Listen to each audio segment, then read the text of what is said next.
the lazy bum of Shirshi village. It was a scorching summer day, the sun beating down mercilessly. Old Zhao Gui and his wife invited me over for drinks and got me completely drunk. In my dazed haze, they helped me into their daughter-in-law Wang Naixiang's room. Suddenly, I sobered up completely. I had been reborn. In my previous life, this exact day played out just like this. The Zhao Gui couple had schemed to frame me, throwing me onto Wang Naixiang's bed and shouting to gather witnesses. They accused me of assaulting their daughter-in-law, demanding I give them my house as compensation or they'd report me to the authorities. Wang Naixiang testified to defend me, saying I hadn't done anything, so I avoided jail. But my reputation was destroyed. Because Wang Naixiang had ruined her in-laws' plan, they beat her daily. Within a month, she couldn't take it anymore and drowned herself. This time around, I wasn't going to let that tragedy happen again. Zhao Gui tossed me onto the bed and then ran out to call people over. As I looked at the unconscious Wang Naixiang, her clothes disheveled from their scheme, I hurried to tidy her up. She stirred slightly, mumbling, "Qingshan, hold me," before passing out again. I could already hear Zhao Gui's voice, along with others, approaching from outside. Without hesitation, I vaulted over the wall and escaped. When Zhao Gui burst into the room with a dozen villagers in tow, they found only Wang Naixiang lying properly on the bed, no sign of me. "Where is he?" Li Hu grabbed Zhao Gui by the collar. "Are you trying to mess with us?" Zhao Gui panicked, stammering, "He was just here. I swear." His wife splashed water on Wang Naixiang to wake her up. "Where's Li Qingshan?" "What Li Qingshan?" Wang Naixiang asked, utterly confused. "Don't play dumb. He was just on your bed," Zhao Gui shouted, his anger growing. But the villagers began exchanging skeptical glances. Many felt Zhao Gui was crossing the line. Just then, I casually strolled in through the front door. "Looking for me?" "Li Qingshan, you assaulted my daughter-in-law." Zhao Gui pointed at me, seething. "Are you kidding me? I wasn't even here." "Impossible. We were drinking together just now." "Drinking? With you?" "This morning I stayed home drinking alone. Look how clear-headed I am. Do I seem like someone who was just drunk?" I let out a cold laugh and said, "If you don't have evidence, don't go around slandering people." Zhao Gui's face turned beet red with frustration, almost to the point of fainting. "You?" Li the blacksmith spoke up. "Zhao Gui, although Qingshan might not have the cleanest reputation, he's never gotten involved with anyone's wife. You shouldn't falsely accuse him like this. How will he ever find a bride if word gets out?" "Exactly. Accuse someone of a crime, and you'd better have proof. Look, your daughter-in-law is fully clothed, and Qingshan wasn't even in the house. How does that count as assault?" "Zhao Gui, you've gone too far this time." The villagers' voices rose in condemnation. Zhao Gui and his wife were nearly trembling with rage, left utterly speechless. "Damn it. Zhao Gui, you trying to mess with me?" Li Hu growled, pulling out a piece of paper. "Your younger son owes me gambling debts. You better pay up today, or you know what's coming." Zhao Gui collapsed to his knees, trembling. "Li Hu, just a bit more time, please. Don't lay a hand on my son. He's all I've got." Understanding dawned on me. "Ah, so your son's gambling debt is why you're trying to frame me, to extort me for money to cover his losses? Zhao Gui, aren't you a piece of work? And you even called your own daughter-in-law a shameless harlot. Watch me take you down for this." Fueled by rage, I pounced on Zhao Gui and started beating him, not holding back. I aimed specifically for the spots that would minimize visible injury but still hurt like hell. Zhao Gui cried out in agony. "Help! Li Qingshan, how dare you hit me?" But he was drunk and no match for me. I pinned him to the ground and pummeled him mercilessly, venting all my pent-up fury. "Qingshan, that's enough." The villagers stepped in to pull me away. Zhao Gui lay on the ground, bloodied and bruised, groaning in pain. That beating had been more than satisfying, but it was just the interest. The real debt would be settled later. If it weren't for Zhao Gui, Wang Naixiang wouldn't have died, and I wouldn't have been forced to leave my hometown. Li Hu grabbed hold of Zhao Gui. "Now, let's deal with your debt. We really have no money. Isn't there any other way?" Zhao Gui pleaded desperately. Li Hu glanced at the bed where Wang Naixiang lay, soaked and looking pitiful but beautiful all the same. "Fine. Your daughter-in-law's been a widow for 3 years. Marry her off to me, and we'll call it even." "Are you serious?" Zhao Gui's eyes gleamed. His eldest son was gone, and keeping the daughter-in-law around served no purpose. Using her to pay off the debt seemed ideal. "I refuse." Wang Naixiang objected firmly. Li Hu was known for being both filthy and brutish. Marrying him would be a nightmare. "It's not up to you." Zhao Gui snapped. "You married into this family. You'll do as I decide. If you don't marry him, my son's hand might get chopped off. What will he do for the rest of his life if he's crippled?" Zhao Gui's wife chimed in. She's right. Stop being so selfish. Li Hu watched the scene with glee. He'd been lusting after Wang Naixiang for some time. Panic evident in her eyes, Wang Naixiang turned to me for help. I stepped forward and declared, "This is the modern era. Marriage is a free choice. Even if parents have a say, it's the bride's family that decides, not the in-laws. What right do Zhao Gui and his wife have here?" I continued, "If she owes a dowry, go find her maiden family for that. Besides, when Wang Naixiang married into your family, it was as a wife, not a perpetual widow. Your eldest son is gone, and she's wasted 3 years in mourning. That's something your family owes her. You're talking about backward thinking during a time when society is all about progress and equality? Do you want to be labeled as relics of the past?" Zhao Gui and his family, along with Li Hu, immediately fell silent. While they weren't afraid of me personally, they were terrified of being caught up with the authorities if word spread. Suddenly, Wang Naixiang grabbed a pair of scissors from who knows where and held them to her neck. "If you try to force me to marry Li Hu, I'll take my own life." The sharp scissors had already drawn blood, a thin red line trickling down her pale skin. "Wait, stop." The villagers were thrown into a panic. "Zhao Gui, if she dies, it'll be on your heads. Forcing a woman into marriage and driving her to death, that would make you outlaws. Li Hu, you think you'll still get to be militia commander after something like this? Dream on." Panicked, Li Hu started to sweat. His spot as militia commander was practically in the bag, but if this scandal blew up, it was all over. I coughed, stepping up confidently. "The matter of Zhao Gui's debt? Let me handle it." To someone's door. The essence of this narrative would translate into English, formatted for a more local, colloquial voice, as follows. "The new storage building would be perfect for keeping all the game we hunt. Then we could sneak off with a few of the village widows, cook up some proper meals, and feast to our heart's content. Now, wouldn't that be the life? You're willing to pay Zhao Chang's debt?" Li Hu raised an eyebrow, looking me up and down. "How much are we talking about?" I asked. $36. The villagers gasped audibly. In these times, a pound of pork was just 40 cents, and wild boar meat 36 cents. $36 was a fortune. Zhao Gui's wife wailed. "I'll give you our house. Just let my son go." Li Hu snorted. "That old shack you call a house isn't worth $36. "Forget it," I chimed in. "Here's a deal for you. Lend me $36, and I'll give you 40 back in a month. To show I'm serious, I'll put up my family's new estate as collateral." Our family's new estate wasn't just good, it was great. Big, well-built, located in the best part of the village. It was easily worth $40, no question. Sure, Dad and I had poured sweat into building it, but truth be told, it wasn't mine. We hadn't divided up the family property yet. My grandfather decided everything in our family, and he had a clear favoritism for my brothers. That old man had been leeching off of my household for years, just to prop up my uncles. So, honestly, if it wasn't my house, why not put it up to seal the deal? "You serious?" Li Hu's eyes gleamed. He'd had his eye on that estate for months. Having it outright would save him a lot of hassle. "Let's write it up," I said, thumping my chest proudly. "Qingshan, don't be reckless. That estate's for your future bride. Your dad's going to break both your legs when he finds out." The villagers flocked around me, trying to talk me out of it. "I appreciate everyone's concern," I said, "but my mind's made up." The deal was sealed.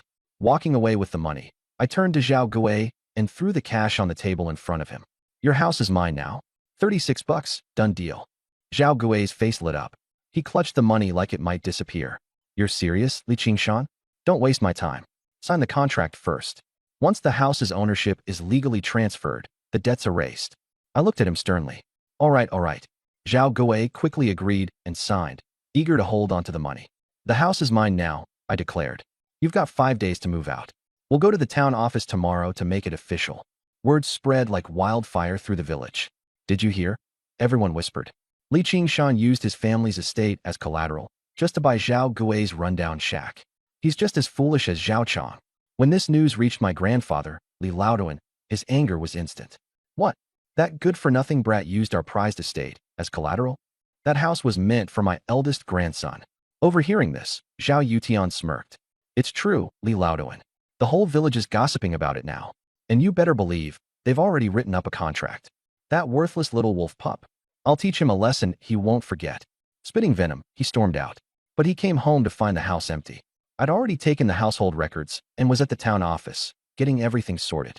The transfer went smoothly, and in just 3 days, the paperwork confirming ownership would be in my hands. Back in the village, I confronted Zhao Gui. "The second I get that ownership certificate, we're done. Don't test me. Start packing." Relieved to move forward, Zhao Gui nodded hurriedly and went back to tend to his son. I smirked to myself. Everything was going dangerously well. I pictured winter evenings, snowfall blanketing the ground, while I sat by a roaring fire, roasting wild pork, dipping into a bubbling hot pot. Maybe with a few female acquaintances at my side, life could be downright enjoyable. But before I could afford such luxuries, there was work to be done. Stored meat would only get me through the winter if I hunted it. Lucky for me, I wasn't new to the hunt.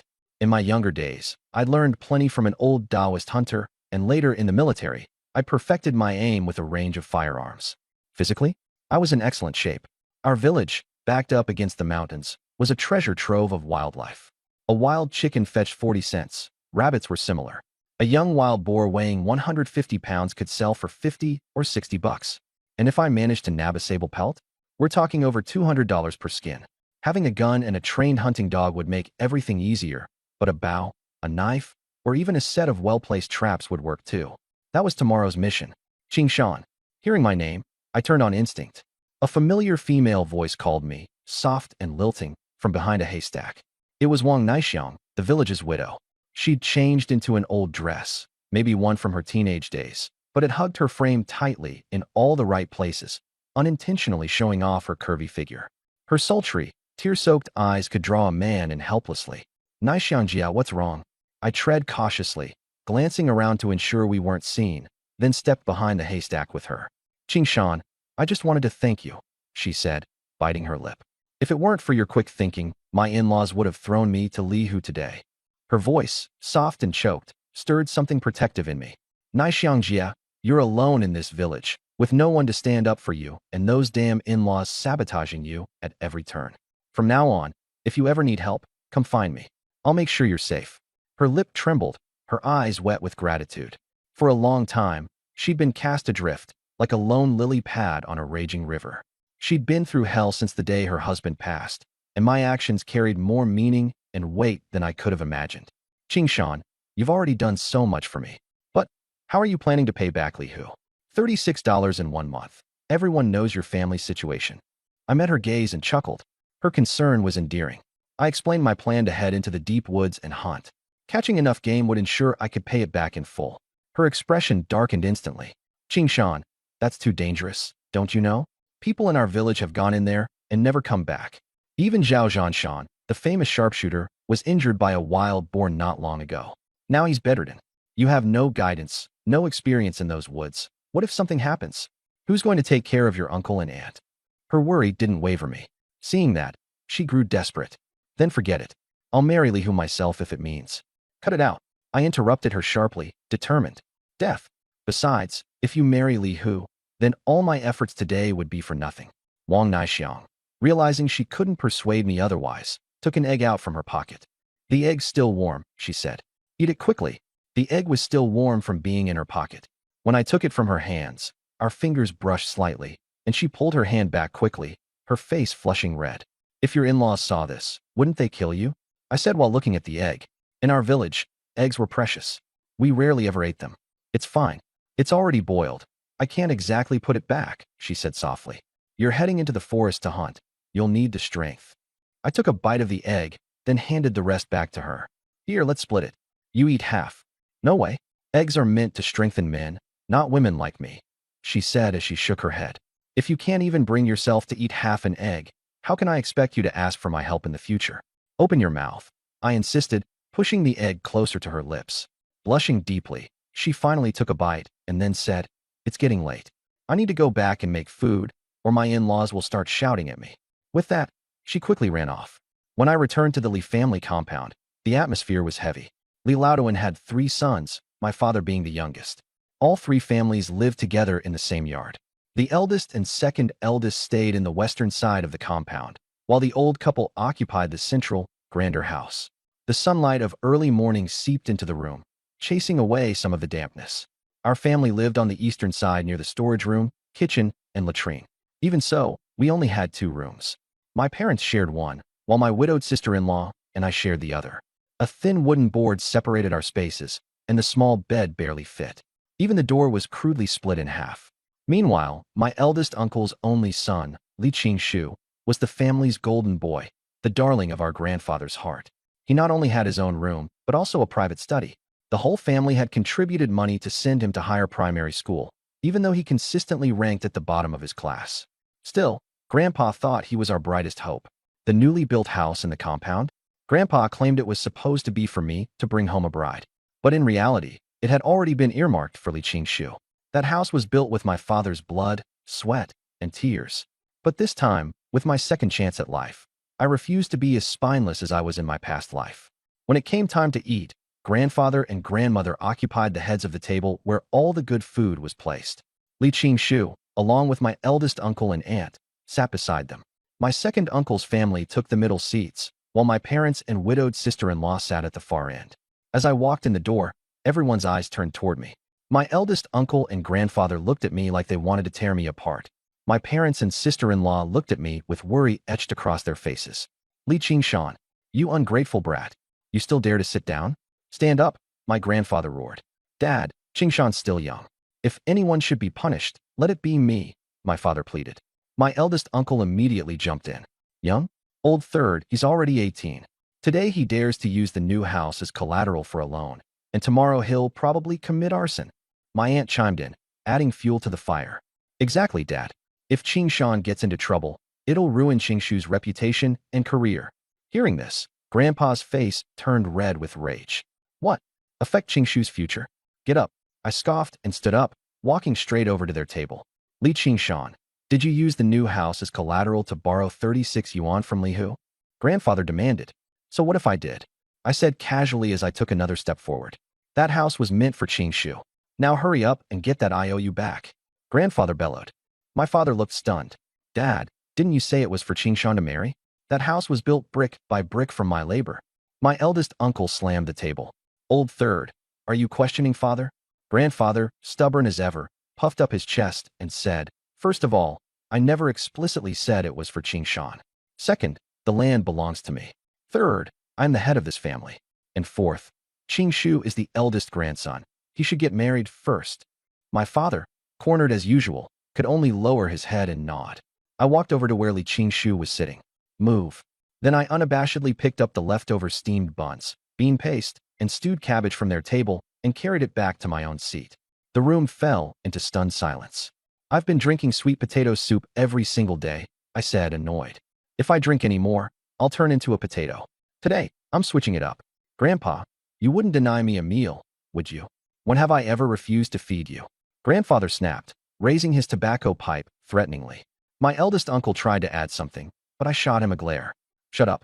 If Grandpa says I can eat, then that's the end of it. Mind your own business. And as for the loan from Li Hu, the collateral was the house. It doesn't mean I won't repay it. And how exactly are you going to repay it? With what money? My eldest uncle, Li Dakwai, shouted furiously. Give me a month, I said evenly. I'm heading into the mountains tomorrow. I'll hunt some big game and sell it. 40 yuan will be a breeze. At this, everyone around the table burst into disbelief. You? Don't let some bear in the forest eat you alive. You've lost your mind if you think you can hunt anything. I ignored their chatter and focused on eating. It would be a waste of breath trying to reason with these people. They'll see for themselves when I return with my haul. Still, I couldn't stay in this household anymore. I needed to separate from the family. But right now, splitting up wasn't realistic. If I tried, I'd lose the house entirely because that old man definitely wouldn't let me have it. Dad, Li Qingshu muttered slyly to my elders. If he dies in the mountains, the debt dies with him. And since the new house isn't technically his, it'll still be ours. Plus, if third uncle's line ends there, I could even offer to take care of third uncle in his old age. All his property would end up ours anyway. Li Laoduan and my uncle Li Dakwai exchanged a glance, their faces breaking into sly smirks. Qingshu is definitely the future of this family, my uncle praised. Yes, just let him go. These young men and their tempers. You provoke them, and they'll dive headfirst into trouble, my uncle added smugly. Grandfather turned back to me. All right, boy. If you can drag back a 300-pound wild boar, then we'll call it a real feat. The old fox. He thought he could rile me up? I played along. Forget 300 pounds. I'll bring back a 500-pounder. But I'm short on tools, Grandpa. How about a little cash to get a hunting rifle? No. The money is for Qingshu's wedding. Grandfather said sternly. Well then, a bow and arrow. I pressed. Absolutely not. Fine. At least prepare some rations for me. I said.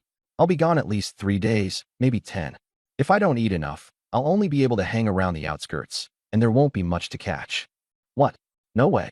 Grandfather started, but Li Qingshu quickly whispered to him. Grandpa, give him more food. The deeper he goes into the forest, the faster he'll meet his end. Grandfather nodded in agreement. Old woman, prepare him some cornmeal porridge, enough for 10 days or more. Since your lungs are injured, you need to rest properly, don't push yourself. Could you tell me a few things about what to watch out for when climbing the mountain, as well as some tips for finding game? I asked respectfully after sitting down. Zhao Zhanshan coughed violently a few times before speaking slowly, his voice hoarse and weak. Young man, your father already told me you're determined to go. I can't stop you, but you must be prepared. The mountains are ruthless. It's not just the wild animals you need to worry about, but the terrain, the weather, and sometimes, even other hunters. He gestured to a small dagger at the side of the bed. Take this. It's not worth much, but always have it ready. It could save your life. Beside him, Zhao Shanxin, his daughter, handed over a small pouch. Here, dried herbs. They can help stop bleeding in case you get injured. Her tone was serious, and for a brief moment, our eyes met. There was something in her gaze I couldn't quite pinpoint. Was it concern or disdain? Thank you, Uncle Shanxin. I'll remember what you taught me, I said, accepting their kindness. As I left their home, the morning sunlight broke over the horizon, casting warm hues over the village. With the borrowed bow on my back, a dagger at my side, and a bag of cold fried flour in hand, I walked determinedly toward the mountain.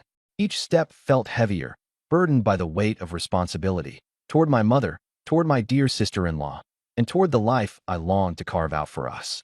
Faintly, I could hear the words of my master from my previous life echo in my mind. True strength comes not only from skill, but from purpose and heart. If I truly wanted to change my fate and protect those I loved, this journey up the mountain would be the first step of many.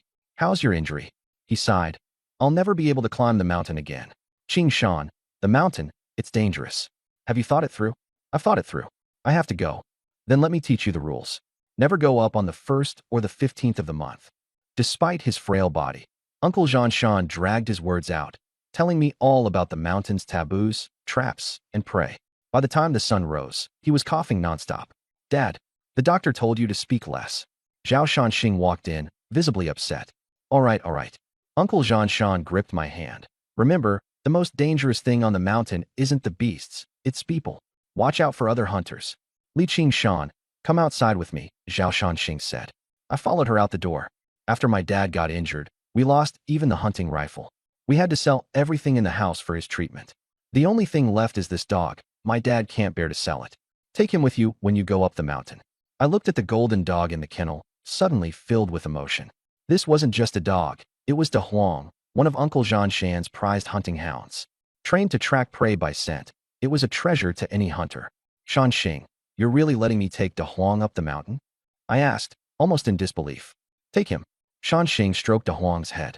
It's a shame my dad's gun is gone. Otherwise, you wouldn't have to rely on just a bow.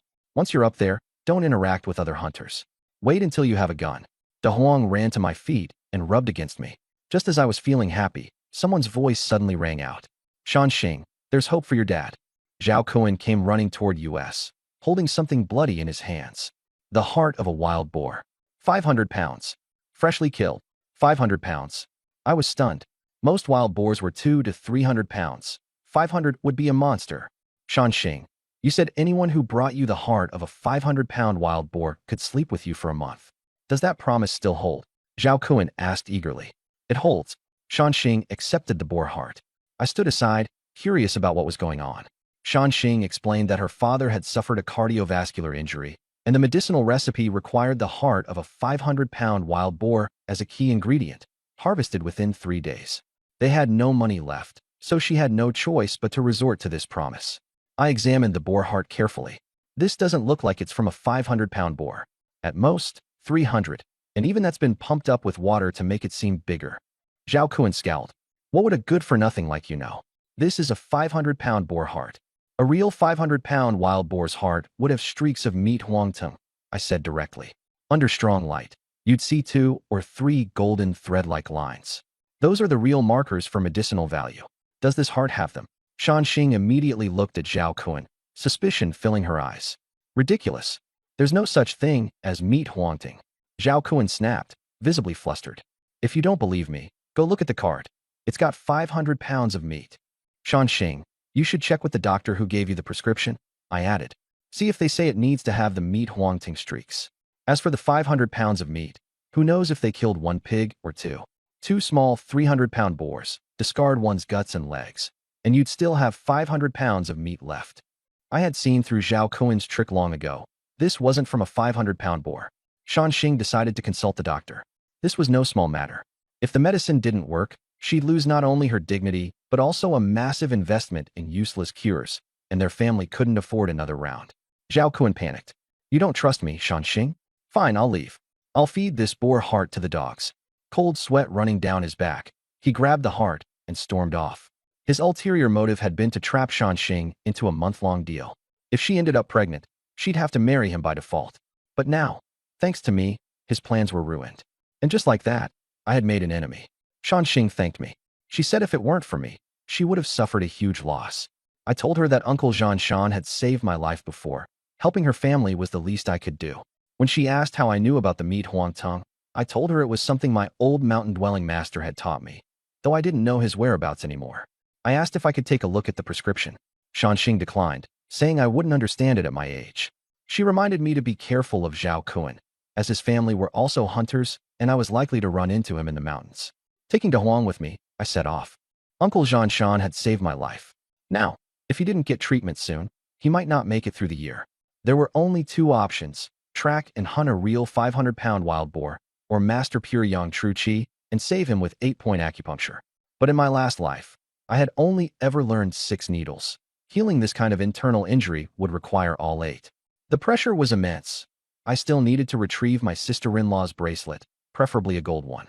Pei Li, who back $40 within a month, repair Zhao Gui's house, apply for a plot of land for my dad, and somehow take care of Lu Gui Xiang, who undoubtedly faced harsh treatment from her in-laws. Just as I left the village, Li Zhuang came running after me. This 6'3" giant was carrying his grandfather's red tassel spear and insisted on joining me for the hunt. Seems he'd overheard yesterday's conversation at my house, and even stole a piece of cured meat from home as an offering. Looking at the strip of meat, I swallowed hard. All right, I need a hand anyway. Let's go. The old forest was tough to traverse, steep and rugged, with paths often completely blocked by undergrowth. In places with no trails, we had to hack our way through with machetes. Though the sun was high, the dense canopy above trapped heat and moisture, making the air feel like a steaming furnace. Zhuang asked how long we'd be out this time.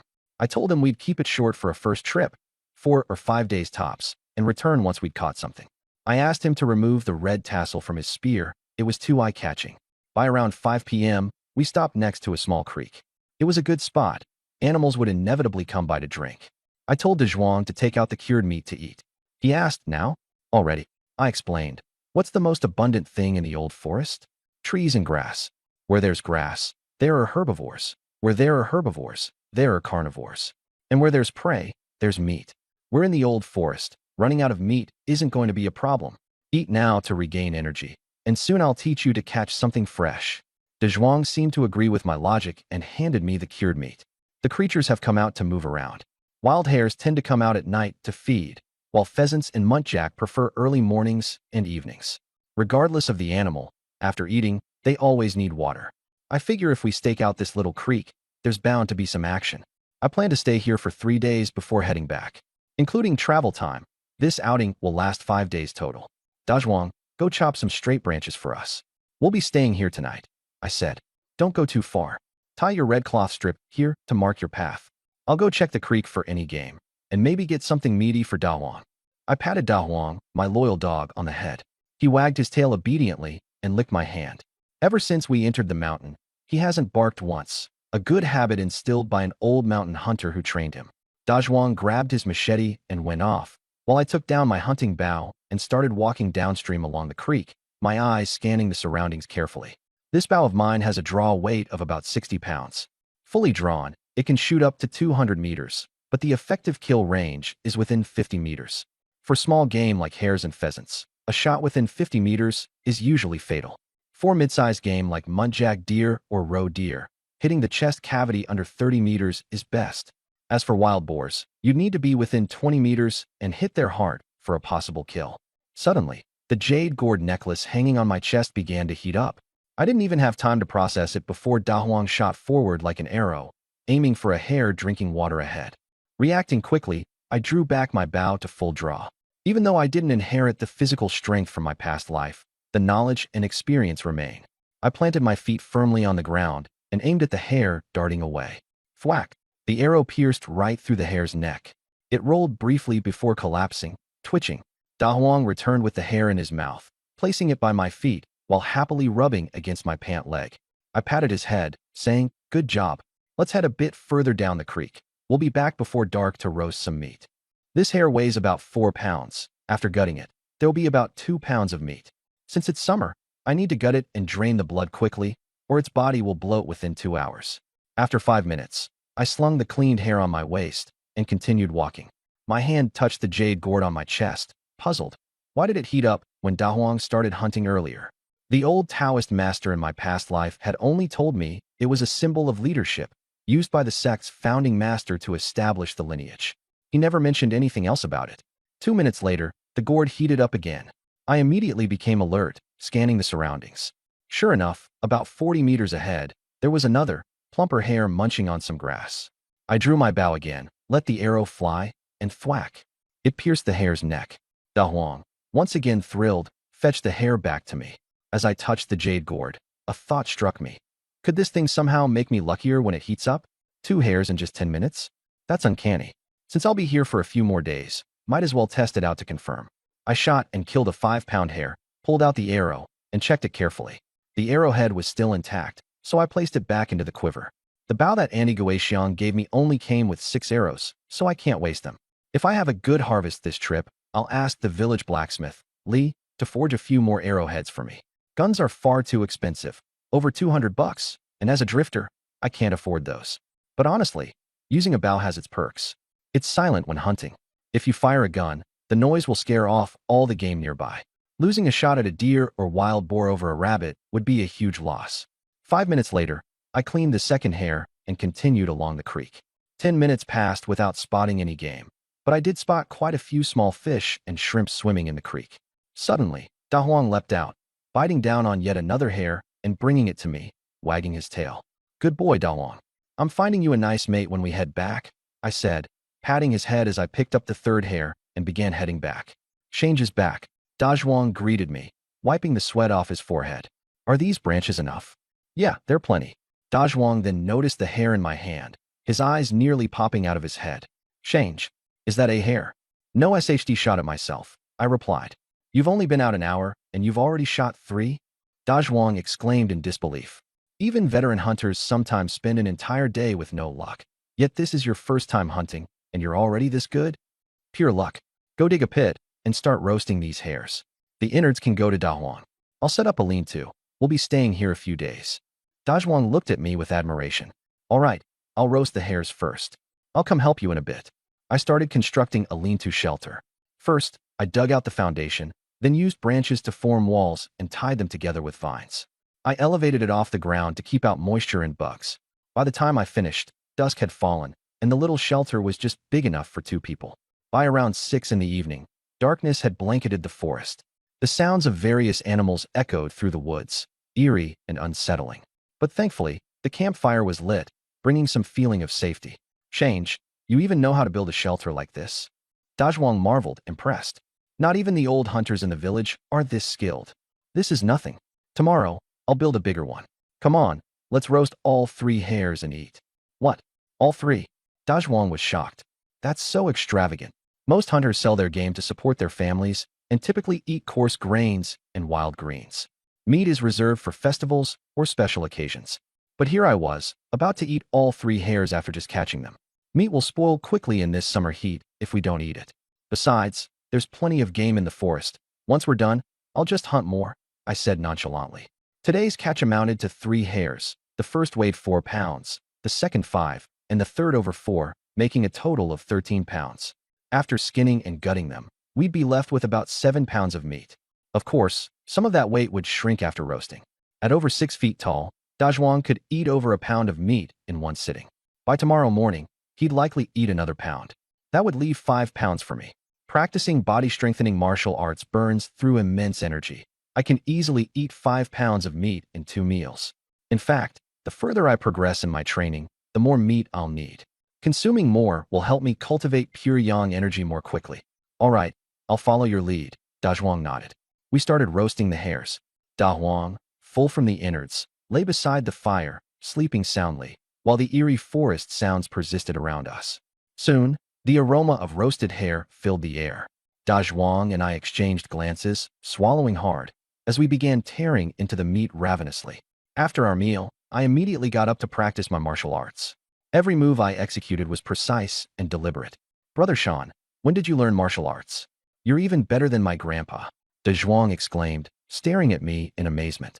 His grandpa used to be a Shaolin monk in his younger days. Interested in learning? I asked. Nah, my grandpa practiced martial arts his whole life and got nowhere. I'll stick to lying around. De Zhuang waved his hand dismissively. After finishing a few rounds of practice, I grabbed the rabbit meat and dug in, eating bite after bite before resuming my training. I kept going until 10 p.m. before heading to the resting hut for the night. At 2 a.m., I woke up and dragged De Zhuang out of bed too. Daybreak was at 4 a.m. around here, and the early morning was the best time for both training and hunting. I had only slept for 4 hours, but I felt full of energy. That's the power of body refinement techniques. De Zhuang, go chop some straight branches. I'll practice my form, and then we'll head out hunting. Got it. De Zhuang grabbed a machete and headed out. I started practicing my martial arts, focusing on whether any pure yang energy had started to form in my body. Around 3 a.m., I stopped. My stomach was a little hungry, but I was in peak condition. De Zhuang had already returned with a pile of tree branches. Daybreak is coming. Let's head out. Make sure we're back before 10. Got it. De Zhuang was excited. It was his first time hunting. I planned to follow the small stream for a bit and then explore other areas. Brother Sean, how much game do you think we'll get today? If we could catch 3 more rabbits like yesterday, that would be amazing. They were delicious, De Zhuang said, still drooling at the thought of the rabbit meat. 3 rabbits? That's nothing. Today, I'll bag us a roe deer, I said confidently. No need for a deer. A few rabbits will do just fine, De Zhuang replied. Before we even reached the stream, the talisman gourd pendant on my chest suddenly grew warm. Stay alert. I immediately slowed down. What is it, Brother Sean? De Zhuang followed my lead, moving cautiously. I pointed ahead. A plump wild rabbit, probably close to 6 pounds, was nibbling on some grass. Whoa, that's a huge rabbit. De Zhuang's eyes widened in disbelief. I drew my bow, aiming at the rabbit 40 meters away, and released the arrow. It pierced straight through the rabbit's neck, pinning it to the ground. Wait, did you even aim? De Zhuang exclaimed, astounded. Yellow, our hunting dog, dashed over, grabbed the rabbit, and dropped it at my feet, wagging its tail eagerly. It knew it was about to get the rabbit's innards as a reward. Brother Sean, was this how you got the 3 rabbits yesterday too? You're insanely accurate. One of them was thanks to Yellow, I said, giving the dog a pat on the head. Man, I'm worse than a dog. De Zhuang laughed. Come here. I'll teach you how to process the rabbit. From now on, I'm putting you in charge of prepping the game and carrying the haul. No problem. Brother Sean, even if you send me to wrestle a bear, I won't complain. De Zhuang pounded his chest in feigned bravado. After showing De Zhuang how to handle the rabbit, we continued downstream. About 10 minutes later, the gourd pendant heated up again. My instincts kicked in, and I motioned for De Zhuang to slow down. Another wild rabbit was munching on grass up ahead. Brother Sean, another rabbit? What? Is the whole forest nothing but rabbits now? De Zhuang said, puzzled. Game is game. A single rabbit goes for just over 40 cents. 10 rabbits? That's more than $4. Enough to buy 40 pounds of rice. Rice? Brother Sean, I haven't eaten rice in ages. De Zhuang swallowed his drool. When did you ever eat rice in the first place? I teased him. Well, I think I've only ever had rice soup. This time, if we sell the game, I swear I'll buy rice and cook some for myself. De Zhuang's excitement was palpable, though he quickly furrowed his brow. Brother Sean, this rabbit is pretty far, though. 70 meters away. Can you even hit that? My bow was only good for 50 meters. Past that, the power dropped sharply. The farthest I'd ever shot game was 40 meters. 70 meters was a whole different challenge. The target was tiny at that distance, and I'd have to account for wind speed and other variables. An old monk had taught me to calculate these factors, but now I relied purely on instinct. It had become second nature. Whoosh! Before De Zhuang finished his sentence, I stood up, fully drew the bowstring, and let the arrow fly. It arced gracefully through the air and struck the rabbit's neck dead on. Got it. Yellow ran out again to retrieve the still twitching rabbit. My goodness. Unreal. De Zhuang stood there, flabbergasted. Brother Sean, you're better than Uncle Jean Sean. Did you even take time to aim? De Zhuang thought I was already the best hunter in Stone Creek Village. What he didn't notice was that every rabbit I shot was hit precisely in the neck. That way, the pelts stayed intact, maximizing their value. Rabbit pelts might not be worth much, but every little bit counted. Get a move on. Morning is when the forest is most active. Once it's over, the chances get slim. I motioned him to hurry up. De Zhuang quickly processed the rabbit. But he raised a good point. Why were we only finding rabbits? It'd be nice to bag a wild pheasant or something else for variety. We hadn't walked 3 minutes when Yellow tugged at my pants leg and raced forward. More game. An excited grin spread across my face as I sped after him. Sure enough, in the bushes ahead were 2 wild rabbits, each at least 4 pounds. Including these, we now had 4 rabbits this morning already. However, this time, the gourd pendant didn't react. It seemed when the pendant heated up, it gave me a stroke of luck. Other times, like now, we could still find game purely through Yellow's instincts. Brother Sean, 2 rabbits. Too bad we can only shoot 1. The other will definitely escape, De Zhuang lamented. Whoosh, whoosh. I drew and fired 2 arrows in quick succession.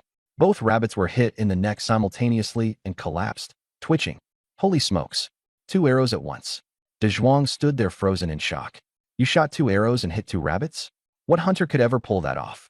Flap, flap. A wild pheasant suddenly burst out of the nearby bushes, startled by us. Brother Sean, a pheasant. Ah, but it's flying away. De Zhuang sighed in disappointment. Not so fast. Whoosh. I drew my bow and fired again. The arrow struck true. The pheasant flapped its wings twice in midair before dropping to the ground. Yellow dashed over and brought back the 2 rabbits and the pheasant. Brother Sean, you're incredible. I'll worship you for life. De Zhuang's voice quivered with excitement. Come on, let's process the game. I chuckled. 2 rabbits at 47 cents a pound came to 94 cents. The pheasant was cheaper, about 43 cents for one. This haul alone was over $1. This forest really was a rich hunting ground. Money is everywhere. Just bend down and pick it up. This time when I go back, I'll get fabric to make new clothes and buy new shoes for mom and sister-in-law. They've endured constant mistreatment at the Lee family's place, eating the worst food and wearing the most tattered clothes. They haven't had anything new since marrying into that household. I have to make things right for them. I'll also buy them snacks and some nice face cream, just to make the folks in the village jealous. From now on, I'm only eating fine grains, no more coarse ones. Rice and white flour are a must, and there needs to be meat on the table every single meal. After De Zhuang processed the game, we went back into the woods to hunt. By a little after 7 a.m., we were already back. We originally planned to hunt till 10, but De Zhuang couldn't carry any more game. It was all hanging from him. And honestly, I didn't want to tire myself out either, so we called it a day and headed back. De Zhuang, count up what we've got. I lay on the grass to rest while De Zhuang started taking inventory. My goodness, we hit the jackpot. Brother Sean, when I take all this back, my old man won't dare say I'm slacking off anymore. De Zhuang said excitedly as he sorted through the haul. It didn't take him long. 11 hares, 5 pheasants, and 1 raccoon dog. Brother Sean, we're rolling in it. That's plenty, right? When should we head back? De Zhuang asked, buzzing with excitement. Head back? Why would we do that? I replied. What we've got here barely makes up 100 pounds of meat. With just the 2 of us eating along the way, there won't be much left to bring back. Brother Sean, I don't mind going without. I'll just eat some coarse grains. I can't bear to waste meat. This stuff is worth good money, said De Zhuang, scratching his head. People who've known real poverty are always afraid to squander anything. Do as you wish. But if you won't eat, I will. Today at noon, we'll roast 3 of the rabbits. I'll eat when I wake up. You can decide for yourself how much to have. I closed my eyes for a quick nap. Life felt so comfortable. De Zhuang got to work, setting up to roast 4 rabbits. Even De Huang, the dog, lay down beside me to rest. Soon, the smell of roasting meat began to waft through the air. By the time I got up, I'd already polished off 2 rabbits and was finally starting to feel full. De Huang chowed down happily nearby, his belly bulging. We also got 1 masked palm civet this trip. I had planned to make soup, but unfortunately, we didn't have a pot. Only De Zhuang's military water canteen. De Zhuang, chop up that civet and stew it in the canteen. We've got to finish it today, I instructed. Got it. Whatever you say, Brother Sean. Although De Zhuang hated the thought of using it up, this was my hunt, so the final say was mine. Once you're full, get back to cutting tree branches. Build us a larger shelter. We'll head out hunting again this afternoon. All right, Brother Sean, if only we'd brought Air Zhuang too. There's so much game, I can't carry it all on my own. Good idea. Next time, bring your brother along. With more people, We can even carry a pot. I got up and started practicing my martial arts. 2 hours passed. My stomach was empty again, so I finished off the rest of the roasted rabbit before diving back into my training. Huh. I let out a low shout, and an energy, the force of my punch, emanated from my fists. Inside me, a surge of pure yang energy started flowing. I had done it. A wave of joy swept through me as I continued channeling my energy. In my past life, it had taken me 3 months with the old Taoist priest to cultivate pure yang energy. This life, it came so much quicker. By noon, De Zhuang was utterly exhausted. De Zhuang, the sun's too harsh.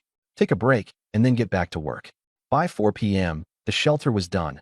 A good 10 square meters, plenty of room for 2 people. Let's go hunting, I said. De Zhuang blocked the tiny shelter door and stashed the morning's game inside before we headed out. 10 minutes following the small creek. Why aren't there any animals here? I frowned. Brother Sean, it's not like game just shows up wherever you want. Most hunters go into the forest for a whole day and still come back with nothing, De Zhuang replied. Suddenly, the jade gourd around my neck started to heat up. De Zhuang, look up ahead. I lowered my voice, pointing forward. A roe deer. Brother Sean, it's a roe deer. We're so lucky. De Zhuang could hardly contain his excitement. It was a female roe deer, probably over 60 pounds. It'd fetch at least 20 yuan, worth way more than a bunch of rabbits. De Zhuang, you and De Huang stay quiet. I whispered, creeping toward the deer as carefully as possible to avoid spooking it. Wild roe deer have sharp hearing. They're skittish, but they have a habit of stopping suddenly to check their surroundings when they run, hence their nickname, Dumb Roe. My 60-pound Bao Min I needed to get within 30 meters for a clean kill. 50 meters, 40 meters, 37 meters. Suddenly, the roe lifted its head and looked my way. Damn, I'd been spotted. I tensed up, thinking the hunt was over. De Zhuang was panicking too. The deer we'd almost bagged was about to bolt. Just as I was steeling myself to leap forward and risk a rushed shot, a rabbit darted out of the underbrush. The roe, realizing it was just a rabbit, went back to grazing. My heart settled. I inched closer again. 30 meters. Perfect. I drew my bow. I noticed the rabbit that had almost blown my cover was still munching away nearby. I aimed at the roe's neck. Whoosh. The arrow flew true, piercing right through its neck. The roe hadn't even registered the hit before blood gushed out. It staggered, trying to flee, but collapsed after a few steps, twitching on the ground. Quickly, I knocked a second arrow and shot at the rabbit. Bullseye. The rabbit was pinned to the ground as De Huang raced forward. Let's move, I called, and De Zhuang and I headed over. Brother Sean, you're incredible. Taking down a roe deer with just a bow. De Zhuang exclaimed, thrilled. What should we do with it? Watch and learn. I pulled out my machete to bleed the deer. This way, the meat wouldn't spoil. We'd save skinning it for later. If it sat too long after death, the hide wouldn't be worth much. My arrow had pierced the neck neatly, leaving the hide intact. Guns, on the other hand, ruin pelts. They leave holes and scorch marks that lower the value. Poor quality hides sell for a little over 4 yuan, decent ones for 8. This one was pristine and could easily go for 15. The only issue was the heat. It might spoil the meat. We'd need to dig a pit for storage next time or bring salt to cure the meat. Brother Sean, the roe's so heavy. Let's carry it back first, suggested De Zhuang. All right. De Zhuang hoisted the 60-pound deer onto his shoulders. We took it back to the shelter, dropped it off, and set out again. This time, luck wasn't on our side. We circled the creek, but found nothing. Just as I was gearing up to push deeper into the woods, the jade gored at my chest suddenly. I suddenly felt a feverish alertness. Another prey? Immediately, I tensed up, scanning my surroundings. What's going on, Shanji? De Zhuang asked curiously. Rustle, rustle. The sound of leaves brushing against each other drew closer. Soon, 2 roe deer came running toward us. One of them wounded with fresh blood on its body. De Zhuang, get ready. I'll let them come closer before I shoot. Take the other one with your long spear. I whispered decisively. Shooting 2 arrows at a time wouldn't have enough impact to bring down a roe deer properly. But these 2 were charging straight at us, giving De Zhuang the perfect opportunity for a precise strike with his spear. Got it. De Zhuang tightened his grip on the spear, his palms already sweating in anticipation. 30 meters, 20 meters, 10 meters. Swoosh. I lunged up from the underbrush, pulled my bowstring to its limit, and released the first arrow. Without hesitation, I quickly knocked a second one. Ah! De Zhuang leapt forward, driving his sharp spear deep into the roe deer's body. Thud! The spear sank in, and the sheer force of the collision sent De Zhuang staggering backward, nearly tumbling over. He lost his grip on the spear as the roe deer collapsed onto the ground, twitching in its final moments. Huff, huff, huff. De Zhuang panted heavily, his arms trembling from the exertion. All right, De Zhuang, let's head back. I slung my bow onto my back. Right. De Zhuang hoisted one of the deer onto his shoulders as we began the hike back to the drop house. Earlier that afternoon, I'd gone hunting and hit the jackpot. 3 roe deer and a wild rabbit. 3 gutted roe deer could fetch us $15 each, which would total $45. Plus, the rabbit was a bonus. De Zhuang, we've got too much prey to carry all at once, I said while taking stock. You head back lightly loaded. Get your dad and your younger brother to come out and help carry the haul. In the meantime, I'll circle the woods a bit more and see if I can take down anything else, I instructed. At 6 feet 4 inches, 195 centimeters, and 330 pounds, 150 kilograms, De Zhuang could barely manage the 45 pounds of meat from one deer. At 6 feet 1 inch, 185 centimeters, and 286 pounds, 130 kilograms, I had my bow, arrows, and tools. My limit was 30 pounds. Together, we could haul 75 pounds tops. But with 3 roe deer totaling a gutted weight of around 150 pounds, some help was definitely necessary. Shanji, how about I just carry some back on my own first?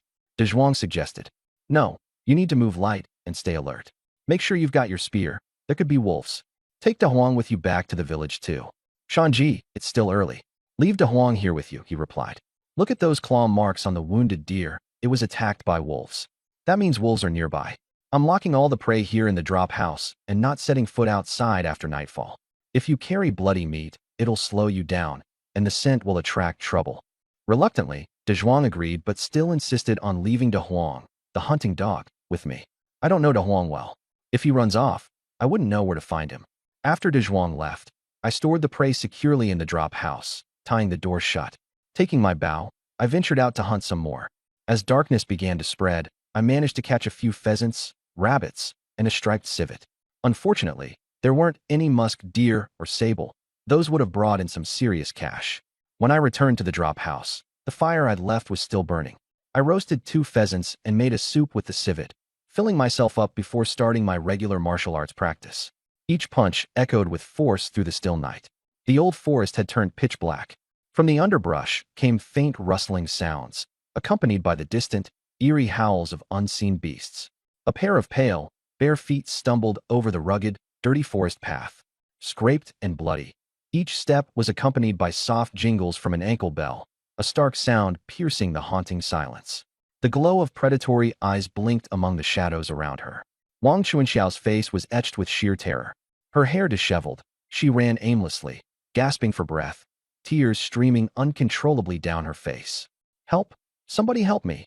She cried desperately into the night, glancing over her shoulder at the approaching danger. Her footing faltered as she tripped on a root, tumbling to the ground. Pain shot through her twisted ankle.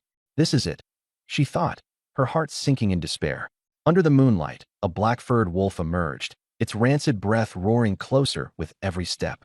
Terrified, she clawed at the soft earth, trying in vain to push herself further from the imminent threat. There's no escape. She was readying herself for her end. Whoosh! A shadow flew out from above, landing squarely on the wolf. A woo! The wolf howled in pain as its leg gashed open. In the distance, De Huang barked wildly while I charged forward with a torch and machete in hand. Faced with the advancing firelight and the aggressive dog, the wolf hesitated, growled, and reluctantly retreated. The forest had enveloped everything in darkness, casting every creature in shadows. Thankfully, there was just one wolf. If it had been a pack, no way would I have had the nerve to intervene. The flickering torchlight finally revealed the terrified woman's face. I froze in shock. Wang Chunxiao? What are you doing here? In disbelief, she stared back. Li Qingshan. Seriously? I exclaimed. It's the middle of the night. And here you are, deep in the mountains. What did you come here for? To feed wolves or something? Ha ha. Wang Chunxiao was a local outsider, her family having moved to Shirshi village during her grandfather's time. Our village was mostly composed of 2 major family clans, the Zhaos and the Lis. No sooner had I finished my joke than she burst into tears, her sobbing as sorrowful as dripping pearls. All right, stop crying. I quickly said. Keep that up, and you'll summon the wolves right back, and I won't be saving you again. Startled, she clapped her hands to her mouth to muffle her sobs, though her lips still quivered. Under the light, I noticed for the first time her torn blouse, revealing a swathe of pale skin. What are you looking at? She snapped, tugging at her collar with a flushed face. Nothing, geez. Let's just get you to my cabin, fast, before wolf packs start roaming around. I deadpanned and picked up the blood-streaked arrow I'd shot earlier. But my ankle, she murmured pitifully. Fine, I'll carry you. I crouched and gestured for her to climb on. Back at the drop house, I lowered her onto a bed of dry hay and knelt down to remove her sock. What are you doing? She yelped, her face bright red. Relax. Let me take a look. Removing her sock revealed her delicate foot, and I began massaging her ankle where it had twisted. At first, she was shy and resistant, but soon, the tension eased, and I felt the joint pop back into place with a satisfying crack. Try standing now, I encouraged. Wary but curious, she stood. To her surprise, she felt no pain. Li Shan, you know medicine? She asked incredulously. Back in the day, I learned some things from an old doctor in the forest, I said. But seriously, how did you end up here? She finally sat down and disclosed the truth. My dad wanted to marry me off to Xiaoba, and I didn't want to, so I ran away. I got lost in the woods and almost got eaten by wolves. Xiaoba, the village party secretary's son. I frowned. You don't want to marry him? Li Shan took off Wang Chuanxiao's other sock, his rough hand cupping her small foot. Of course not. If I wanted to, why would I run away? Why would I get lost in the woods? Wang Chunxiao said, a bit upset. And if you don't go back, where would you go? I asked. I don't know. I'll go wherever my feet take me. Anywhere is better than marrying Zhao Ba. Chunxiao, think about this. It's just the two of us out in these woods. Me, a man, and you, an unwed young woman, I said calmly. If I wanted to take advantage of you right here and now, who would know? Wang Chunxiao froze in place. If you dared to resist, I could just kill you, bury your body somewhere, and no one would ever know. Or not even bury you, leave you out there to be devoured by wild animals. You'd vanish off the face of the earth, I continued. And me? I'd enjoy a few nights with you and face no consequences. Just to make sure you wouldn't get the chance to come back and accuse me later, I'd end it for you anyway, even if you cooperated. Are you scared, Chunxiao? Aye. Her eyes were filled with terror and pleading. Are you scared? I pressed. Yes. Tears rolled down her face. What kind of world is this? A girl like you, daring to run away alone? If you encounter bad people, you're looking at a fate worse than death, dumped in the wilderness and violated for nights on end, I said coldly. And that's the better scenario. If an old bachelor caught you, you'd be chained up in some cellar as his breeding stock, tortured day and night. You'd have his kids, go insane from the abuse, and spend your entire life as his concubine. Now tell me, Chunxiao, are you scared of that? Wang Chunxiao nodded in a panic. I'm scared. Will you try to run away again? No, I won't. But I really don't want to marry Zhao Ba. She started sobbing. Then confront the problem instead of running. Why is your father trying to marry you off to Zhao Ba? Why else? Zhao Ba's family has money.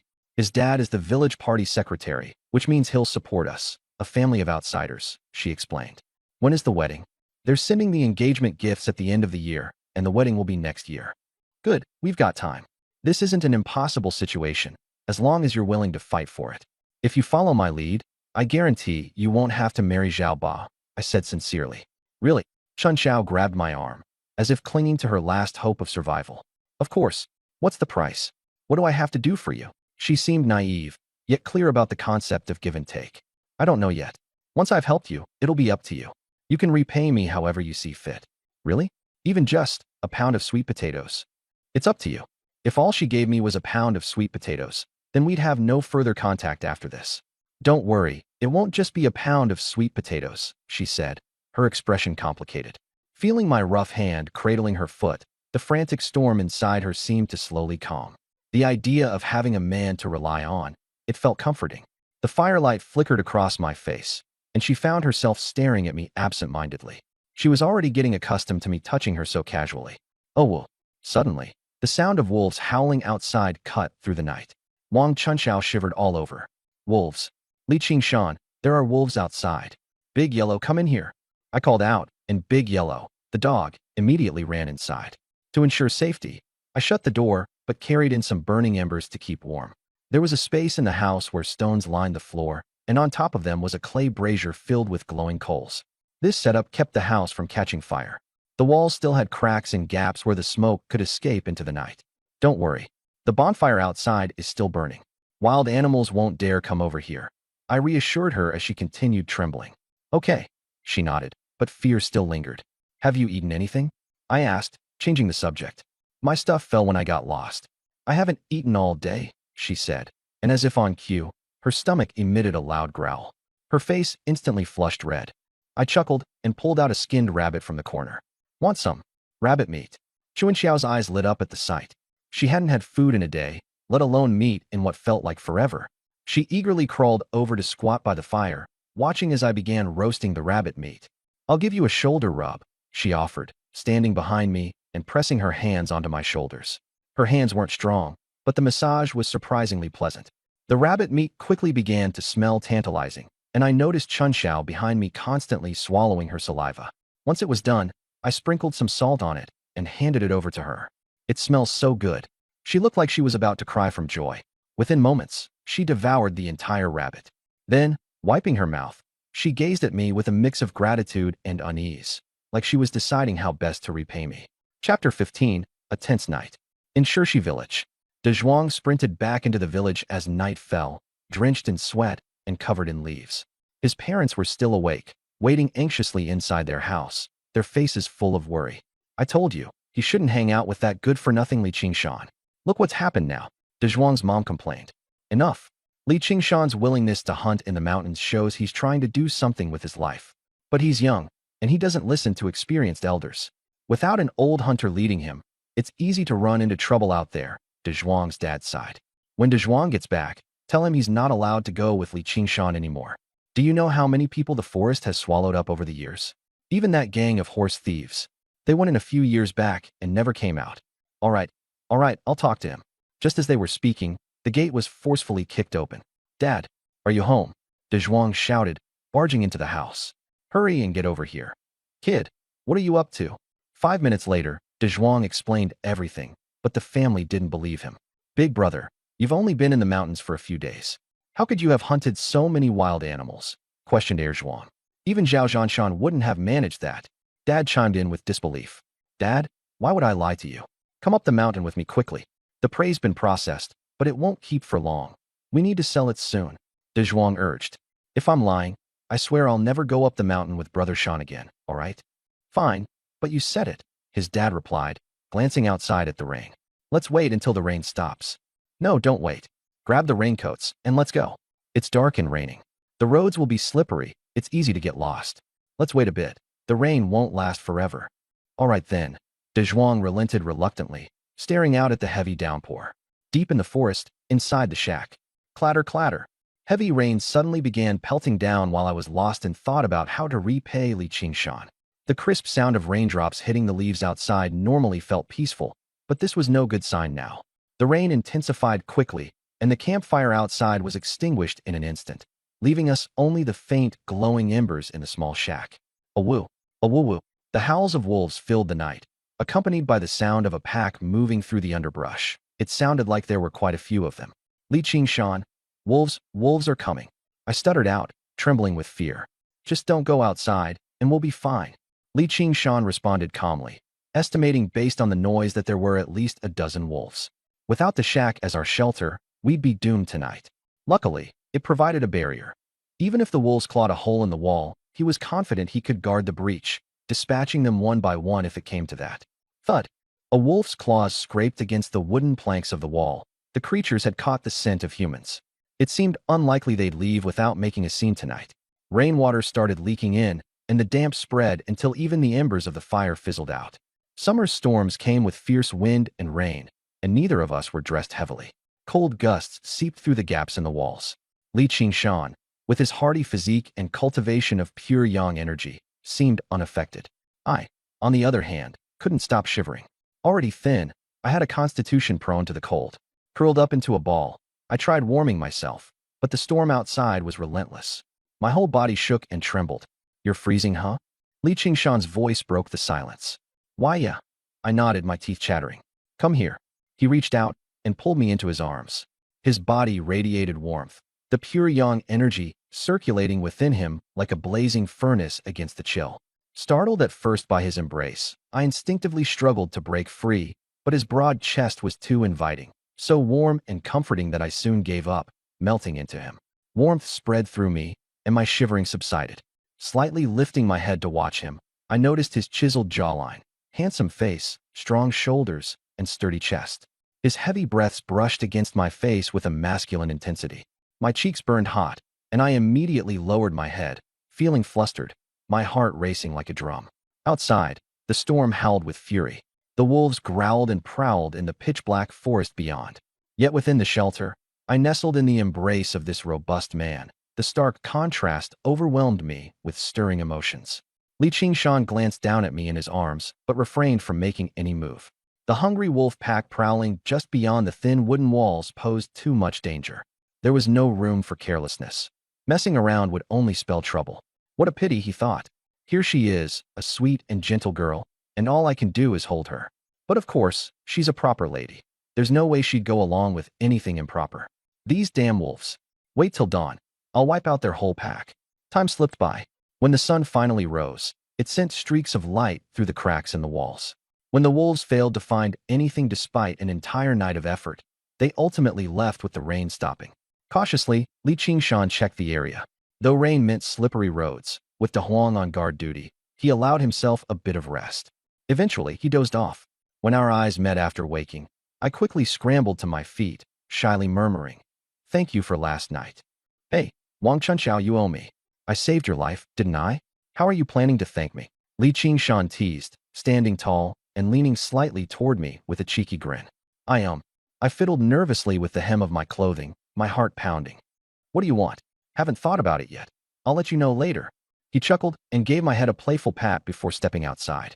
De Huang, the dog, was already restless from being cooped up. The moment the door opened, it bolted out, running wildly and marking its territory everywhere. Li Qingshan checked the other small stash rooms for the stash of hunted prey. Everything was still there, much to his relief. He estimated De Zhuang would likely return by noon. Meanwhile, there was still time to explore nearby. It wouldn't hurt to see if there was more game to hunt. Early morning, Li Qingshan prepared breakfast, soup and 4 roasted wild chickens. Oh wow, that smells amazing. I couldn't hide my excitement at the aroma of the roasted chicken. In the daylight, Li Qingshan finally got a clearer look at my face. Young and fresh-faced, there was only one word to describe me: radiantly youthful, like dew-kissed blossoms. The wild chicken, lightly salted, was mouth-wateringly delicious. Its warm, savory flavors melted in my mouth. It was perfection. Li Qingshan tucked into his food heartily, downing 3 chickens in the time I had barely finished one. Watching him eat like that, I suddenly realized why his shoulders and back were so broad. It came from sheer energy and nourishment. My father used to say, "A man with a healthy appetite is a man who can get things done." Marrying a man like Li Qingshan would make any woman the envy of the town. Chapter 15. Practicing martial arts and getting caught by Wang Chunxiao. Taking advantage of the early morning, I practiced a set of health-boosting martial techniques just outside. Somewhere during the routine, my jade gourd pendant slipped out from underneath my clothes, catching the light in a curious way, as if absorbing unseen energy. I didn't fully understand what it was doing, but I figured I'd ignore it for now. Wang Chunxiao, gnawing on another piece of roasted chicken, had her gaze locked on me. Watching me train, her eyes practically sparkled. My powerful strikes carried an air of vigor, and as sunlight bathed my figure, it undoubtedly exuded masculinity in her eyes. In her mind, she thought, this rough around-the-edges man is actually amazing, not to mention rather handsome. There's no one like him in the whole village. However, it was a shame my father wasn't the village head, she mused. If he were, her father would have already brought up marriage arrangements by now. Still, she thought, if only Li Qingshan could separate from his family ties, that would change everything. Catching her spacing out, I snapped her back to reality. "So, are you coming with me to hunt, or staying here?" Chapter 16. Wang Chunxiao plays dumb. "I'll go with you," Wang Chunxiao replied without hesitation. She had no intention of being left alone, especially after last night's ordeal, knowing the wolf pack might return. With her and De Huang tagging along, I headed toward the nearby creek. Despite the danger in these old forests, survival meant taking risks. It was time to hunt. Keep in character and maintain the creativity. Black bears and tigers are around here. During the day, my eyesight is sharp. If I encounter wolves, I can climb trees. I've got a bow and arrows in hand, plus my trusty dog, Big Yellow, on alert. Because of yesterday's rain, the little creek's water level rose quite a bit. After walking for 2 minutes, the jade gourd pendant on my chest started to heat up. Prey was near. Ahead, there were 2 wild pheasants, busy with a special moment, the male riding on top of the female. Wang Chunxiao pointed and exclaimed, "Those 2 mountain chickens are fighting." I replied. I could hit them, but it wouldn't feel right to interfere now. Why not? She looked puzzled. They're working hard for the next generation.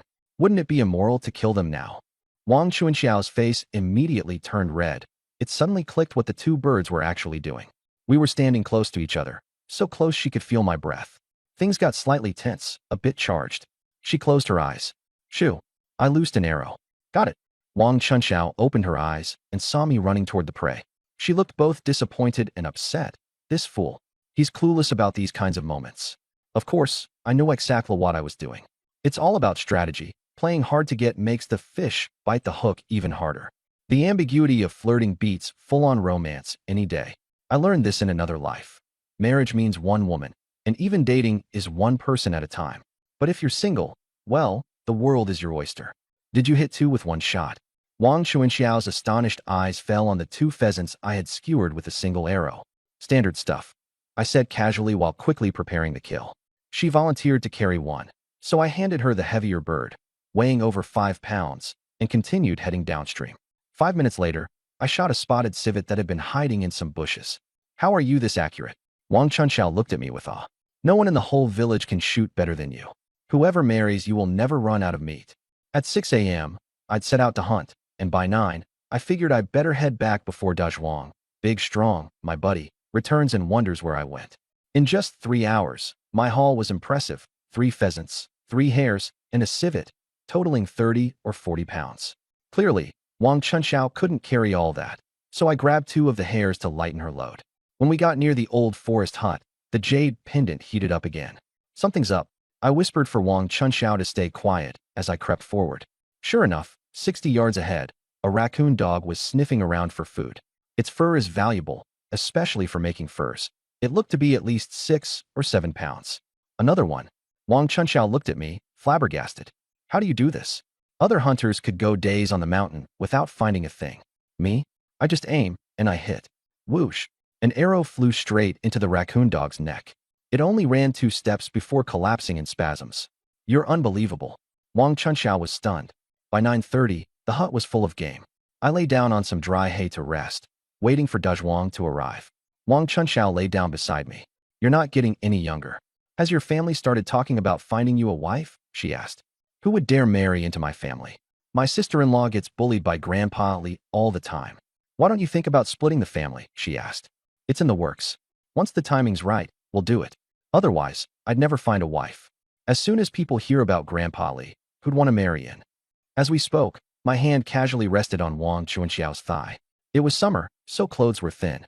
She shuddered slightly but didn't say anything, though her face turned increasingly red. Woof woof woof. Big Yellow's barking cut the moment short. Hey Shanji, I'm back. It was Dazhuang's voice. I cursed silently and had no choice but to step out of the hut. Dazhuang had brought his father and younger brother, Heir Zhuang, second strong, with him. Altogether, today's hunt totaled 250 pounds of game. 3 roe deer weighing 170 pounds. 7 pheasants at 16 pounds. 10 hares weighing 50 pounds. 1 civet at 8 pounds. And the raccoon dog I'd just caught weighing 7 pounds. The combined weight was a problem. Dazhuang and Heir Zhuang could each carry 90 pounds, while their father managed 30. That left 40 pounds for me to carry, but there was still 70 pounds left over. Wang Chunxiao, being a girl, could barely handle 20 pounds, leaving another 50 unaccounted for. Shanji, who's this? Dazhuang asked as he noticed Wang Chunxiao emerge from the hut. His eyes widened. Wait, Wang Chunxiao? What are you doing here? Dazhuang's father also looked shocked. Chunxiao, why are you in such a desolate place? Since everyone in the village knew each other, it would be easy to misunderstand. A young woman alone in the mountains with a man in a hunting hut? Gossip was inevitable. Dazhuang's father gave me a look. It was a mix of surprise and approval. This kid's got game. Wang Chunxiao is one of the village's 3 beauty queens, and somehow, I'd managed to score her companionship. If her father found out, surely, he'd lose it. His precious daughter, stolen by this pig in the mountains. I explained last night's events to Dazhuang and his father. After hearing everything, Dazhuang's father nodded solemnly and turned to Wang Chunxiao. Girl, don't wander off like that anymore. It's too dangerous. Uncle, I won't. But I'll never marry a man like Xiao Ba. Wang Chunxiao declared firmly. Dazhuang's father nodded in agreement. Then he turned to me. So, Aoyama, Green Mountain, Dazhuang said you caught plenty of game today? I shot Dazhuang a knowing look before we opened the hut and began unloading the haul. Hares, pheasants, civet. So many. Zhuang's eyes looked like they'd pop out of his head. Brother, no way you're pulling my leg. Even Zhuang's father was dumbfounded. You two rookies managed to get all this in one day? Thud. A 60-pound roe deer hit the ground. Both father and son froze. A roe deer? These rookies even managed to bag a roe deer? Thud. The second roe deer was thrown out. Thud. Followed by the third. Wait, are all these yours? Dazhuang's father stammered. Nope, these are all Shanji's hits. Dazhuang chimed in. Dad, Shanji is a sharpshooter. Anything within 50 yards is a guaranteed hit, and even prey 100 yards away doesn't stand a chance. Shanji is amazing. My cousin Qinglian isn't married yet. Should I introduce her? Zhuang suggested. Wang Chuanxiao's face immediately darkened, clearly displeased. Will you two shut your mouths? Dazhuang's father scolded his sons. You two don't even have girlfriends. How's it going out here? He turned to me and said, Qingshan, this is way too much game for us to carry back. Uncle Kai, let's skin and process them now, I replied. We can take the meat with us and leave the hides here to dry. Next time, we can come back to get them. Everyone got to work skinning and cleaning the animals. Qingshan, your arrows always hit the necks. You're not damaging the hides. They'll sell for a good price. Uncle Kai praised me as he worked. After we were done, we started roasting wild chickens and rabbits over the fire. Father, it smells amazing. I haven't had any meat in half a year. Erzwang said as he stared at the roasting meat, practically drooling. Look at you, so pathetic.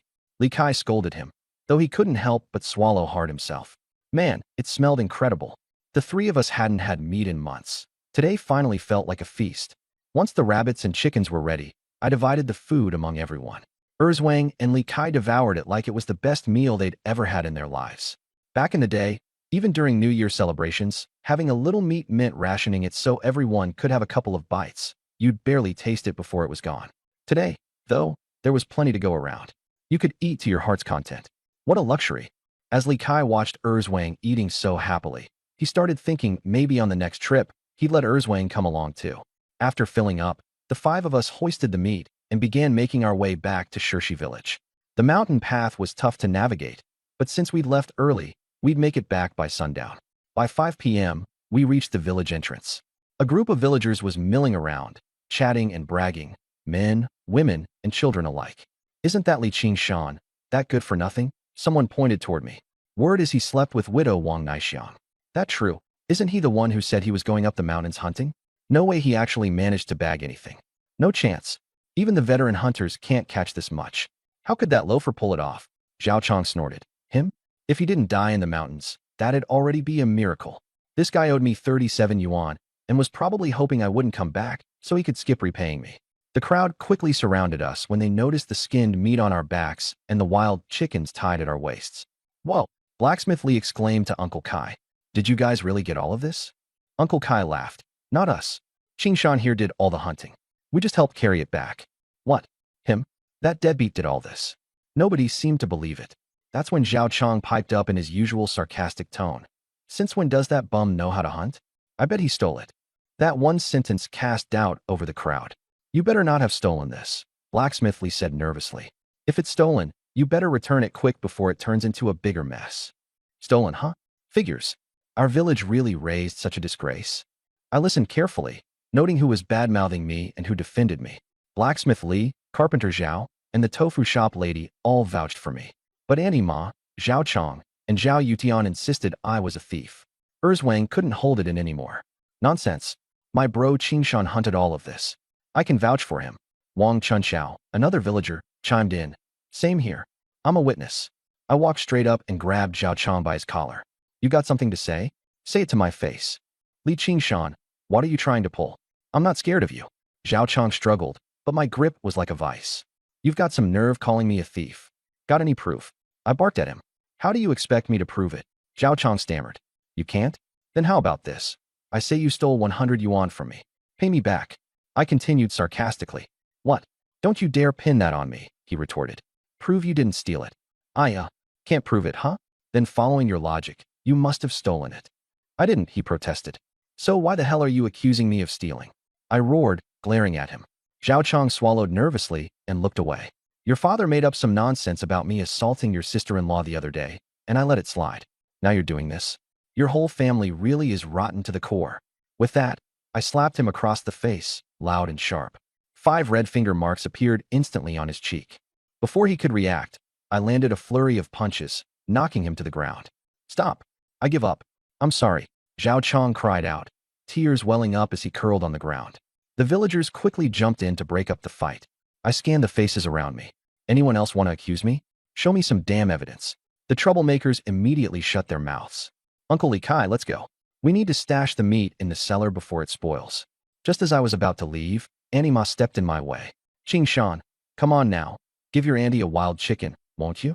My grandson's been begging for some meat. Sure, I said casually. 50 cents a bird. Are you serious? Charging me? We're neighbors. You've got so much. I'm just asking for one, she whined. I fixed her with a hard stare. Auntie, I'm still a bachelor, you know. You've got 2 daughters-in-law, don't you? How about you let one of them come keep me company tonight so I can see what being a real man feels like?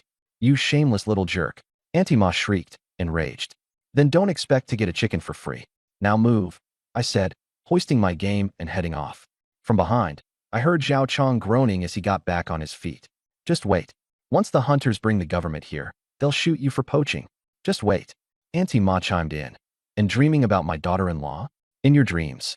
That night at the Li family house. The dinner table sported cornbread, stir-fried veggies, and half a salted duck egg. Even these modest offerings seemed like a feast compared to their usual fare of sweet potato porridge and pickled vegetables. Grandpa dished out some salted egg to Li Qingshu and himself before taking a bite, smacking his lips in satisfaction. The second and third uncles could only sip sweet potato porridge while looking on enviously. Out of the blue, Li Qingshu said, Third uncle, Qingshan's been gone for 3 days now, hasn't he? Yeah, 3 days indeed, third uncle nodded. If he doesn't come back, you need to go have a word with Li Hu. Tell him that the new house isn't Qingshan's, it belongs to Grandpa. Here's the English translation with a touch of American storytelling flair to capture the essence and nuances of the original text. It's up to me now. There's no reason for anyone to pin Qingshan's debt on us, I said firmly. Grandpa immediately chimed in. Qingshu is absolutely right. Lao San, did you hear that? Uncle Third sighed in resignation. Got it, Dad. Aunt Lu Gui Xiang gritted her teeth. Qingshan will definitely come back safely. But Li Qingshu let out a cold laugh. Sister-in-law, everyone knows how many people the old forest has swallowed up over the years. Li Qingshan is just a naive, clueless kid. If he walks in there and comes back out alive, that'd be a miracle. I cast a frosty glare at Lu Gui Xiang. And what does the old forest-eating people have to do with me? She scrambled for words. Plenty of hunters go into the forest and make it back. Qingshan will be just fine. He might even bring back some game. Huh. Qingshu's laugh boomed through the room. If that little punk can make it back alive, that alone would be impressive. Bringing back game? Keep dreaming. Everyone in these villages knows Qingshan is a no-good loafer. If he had gone to apprentice as a carpenter with Qingyu or Qingyu back then, he'd already be skilled by now. He sneered. If he does come back, he's not sitting at the main table for meals. Let him sit at the far end, eating leftovers, so he learns his place. The second family chimed in, triumphant. Dad, just wait. Once Qingyu and Qingyu finish their apprenticeships and start earning money, they'll be able to support you. Grandpa Li Lao Tun nodded in satisfaction. We can only count on the first and second families. Lao San, just look at your 2 sons. One's off to die who knows where, and the other is a no-good slacker. Uncle Third muttered softly. Dad, when Qingshan gets back, I'll have a stern talk with him. The first wife glared at Lu Gui Xiang. Men are talking. Stay out of it. Didn't your parents teach you any manners? Tears welled up in Lu Gui Xiang's eyes, but she lowered her head, silent.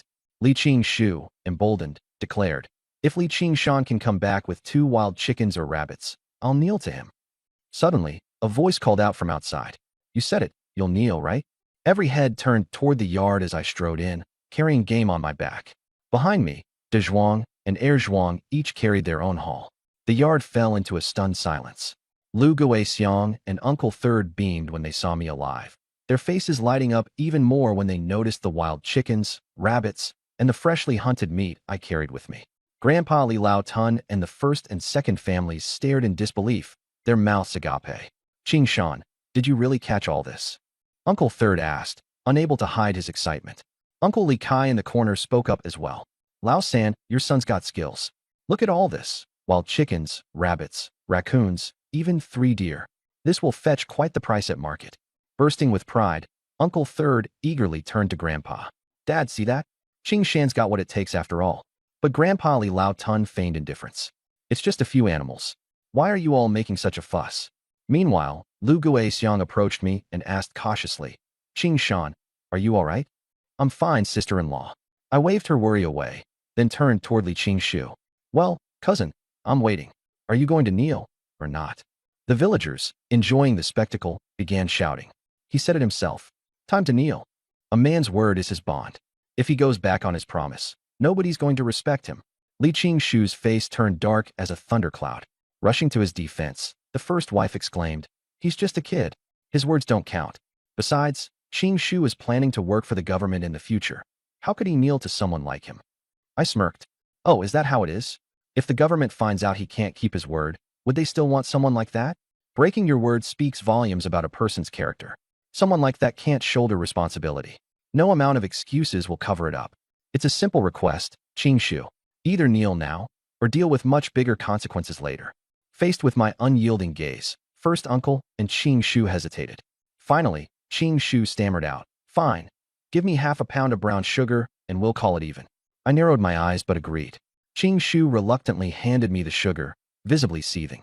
As I collected it, my hand subtly pressed down on an acupoint in his wrist, releasing a burst of pure energy. Qingshu's legs gave way, his knees buckling as if beyond his control. Before anyone could intervene, he collapsed to the ground in front of me, kneeling. The crowd gasped in shock. I'm Li Qingshan, and today, I'm going to teach these people a lesson they'll never forget.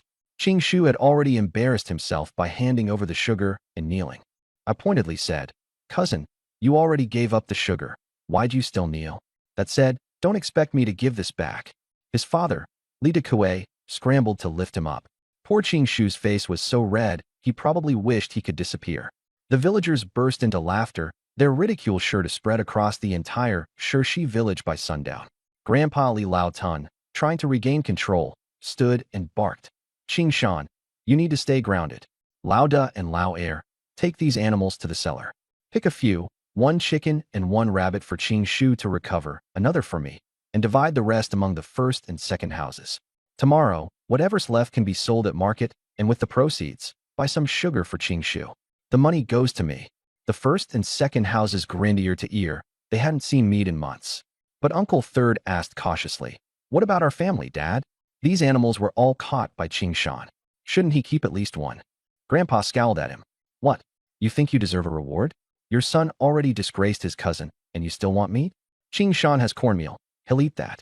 As for the rest, send the remaining cornmeal to your mother. All you get is sweet potato porridge. Too insulted to stay silent, I stepped forward. Li Lao Tun, I caught these animals with my own hands. Why should you decide what happens to them? Grandpa slammed his hand on the table and shouted, You insolent little punk. Are you trying to overthrow this family? I'm the head of this household. What's yours is mine, and I make the rules. I let out a cold laugh. Family dictatorship in this day and age? Get real. These animals are mine, and nobody touches them without my say-so. Grabbing a knife, I slammed it down into the wooden table. Splinters sprayed out, and the table cracked under the force of the blow. Everyone froze. Second uncle finally found his voice and scolded me. Li Qingshan, what do you think you're doing? Lao San, control your son. But my father, head bowed, only managed a week. Qingshan, please, let's not make trouble. Ignoring him, I stared down second uncle and spoke calmly. Second uncle, you're my elder. I won't lay a hand on you. But your two boys? My cousins. Fair game. Before anyone could react, I landed a solid punch into Qing Yu's stomach, sending him doubling over in pain. Then, I grabbed Qing Yu by the arm and threw him over my shoulder, slamming him to the ground with a loud thud. Both brothers groaned and writhed in pain. Finally, I turned to Qingshu and delivered a swift kick, sending him flying backward. He landed hard, a large footprint now visible on his chest. Qingshu, snarling in pain on the ground, yelled out, Li Qingshan, you sneak attacked me. If I weren't a scholar and unwilling to stoop to using my fists, I'd have beaten you to death already. I dropped 3 men in an instant, my movements swift as lightning. The surrounding villagers were stunned into silence, their faces a mix of shock and disbelief. Holy smokes, since when was Qingshan this good at fighting? It's not that he's that good. Those 3 are just that useless. This loafer's got guts, though. Isn't he afraid he'll be kicked out for this? Li Erkue, glaring at the 2 sons lying on the ground, charged toward me in a rage. Li Qingshan, how dare you lay a hand on my boys? Before he could get close, Dazhuang positioned his hulking frame in front of me, like an immovable mountain. Try laying a finger on my brother Shan, and see if I don't obliterate you. Erzwang stepped up beside Dazhuang, crossing his arms menacingly. Yeah, anyone who messes with Shan Bro gets dealt with by me. Faced with the two of them, Li Erkue immediately backed down, his anger visibly melting into unease. The stern voice of the old family patriarch, Li Laotuan, suddenly cut through the tension. His beard quivered with indignation as he roared, Li Qingshan, if you won't recognize me as the head of this family, then pack your things and get out. Let's see how you'll survive. The villagers started whispering amongst themselves again. That's it. He's toast. No house, no fields. He'll be sleeping out in the wilderness. I sneered coldly. Fine. Tomorrow, I'll head to the government office and split from the family officially. Father, mother, you coming with me? Li Laoduan now turned his contemptuous glare at my father. Old third, you're siding with your son to make this ruckus? But my mother, Hanshio, gritted her teeth and stepped to my side, resolute. Where my son goes, I go. Then came my sister-in-law, Lu Guixiang, surprising everyone. Me too. I'm out. My father, Li Sanka, clenched his fists and finally found his resolve. For the first time, he stood tall and spoke with unshakable firmness. Father, you've got 3 sons. I've only got 1 wife and 1 son. All these years, I've done right by you, but you've never treated me fairly. Fine by me. Let's split up the family tomorrow. Enraged, Li Laoduan's face turned beet red. He began tremoring with fury. Fine. You want to split? Good. But don't think you'll get a single coin of family property. No houses, no farmland. Don't even think about it. My eldest brother, Li Daqi, ever the slimy smooth talker, tried to play peacemaker. Qingshan, just apologize. Let's end this nonsense here. Apologize? I snorted. Not a chance. I crossed my arms, utterly unfazed. Until my name's officially moved out of the family registry, I'm staying right here. And let's not forget, the house from the Gizi family is mine, and I've got a place to stay regardless. As for our farmland, back when it was divvied up, it included shares for me and my father. But here's the deal. Slap $5 on the table, and we'll waive any claim to the land. How's that sound? Li Laoduan's expression soured further. Clearly, he'd forgotten about the other house I had. If $5 isn't doable, I continued, voice icy, then at least sign an IOU. Gritting his teeth, Li Laoduan nodded bitterly, muttering under his breath, let's see how long they last with no farmland. Sooner or later, they'll come begging back. But I already knew what he didn't. By next year, under the new collective farm system, personal land ownership wouldn't matter anyway. Dazhuang, Erzwang, I ordered. Take everything to the root cellar. Come find me tomorrow at sunrise. We're heading to the market and selling these spoils for cash. Oh, and Laotuan, don't forget, you're coming with me to finalize the paperwork for splitting up the family. Oh, and while you're at it, get that IOU finalized as well. Unwillingly, Li Laoduan begrudgingly directed Qingshu to write the IOU. $5. He swiped his thumb across the ink pad and pressed his fingerprint down, marking the deal sealed. Meanwhile, Qingshu's thoughts betrayed his foolish grin. $5 for all that land? What an idiot. When the transactions were done, I turned to my mother. Mom, take these rabbits, pheasants, and that raccoon dog to cook up a feast. Tonight, we're hosting Dazhuang's family for dinner. For a moment, my mother, Hanshio, looked dazed. Never had anything like this happened in the Li household before. A private, special meal? It felt almost unreal to her. But then, Lu Guixiang stepped up and took the wild game from my hands. Come on, Mom, let's prepare. It's getting late, and we don't want to keep them waiting. As Guixiang's fingers brushed against mine while taking the bundle, our eyes locked. Hers were filled with relief from seeing I'd returned safe, while mine held a promise to protect her and our family from all harm. By now, the loitering villagers had mostly been shooed away. Dad, Mom, I said, I'm heading over to Uncle Jean's place. If old man Li dares touch any of the things in that cellar, come straight to me. Don't you worry, my father vowed, his clenched fists trembling in newfound defiance. As long as I'm here, they won't dare move a thing. For the first time, standing up to the old man seemed satisfying. Even the spoils of today's hunt, which should have been divided among the family, were now secure, ours alone. Carrying the last load of our haul, I trekked to Uncle Zhao's house with Da Huang by my side. As for Dazhuang and Erzwang, they dispersed home to prepare for the feast later that night. Chun Xiao, I said to the young woman sneaking glances at me as I passed her house, you should get back home. Your folks are probably worried sick. She lingered for a moment, blushing lightly. Shanji, When's your next trip to the mountains? As soon as we've sold off today's haul and dealt with the family business. I replied swiftly, my focus unwavering. Let me know, all right? She said, her subtle determination catching me by surprise. I furrowed my brow. Why, you want to go with me? Don't be silly. That's no place for a girl. Her chin lifted, defiance tinging her voice. I didn't say I wanted to climb a mountain. Just, let me know when you're going. You'll see. There was something cryptic about her tone, but I didn't press her further. Instead, I handed her a rabbit. Here, take this. Just tell him you were craving game and went hunting on a whim. Say anything, but don't involve me. She took the rabbit with a nod of gratitude, her face lighting up. Got it. And, Shanji, I trust you. Then, without another word, she turned and hurried off. Poising myself to leave, I couldn't help but smirk that in this village, trust and loyalty are rare commodities. Let's see how long the old man and his cronies stand their ground once tomorrow comes. Their relationship with Li Kai is strong. If someone messes with them, Li Kai's two sons will undoubtedly step in to help. Sure, we're not scared, but ending up in mutual destruction while others laugh at us isn't worth it. I think we should do nothing for now. Tomorrow, you should go to the authorities and split household registrations. Kick them out. Make it official so they have no way back. Think about it. Zhao Zhanshan, the old hunter, has land and hunts daily just to feed himself and his daughter. But Li Qingshan, all alone and with no land, can he really sustain a family of 4? This time, he caught so much just out of sheer luck, but luck never lasts. Next time, who knows? He might even die in the mountains. When that happens, wouldn't third uncle's household come begging to you for food? That's the moment we strike proper, and maybe even take Zhao Gui's house for ourselves. With third uncle's family working for us, we'd have help with the farm. And most importantly, when third uncle no longer has sons or heirs, wouldn't his property be at our mercy? On my way, I ran into Zhao Chong. The moment he saw me, he recoiled in fear. Li Qingshan, I swear, I didn't say anything bad about you. Earlier, I only went easy because De Zhuang and Heir Zhuang helped you. But now it's just us two here. If you dare make a move, you'll be the one on the ground. I couldn't be bothered with his nonsense and said directly, go home and tell your parents. Move out by noon tomorrow, or don't blame me for what happens. Then I left without another word. When Zhao Chong got home, he told Zhao Gui about what happened. What, move out? On what grounds? Zhao Gui slammed the table. This house has belonged to our family for generations. Who does Li Qingshan think he is? I don't believe he'd dare kill all of us. If nobody dies, we'll just stay and refuse to leave. Zhao Chong's mom chimed in, both their frustrations directed at Wang Naixiang. It's all because of that wretched woman. She couldn't even seduce one man.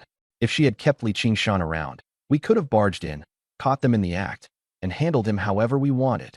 Zhao Chong went further, flipping over Wang Naixiang's bowl of food. Go wash the clothes. You're a cursed woman who's brought nothing but death and bad luck to my brother. With tears welling in her eyes, Wang Naixiang silently went to do the laundry. Meanwhile, I arrived at Zhao Zhanshan's house carrying rabbits and pheasants. Their dog, De Huang, barked a few times, and Zhao Shanxin opened the door after hearing the noise. Shanxin, I said, this hunt went well, so I brought some extra for you and uncle. You hunted all this? She asked, surprised. For your first time on the mountain, your luck must have been incredible. But you should keep it. Your family isn't well off either. You might not have such luck next time. She started pushing the game back toward me, thinking I had only caught a couple of animals. Don't worry, take it. I've left plenty for ourselves, and tomorrow, I'm heading to the market to sell the rest.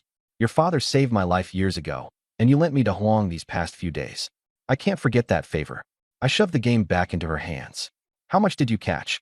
Shanxin was stunned. Her expression shifted as she thought it over. A novice hunter, on his first trip, bringing home this much game? It didn't make sense. Most beginners are lucky to return alive, let alone succeed in hunting this much. The hunt went well. Besides these, I got 3 large roe deer as well, I said casually. 3 deer. Shanxin gave me a thorough once-over. You've never shot an arrow, right? And this was your first time in the mountains. What would I lie for? The villagers at the entrance all saw it. It's just luck and natural talent, I guess. The moment I tried the bow, it felt so easy, like I was made for it. Pulling it to full draw, aiming, and hitting the target were second nature. It's like a gift. Shanxin cautioned, be careful the next time you go. Your life's more important than the catch. You should raise a few more hunting dogs. My father owes his survival to having 3 of them. Got it. Now go cook these. I'll stop by tomorrow to check on Uncle Zhanshan's leg. You know how to treat injuries too? Shanxin asked, surprised. I studied for a few years under an old mountain doctor. I know a thing or two. Tomorrow, I'll grab some needles for acupuncture from the market and show you what I've learned. She smiled, carrying the game into the kitchen. Watching her walk away, with those long legs and slender waist, I couldn't help but think, she's definitely worthy of being called one of the three beauties of the village. From inside, a frail voice called out, Shanshin, is Qingshan here? Why didn't he come inside? Yes, Dad, it's Li Qingshan. He brought some rabbits and pheasants, and said he'll come back tomorrow to check your injury. Apparently, he learned medicine from an old mountain doctor. Zhao Zhanshan sighed heavily. Qingshan's a good kid. He still thinks about us. Shanshin, you should stop teasing him so much. Back home, Zhao Gui, De Zhuang, Er Zhuang, and even Li Kai's wife were there. The women were busy in the kitchen while we men sat in the courtyard drinking. Zhao Gui had brought along 2 bottles of local liquor, each bottle costing a full $1. In these times, that's a big gesture. Li Kai, uncle, I said, in a couple of days, I'll head back to the mountains. Would you let De Zhuang come along? Before Li Kai could reply, De Zhuang's eyes lit up. Dad, I want to go with brother Qingshan. His archery is so amazing, it's like magic. If you don't let me, I'll sneak off anyway. De Zhuang, I scolded. Don't jump ahead. Li Kai uncle hasn't even said no. Li Kai sighed. All right, if you want to go, go. Just be careful. If something looks too dangerous, don't risk it, got it? Don't worry, Dad. De Zhuang was beaming with excitement. Er Zhuang wanted to join too, but Li Kai immediately said no. Absolutely not. It's already nerve-wracking to have one son out there, let alone both. What if something happens? How would I even live through the rest of my life? I reassured Er Zhuang. Don't rush it. Once I've gained more experience, I'll take you too. I knew there was little chance Li Kai would let both sons join me right away. I'm still a novice hunter, after all. But it didn't matter. I had a plan. I'd start with De Zhuang, bring him on a few hunts, and come back with plenty to show. Once the villagers saw the game we brought back, more would want in. At that point, I doubted Li Kai could hold back. Li Kai's family are good people, De Zhuang and Er Zhuang especially. I've known them all my life, and I trust them. Aside from them, there's Zhao Hongqi, but he's tied down. His mother is sick, and his wife just gave birth, so he has to stay home to help out. Fine, fine, Er Zhuang said, realizing tonight wasn't the time to press the issue. Meanwhile, in the kitchen, I myself was cooking. The wild chicken was already chopped into pieces. First, I heated the gol, poured in some oil. Using a gene, about half a kilogram, of inexpensive cooking oil, I heated it up with slices of ginger until they turned a light golden color. The aromatic smell filled the kitchen instantly. Next, I tossed in pieces of wild chicken, keeping the flame low, and slowly sautéed them until the moisture evaporated. This method helped tenderize the tougher texture of wild chicken without the need for prolonged simmering. It's much firmer than regular, farm-raised chicken. The pan sizzled loudly, and the rich aroma of the oil mingled with the savory scent of the meat, spreading through the whole kitchen and even wafting outside. Smells amazing, Da Zhuang said, swallowing eagerly. Next time we go hunting, we need to bring a cast-iron skillet. Brother Shan's cooking is unbeatable. When the chicken pieces turned golden, I added green onions and stir-fried until just softened. I stirred in a handful of dried chili peppers and Sichuan peppercorns, letting them release their fragrant oils, followed by soy sauce, a cheap 27 cents a gene, and salt. After a quick toss, I poured in some hot water and left it to simmer. 10 minutes later, I turned up the heat to reduce the sauce, added fresh chili peppers for a quick stir, and it was ready. Even without fancy spices like star anise or angelica root, the aroma of the stir-fried chicken filled Old Li's house, and practically the whole neighborhood. In the next house over, Old Li Tun, catching the delicious scent, kept swallowing hard as he grumbled. Those ungrateful brats, wasting such good meat on themselves when they could sell it for grain. They'll regret it when they have nothing left. He stomped back and forth, pouting about how he, the head of the family, didn't even get a taste, while those little rascals were wasting the food. Tensions were also rising in the big and second houses of the Li family. Father, I want some meat, Li Qingshu said, staring longingly at the steaming chicken on the neighbor's table. You think I don't want some too? Li Dakuai fumed, pacing back and forth. Those wasteful kids are even drinking wine. It's not even a festival or celebration. Hey, go over there and ask for some meat and wine.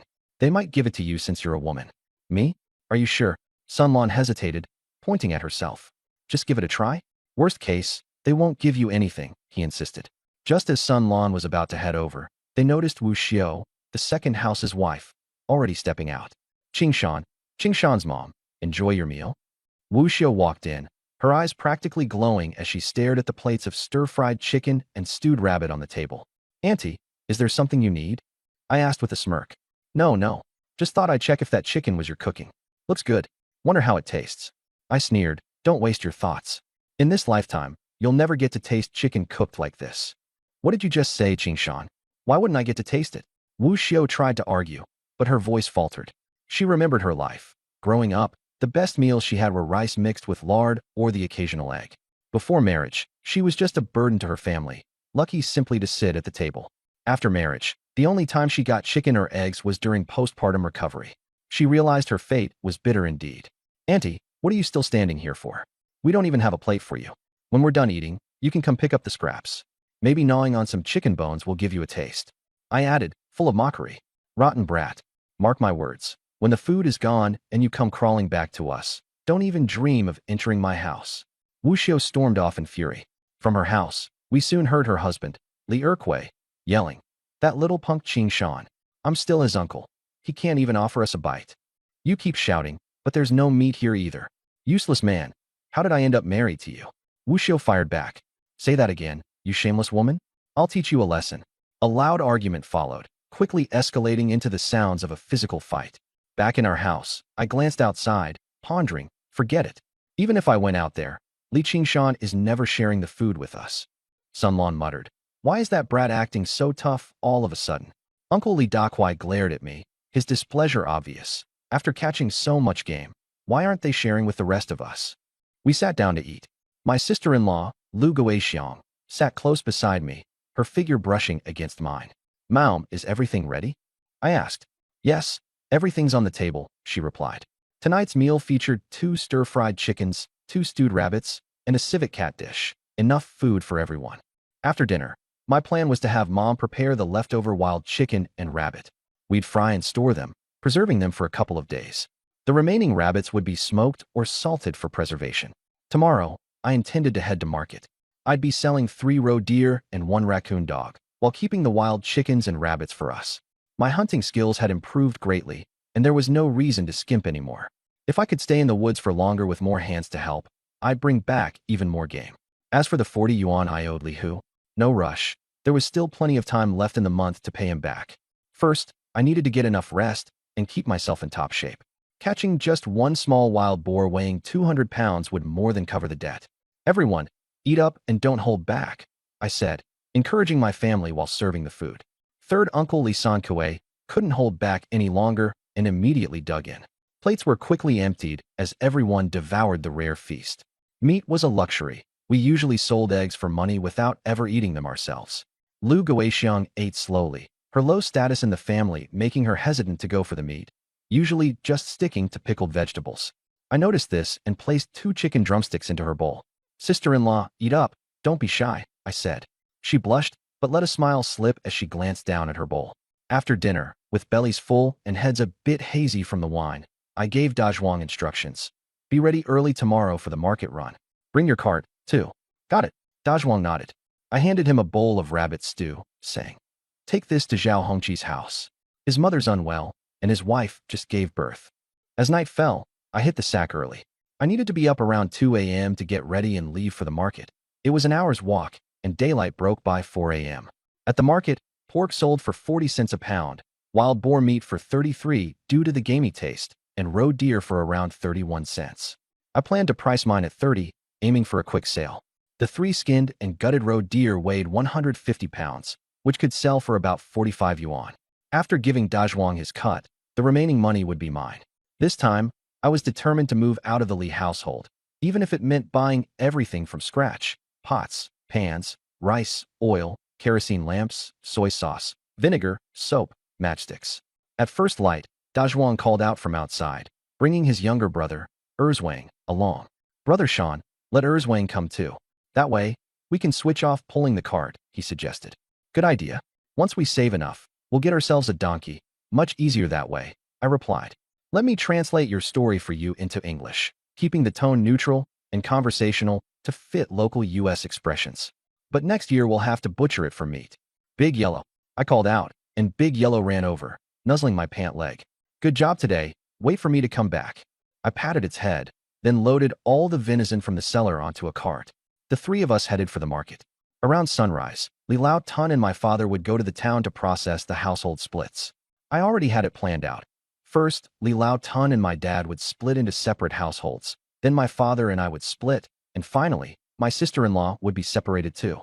This way, we'd end up with 3 household registrations, counting as 3 families. If we stayed on good terms with the village chief, we could apply for 2 more housing plots. Even if the application didn't go through, we could still buy extra from others. There were plenty of widows in the village and lots of vacant houses around. Ideally, we'd get 3 houses next to each other, so that when collectivization came, we'd have 3 households with 3 housing plots, all compliant with policy. We got to the market around 3 a.m. The place was bustling with vendors from various villages, and even early buyers were already shopping. As soon as I unloaded the venison from the cart, people gathered around immediately. An elderly man pointed to the meat and asked, "Young man, how much per pound?" "Uncle, pork outside is already 40 cents a pound, and beef is 50. My venison is going for 32 cents a pound at market rate, but today my buddy's child was just born. Good news for us all. So, I'm selling it for 31 cents per pound. Can't you go a bit lower?" The old man tried to haggle. I pointed to another pile of meat nearby and said, "Uncle, I can sell you this female venison at 29 cents, but the male venison stays at 31. "What's the difference?" the old man asked, puzzled. "Male venison can give you extra vitality. The female doesn't have that effect." "Really? Why would I lie to you?" "Buy a pound, cook it tonight, and you'll feel the difference." I thought to myself, in times like these when folks barely get enough food, anything hearty enough will naturally make them feel renewed energy. "All right, give me 2 pounds. The old man made up his mind. As soon as he said that, the other men around perked up. "Give me a pound too. I'll take 3 pounds. When it came to boosting vitality, these guys were willing to spend on anything. By daybreak, the 3 deer and a raccoon were all sold out, bringing in 50 yuan total. I pulled out 25 yuan and handed it to De Zhuang, saying, "Good work today. This is yours." "Brother Sean, are you joking? I barely did anything up the mountain, just carried stuff. I can't take this much. I feel bad even taking 5 yuan. I've eaten more meat these 2 days with you than I've had in my lifetime." De Zhuang pushed the money away. "If anything, take 5 yuan off me, like my dad said. Going hunting with you is lucky, but even he said I shouldn't earn more than 2 a day." He returned 20 yuan to me. I thought about it and handed him 4 yuan. "All right, split this between you two. Buy something nice." "Thanks, Brother Sean," the brothers said, grinning as they accepted it. "Let's go. Time to hit the supply co-op to buy some pots and pans," I said. The supply co-op didn't open until 7:30 a.m., but it was only a little past 5 a.m., so we had plenty of time. I led De Zhuang and Air Zhuang to the town government office, planning to grab breakfast first and then get groceries before handling the household split and heading back home. Who'd have thought that, just as we arrived near the breakfast shop, we'd run into my dad, old man Li Dekui, Li Qing-shu, and the eldest, Li Lao Tun. They were also here for the household split, earlier than I'd expected by more than an hour. Last night, Li Lao Tun had caught a whiff of the meat we were cooking and tossed, and turned in bed, too upset to sleep. He got madder the more he thought about it. His ungrateful descendants had meat, and didn't even offer him any. So, first thing at dawn, he dragged everyone along, eager to separate us quickly, likely hoping we'd struggle on our own and crawl back to him eventually. Li Qing-shu wasn't just there to help. He was also signing up for the rural literacy class. It was an opportunity. If he studied well, he might even become a literacy teacher. It's also the path I had suggested to Wang Chunxiao. "Qingshan sold all the meat?" my father asked. "Yep, sold it cheap, so it went quickly. The office isn't open yet. Let's have breakfast first," I suggested as we walked to the breakfast shop. Li Qing-shu, Li Dekui, and the old man looked at me with expressions like they wanted to devour me alive.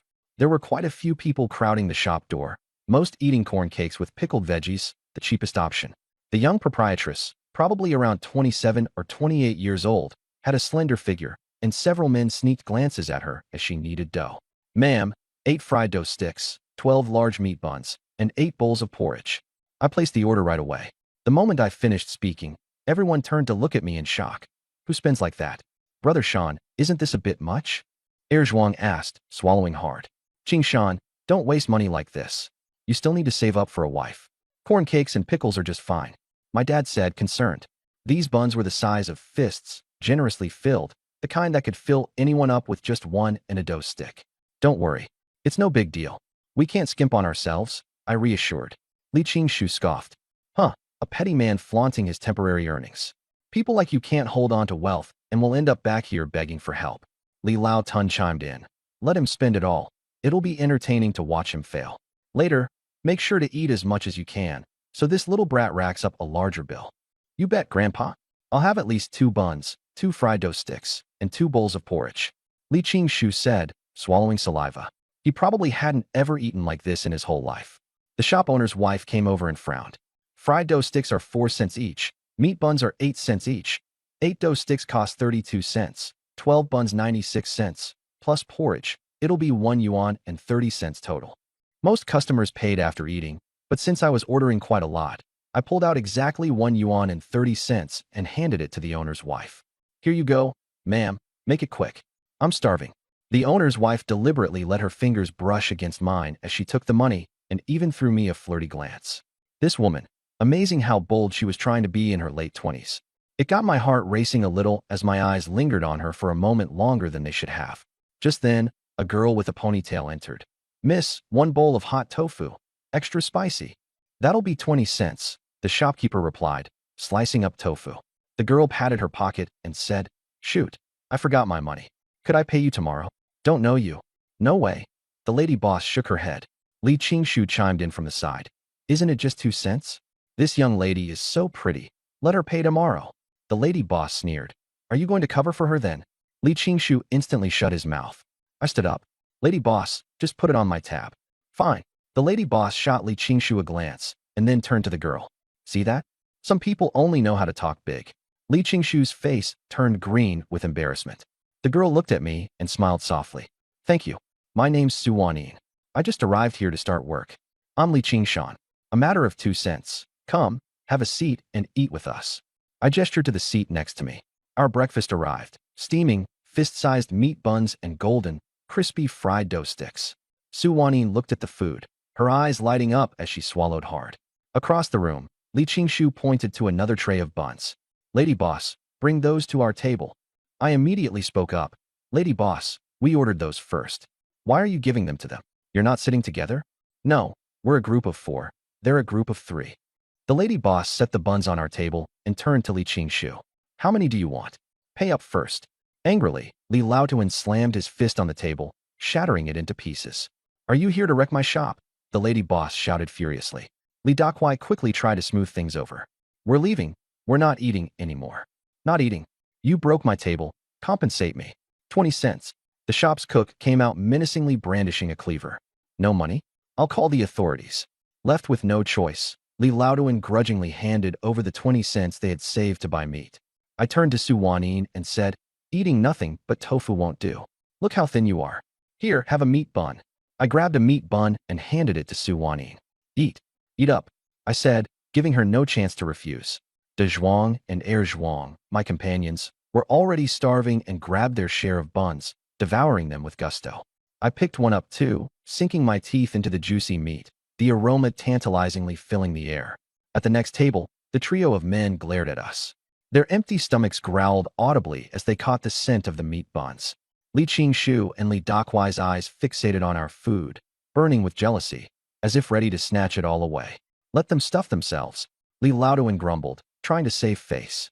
At the rate they're spending, they'll be broke soon and come crawling to us for help. Li Dakwai backed him up. Yeah, let them be all high and mighty for now. Inwardly, though, Li Qingshu cursed his elder. What's the point in slamming the table like that? With that 20 cents, we could have at least gotten something to eat. De Zhuang and the others finished off 6 buns and 3 dough sticks, their bellies bulging. Su Wanin only managed 1 bun, but I handed her a dough stick, and she looked at me pitifully, unsure how to refuse. With 4 dough sticks and 5 buns still left, I polished off the rest. Not quite full yet, I muttered, patting my stomach. Ever since practicing my health-focused martial arts, my appetite had increased tremendously. Lady boss, 4 more buns and 4 dough sticks to go, I shouted. Still hungry, my dad, who had just arrived, looked on in disbelief. They're for Mom and my sister-in-law. I'll bring them back. The lady boss packed up the food and handed it to me with a pleased smile. What a filial young man. Just hope you'll treat your future wife as well. Lady boss, have a sister to introduce me to? Promise I'll be good to her. As she took my money, her fingers lingered a little too long on my hand, throwing me a playful look. After that, I headed outside to practice my martial arts form.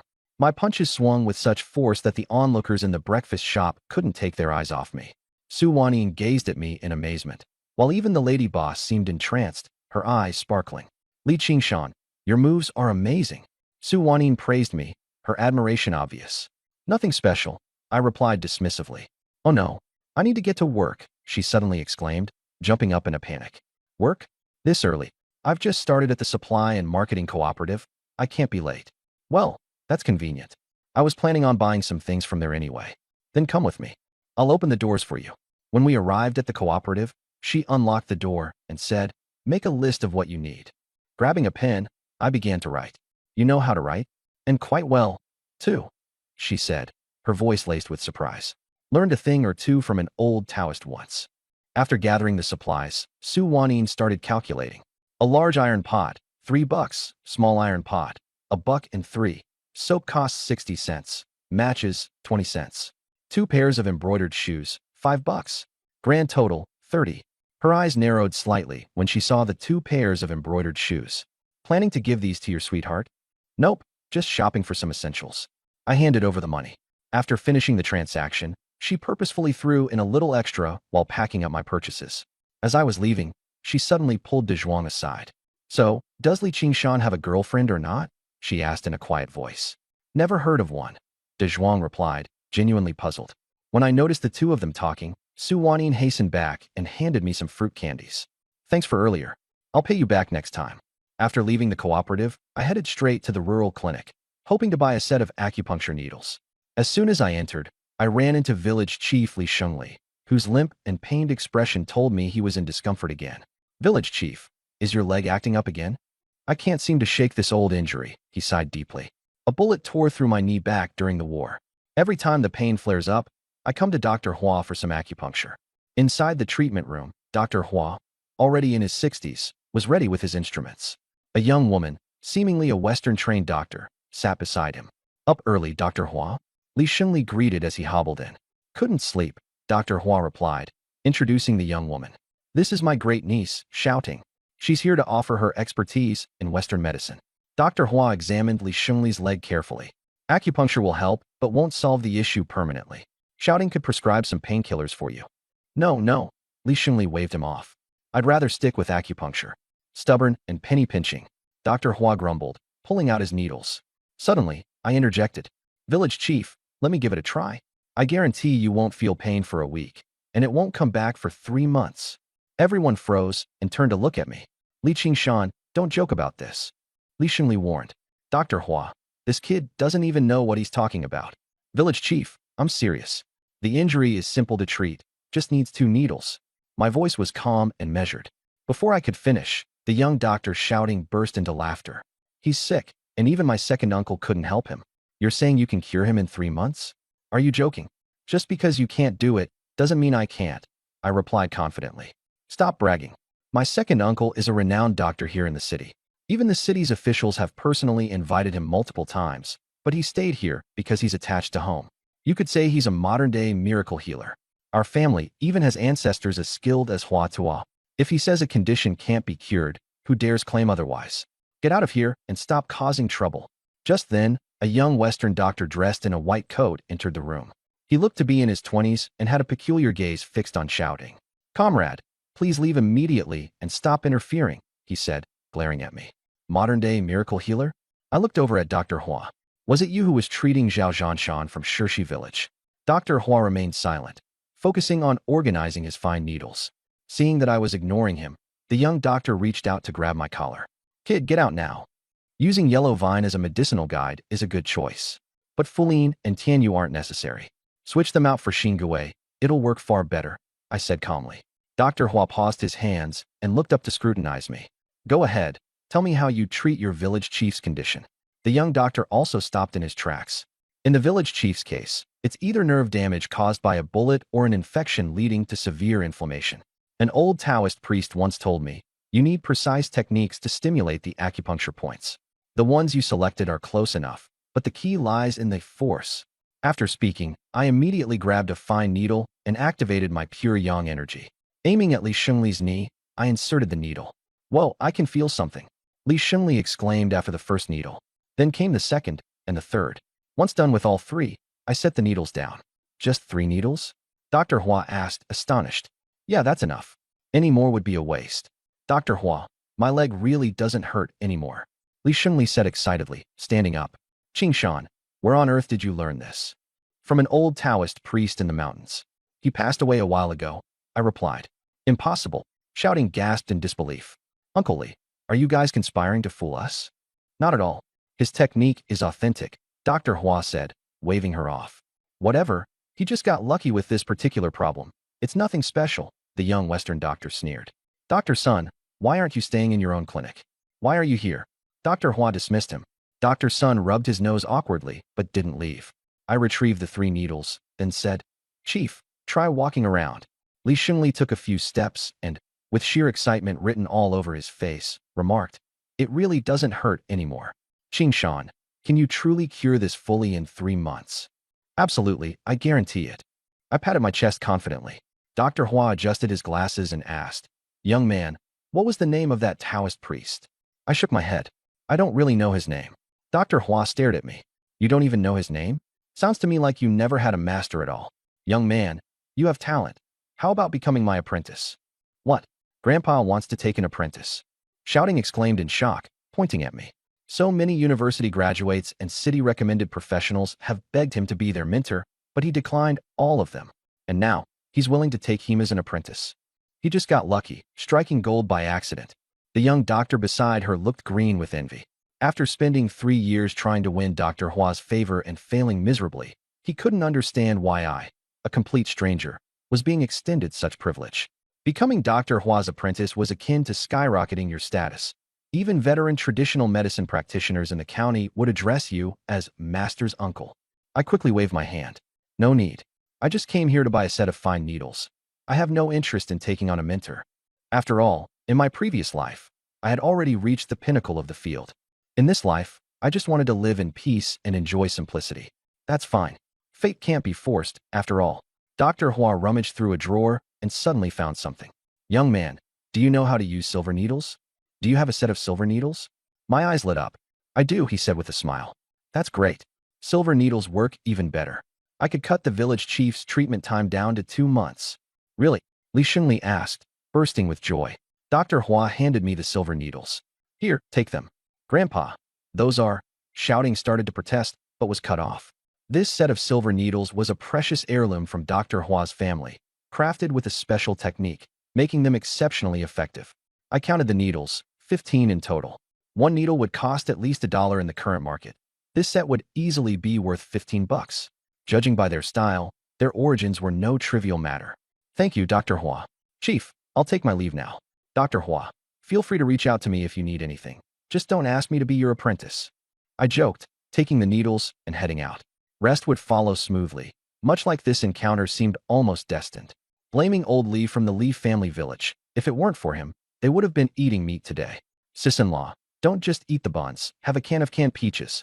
I opened a glass jar from the cart, revealing peach slices soaked in syrup, and handed it to my sister-in-law, Lu Guixiang. Canned peaches for 80 cents per jar. The members of the Li family stared wide-eyed, and I could hear the sound of them swallowing their drool. Sis-in-law, give it a try. I handed the jar up to her lips. Lu Guixiang froze in disbelief. These canned peaches are too expensive. You should give it to Mother instead. She'd never eaten canned peaches in her life. Mother spoke up. Guixiang, you've been married into this family for several years without having good days. This canned peach is yours to eat. No worries, I've got more. I took out another can and gave it to Mother. Only then did Lu Guixiang breathe easy. She took a sip of the syrup, her eyes lighting up. So sweet. Qingshan, have some too. I've already tasted it. I waved her off. Out of nowhere, the eldest daughter-in-law began wailing, scratching her husband. Good for nothing. People are eating meat buns and canned peaches while I'm stuck eating who knows what. The eldest brother turned red from the scratches, furious enough to lift a hand in retaliation. Not to be outdone, the second daughter-in-law started clawing at her husband too. Useless man. I'll scratch you to death. The Li family plunged into chaos. Grandpa Old Li's face turned beet red with anger as he roared, Stop it. Do you all want to be the village laughingstock? The eldest brother snapped. Dad, if it weren't for you throwing away those 2 dimes, we'd be eating meat right now. The second brother chimed in. 2 dimes could have gotten us half a pound of meat. Why did you smash the guy's table? Fuming, Grandpa whipped off his shoe and began whacking them. The neighbors started gathering to enjoy the spectacle.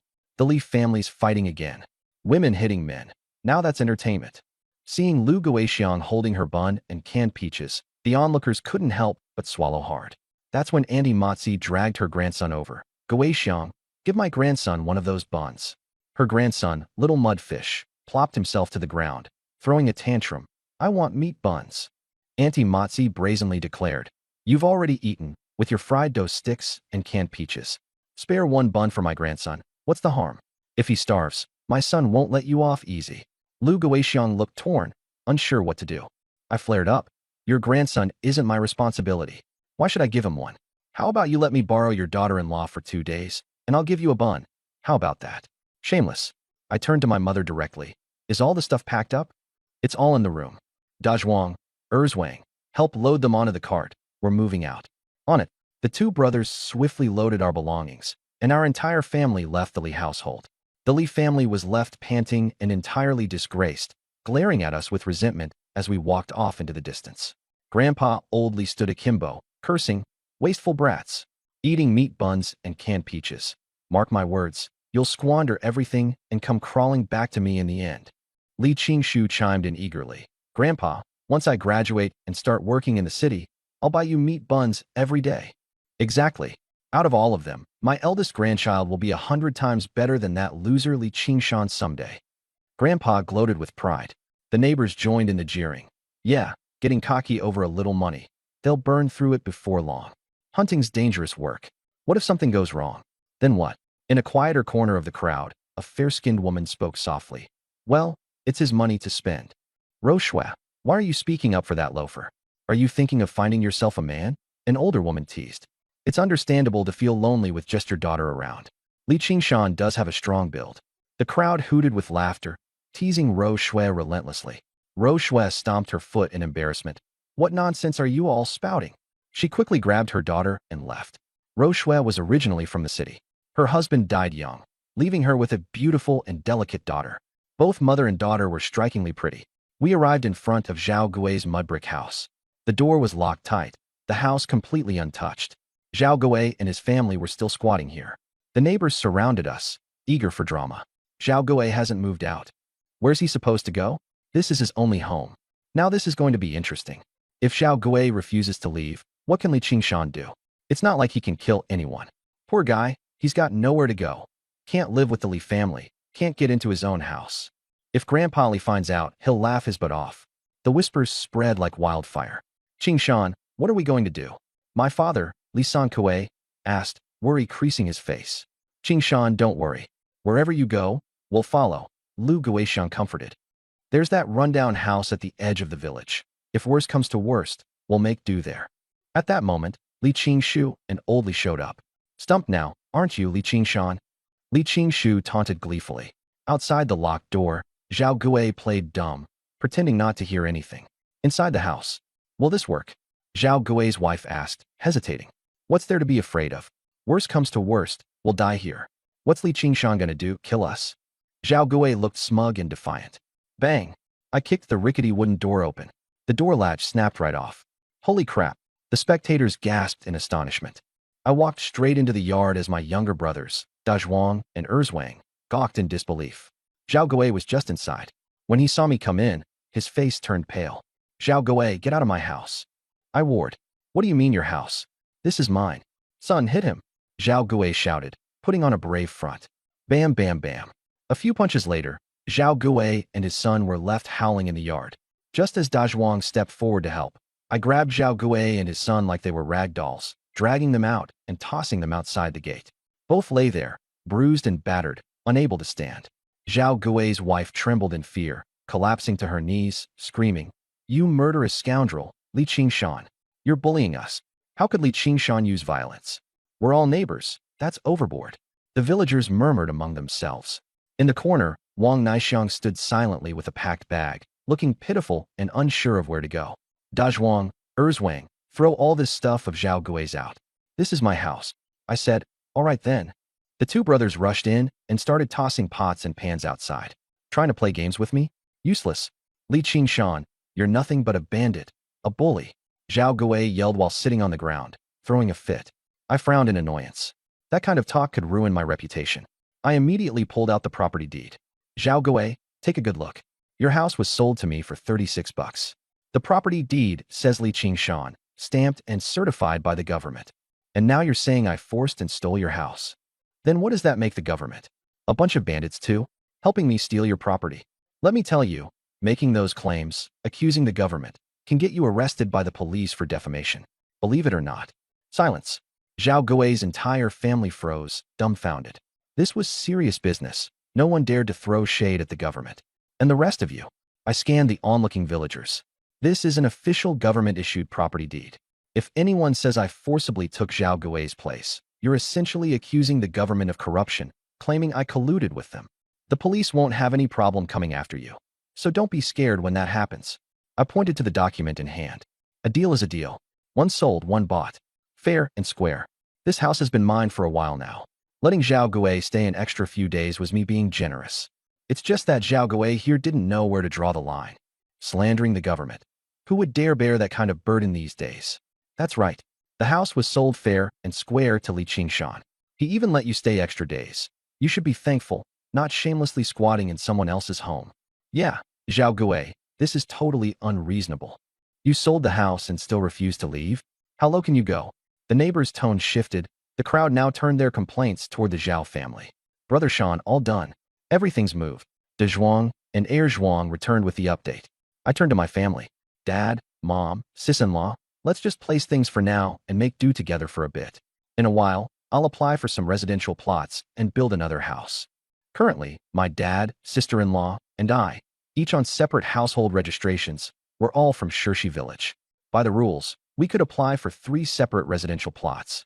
Conveniently, there were open spaces near Zhao Gui's old house, plenty of room, including the back slope of the hill. We could easily build 2 more houses on either side. By the time full collectivization hit and every household got 1 plot, we'd still comply with the regulations. And if Wang Naixiang could transfer her registration from her family, I could even help her out with another plot. Another house. Li Qingshan, you are really full of yourself. You got lucky bagging a few deer last time. Do you think luck will strike every single time? Sneered Li Qingshu.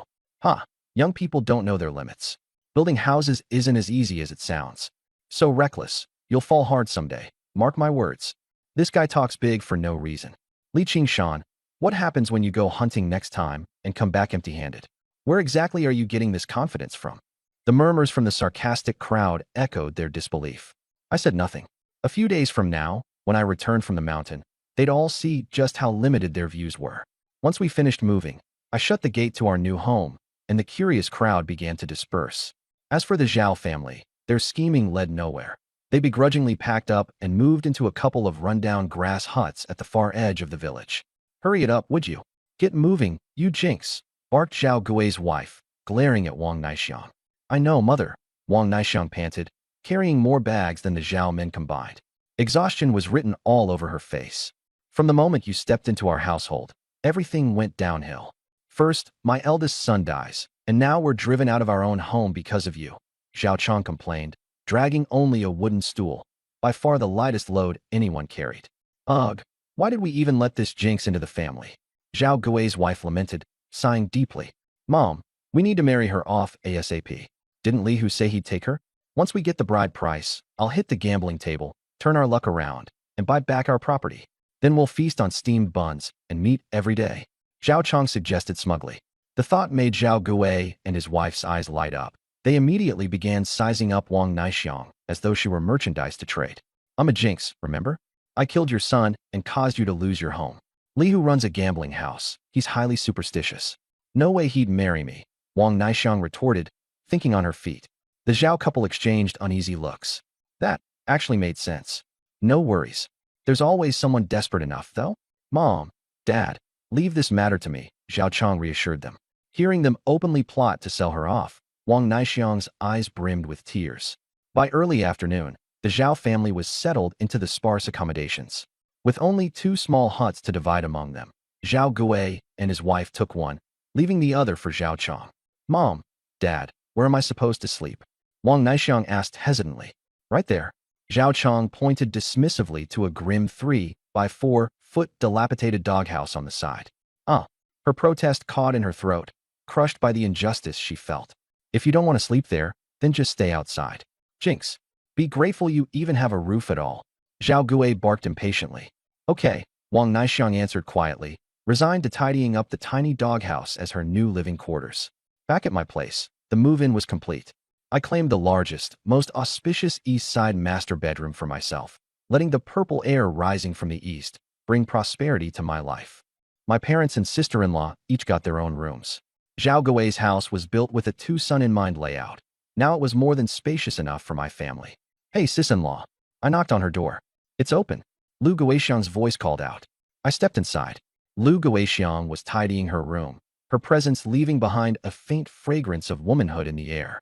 What's going on, Qingshan? Here, this is for you. Toss out those old shoes you're wearing, I said, handing her 2 pairs of beautifully embroidered cloth shoes. These are for me. Surprised and delighted, Lu Guixiang's face lit up for a moment, but quickly clouded with hesitation. She knew these shoes didn't come cheap. She'd only ever seen them on the village chief's wife. Put them on. Sis-in-law, I know you've had it rough these past years. I can't apologize enough, but from now on, I'll rely on you to help keep this family running smoothly. Qingshan, this is too much. These are way too expensive, she murmured, her guilty expression betraying how much she adored the gift. Take off those old shoes, I'll toss them for you. No more wearing patched-up junk. I crouched down to remove the worn-out shoes myself.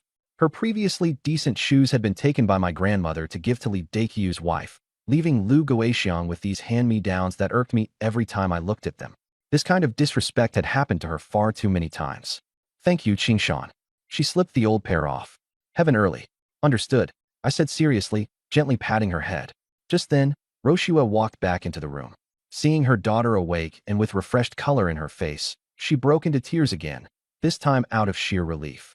Qingshan, thank you, she said, her voice trembling. I don't know how I can ever repay you. It's nothing, I replied, waving my hand dismissively. Just make sure to take better care of yourself and grass from now on. I'll leave the leftover herbs here. Boil them into tea for her for the next 3 days. Tears still streaming down her face, Roshua nodded repeatedly. Her gratitude was palpable, and though her strength was lacking, her sincerity filled the room. As I turned to leave, Grass's weak voice stopped me once more. Qingshan Ge, will you come visit us again? I smiled gently. Of course, but remember, only if you promise to stop hiding things from your mom. She smiled faintly and nodded. That was enough for me. Here, take this pheasant meat. I handed it to her. Eat to regain your strength. Wow, that's a lot of meat. And flatbread too. Chower exclaimed in excitement. Where did you get it? From the mountain. Just then, Roshua burst in. Seeing her daughter unharmed, she hugged her tightly, sobbing uncontrollably. I turned around and walked out. Qingshan, Roshua called out as she followed me outside. I turned back and saw her starting to unbutton her shirt, biting her lips, clearly offering herself to me. Roshua, don't do this. I quickly grabbed her hand. You're the prettiest woman in the village. So many bachelors linger around your yard at night, dreaming of being with you. Every man in the village wishes to share a bed with you. And I want to be with you, she replied. But not like this. Not because of a bowl of meat, I said firmly. If the day ever comes when you genuinely want to be with me, we'll talk. For now, I have things to do. Take care. I turned to leave. Roshua froze, probably shocked at my unexpected refusal. Qingshan, wait. She called out again. What's wrong now? I asked, turning back. Come with me. I have something to show you. She led me toward a small, earthen hut behind the yard. I followed Roshua into the dim, cramped room. She crouched down and pulled out a wooden box from a corner. When she opened it, I was astonished. It was a gun, a single-barrel hunting rifle. This, Roshua, is this what I think it is? My eyes widened in disbelief. My husband died because of this gun, she said with a sigh. Before he passed, he made me swear to keep it safe. Then he was gone. I've thought about selling it for money over the years, but as a single woman, I don't have the means. This gun has a murky past, and it killed my husband. If I sold it, word would spread, and trouble would inevitably find its way here. The lives of Chower and I would be in danger. So, I kept it hidden here, she explained solemnly. You hunt in the forest, don't you? I've heard you even use a bow. What good is a hunter without a gun? You can take it if you want it. If not, it can just stay here gathering dust. Trouble? Who has time to worry about trouble? This gun was exactly what I needed. With it, my hunting efficiency would skyrocket, and more importantly, It would give me a way to handle wild boars and other big game. Currently, my 60-pound bow was adequate for rabbits and pheasants, maybe even a roe deer if I got really close. But when it came to wild boars, forget about it. This single-barrel shotgun, however, changed the game completely. The gun could shoot two types of ammunition, buckshot and slugs.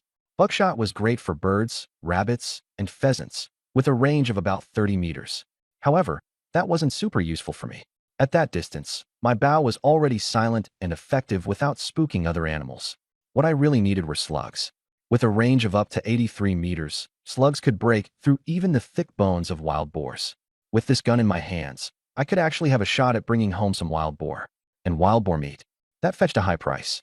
There were also 4 or 5 slug rounds by the gun. On the market, buckshot cost 7 cents each, while slugs were 20 cents apiece. Pretty pricey, considering a single pheasant was worth just 50 cents. But buying ammunition was easier than making my own, so I didn't mind. Roshua, you're a lifesaver. I picked up the shotgun and carefully examined it. This thing isn't cheap. Now I owe you a favor. Qingshan, you're a good man, she said, her voice quivering. It's hard living alone. How about I come to see you tonight? Don't worry. You won't be responsible for anything. If you find yourself a wife in the future, I'll stay away. Are you serious, Roshua? I was taken aback. She blushed, but before I could respond further, she hurried out of the room. Watching her retreating figure, I couldn't help but feel a pang of desire. It wasn't dark yet, though. I'd have to wait. I hid the shotgun safely at home before heading out to check on Zhao Zhanshan, a patient of mine. Yesterday, I hadn't been able to help him since I didn't have my silver needles with me. But now I did. At the same secluded courtyard, Zhao Zhanshan and his daughter were still skeptical. I inserted a few needles strategically, and to their amazement, his chest pain eased significantly. Father, how do you feel? Zhao Shanxing asked anxiously. It doesn't hurt anymore, Zhanshan said, clearly in shock as he looked at me. I'll come by once every 2 weeks, I told him.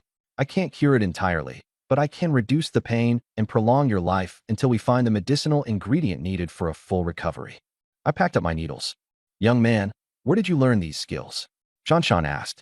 I told you before, but you didn't believe me, I replied with a shrug. I've got things to take care of now, but I'll bring over more game next time.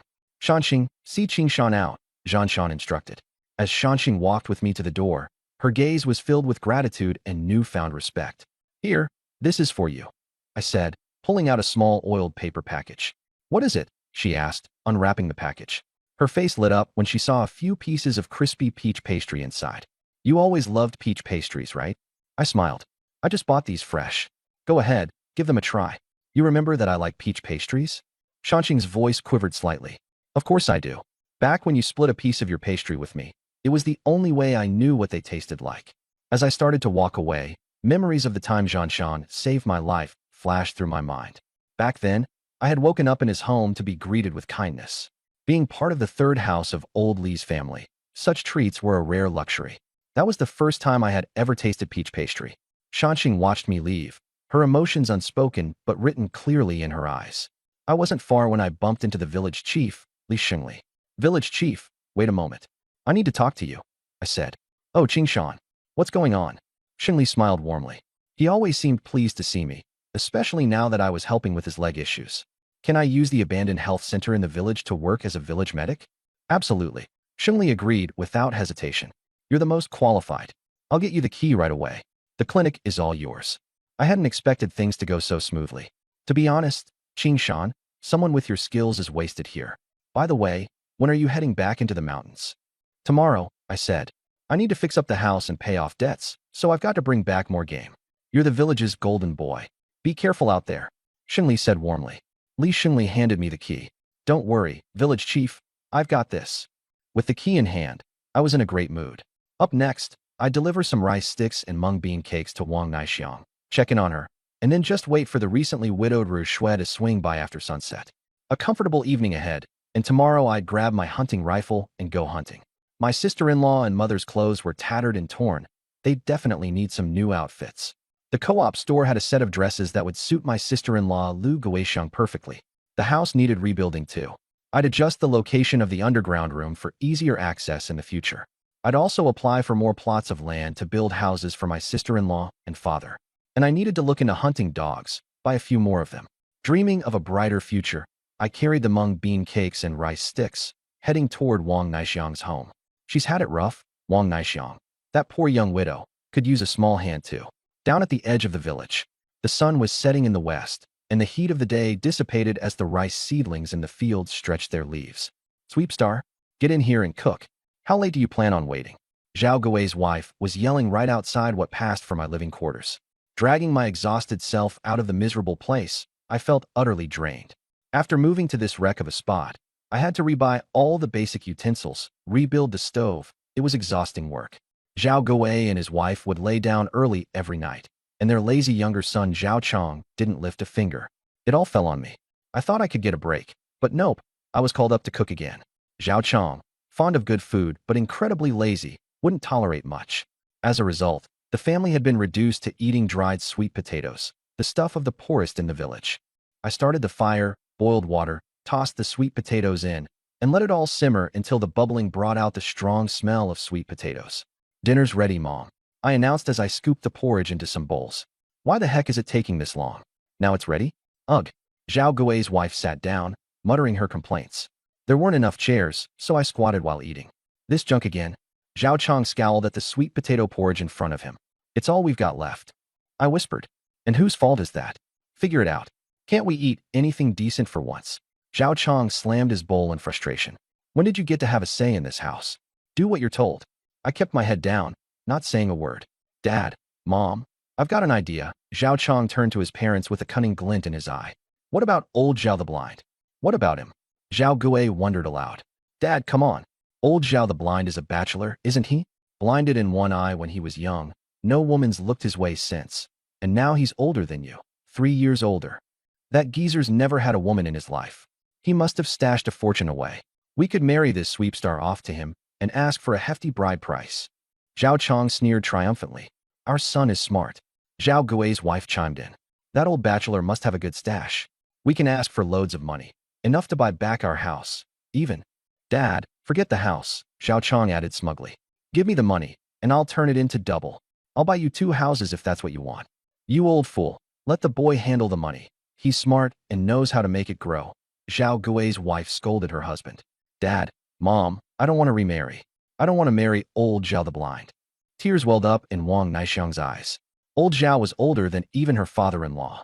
Worse yet, with no prospects, old Zhao had become a bitter man over the years. He'd creep around the village women, leering and grinning, his appearance repulsive.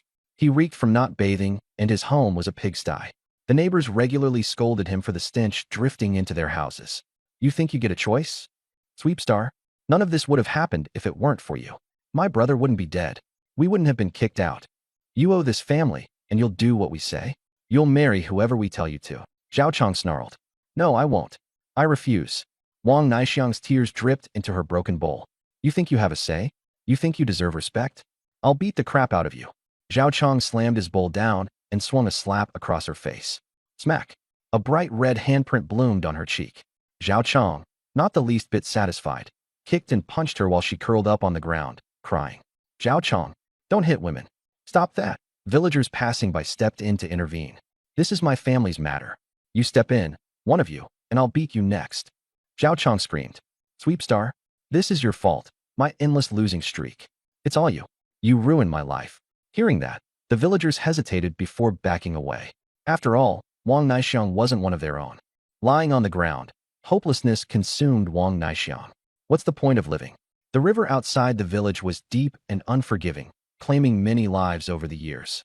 Yes, tonight I'll end it all there. Perhaps in my next life, I won't suffer this much. Oddly, the thought calmed her. Go ahead, beat me. It doesn't matter. I won't be here much longer. She reflected on her life. Born into a family that prized boys over girls, she couldn't fight back when her brother hit her. Otherwise, her mom's slap would come flying. She always ate last and was burdened with every household chore. Marriage seemed like an escape, but life turned out no better, an endless cycle of struggle and despair. And then, suddenly, I walked in with my rice sticks and mung bean cakes, spotting Zhao Chong assaulting her. My teeth clenched furiously. My blood boiled. I lost it. Zhao Chong, to hell with you. I roared like a beast unleashed, charging toward him with sheer fury. Li Qingshan, what are you doing? Don't hit me. Zhao Chong stuttered, terror gripping him. Bam! I delivered a powerful kick to his chest, sending his 100-plus-pound frame flying like he was weightless. Yes, flying. The bystanders were left stunned. Zhao Chong crashed to the ground like he'd been rammed by a bull, landing with a thud that left dirt clouds spiraling up. Pain spread across his chest. He swore his ribs cracked. Without missing a beat, I started pounding him. Help! Mom! Dad, save me! Zhao Chong shrieked pitifully. Li Qingshan, you no-good scoundrel. Stop hitting my boy. Zhao Gui rushed in to pull me away. The moment he reached for me, I spun toward him and yelled, You old bastard. Want to try me too? I never. Before he could finish, my fist connected with his eye, and I laid into him without mercy. Enough. Oh, my poor husband. Somebody get the village chief. Li Qingshan's gone mad. Zhao Gui wailed from his spot on the ground, cradling himself in agony. You dare hit my man and baby boy? I'll claw the life out of you. His wife screeched, charging at me. Sorry, but I can't help with this request. At the edge of the village stood a makeshift outpost made of straw. The large house was for human living, while a smaller, thatched shack functioned as a doghouse. In this place, those two old scoundrels dared to force their daughter-in-law to live in the doghouse. You want to take her away? Fine. Zhao Gui sneered and held up 5 fingers. Back then, her dowry was 20 pounds of rice and 30 eggs. Count all these years and give me $50. $50? The entire village gasped. In those days, $50 could buy you an entire yard and property. No one could afford that. Not a single penny. I chuckled coldly. I'm taking her today, and if you dare bully her again, we're going to involve the authorities. Village chief, you've been to town meetings. You know about freedom of marriage and women's rights, don't you? If I take Wang Naixiang to the Women's Federation and file a complaint, you two old crooks are going to end up behind bars. Zhao Gui's neck stiffened with panic. He turned quickly to the village chief. Is that true? Could we really go to jail? Qingshan's right. The chief nodded sternly. If you try to force her into another marriage, you'll face the consequences. Without wasting another word, I packed Wang Naixiang's belongings and held her hand to leave. Hey, Zhao Gui, you just let a drifter take away your daughter-in-law, and you don't even dare make a peep, the other villagers teased. Zhao Gui's face turned alternately pale and flushed, and he looked as though he wanted the earth to swallow him whole. I paused for a moment, noticing Zhao Gui's expression turning more defiant. Stop right there. Zhao Gui stormed over, fist clenched. Wang Naixiang is my son's wife. Even if she dies, it will be here in my home. What right do you have to take her? You're smearing my family's honor. Believe me, I'll fight you to the death. Qingshan, just let it be. Wang Naixiang reluctantly pulled her hand away from mine. She had heard the villagers' conversations, the gossip they'd soon spread about a single man taking in a young widow, stories of stolen nights in the rain, rolling in the hay, or rendezvous in the cornfields. My reputation doesn't matter, but you haven't even got married yet. Who'd want to marry you after this? Her tearful eyes looked at me hesitantly. Naixiang, what are you afraid of? It's not like before. No one can stop you going where you want. Do you want to stay here, letting these two old dogs push you around?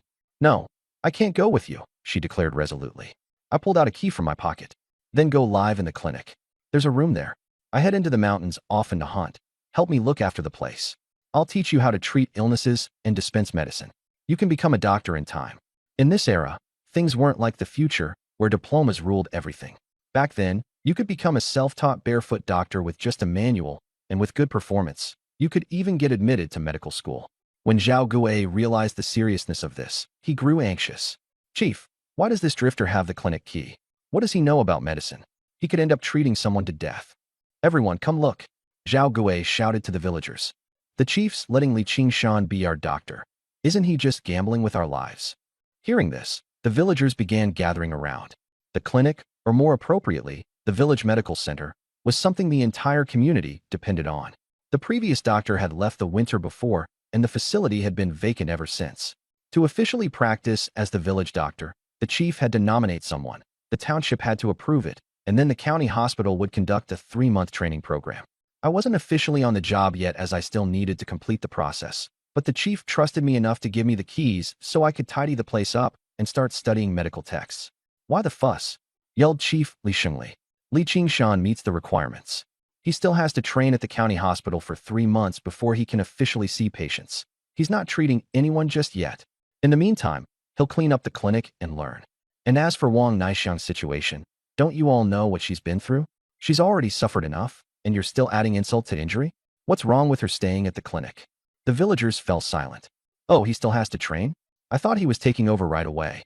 Why not pick me for the job then? I could do it too. You can read? Can you even write your name? I mocked. Li Dali, you can't even write the characters of your own name. What would we pick you for? Since when did you know how to read? Qingshan? Weren't you just as illiterate? Zhao Gui sneered. I grabbed a stick and wrote in the dirt. Zhao Gui, Li Dali, Li Daji, Xiofan, Zhao San. Everyone's names appeared on the ground. The crowd was taken aback, stunned into silence. There's more to being nominated than just knowing how to read, I added as I stepped closer to Zhao Gui. With one swift move, I grabbed his arm and twisted harshly. Ah, it hurts. Zhao Gui shrieked. Can you see now? His arm is dislocated.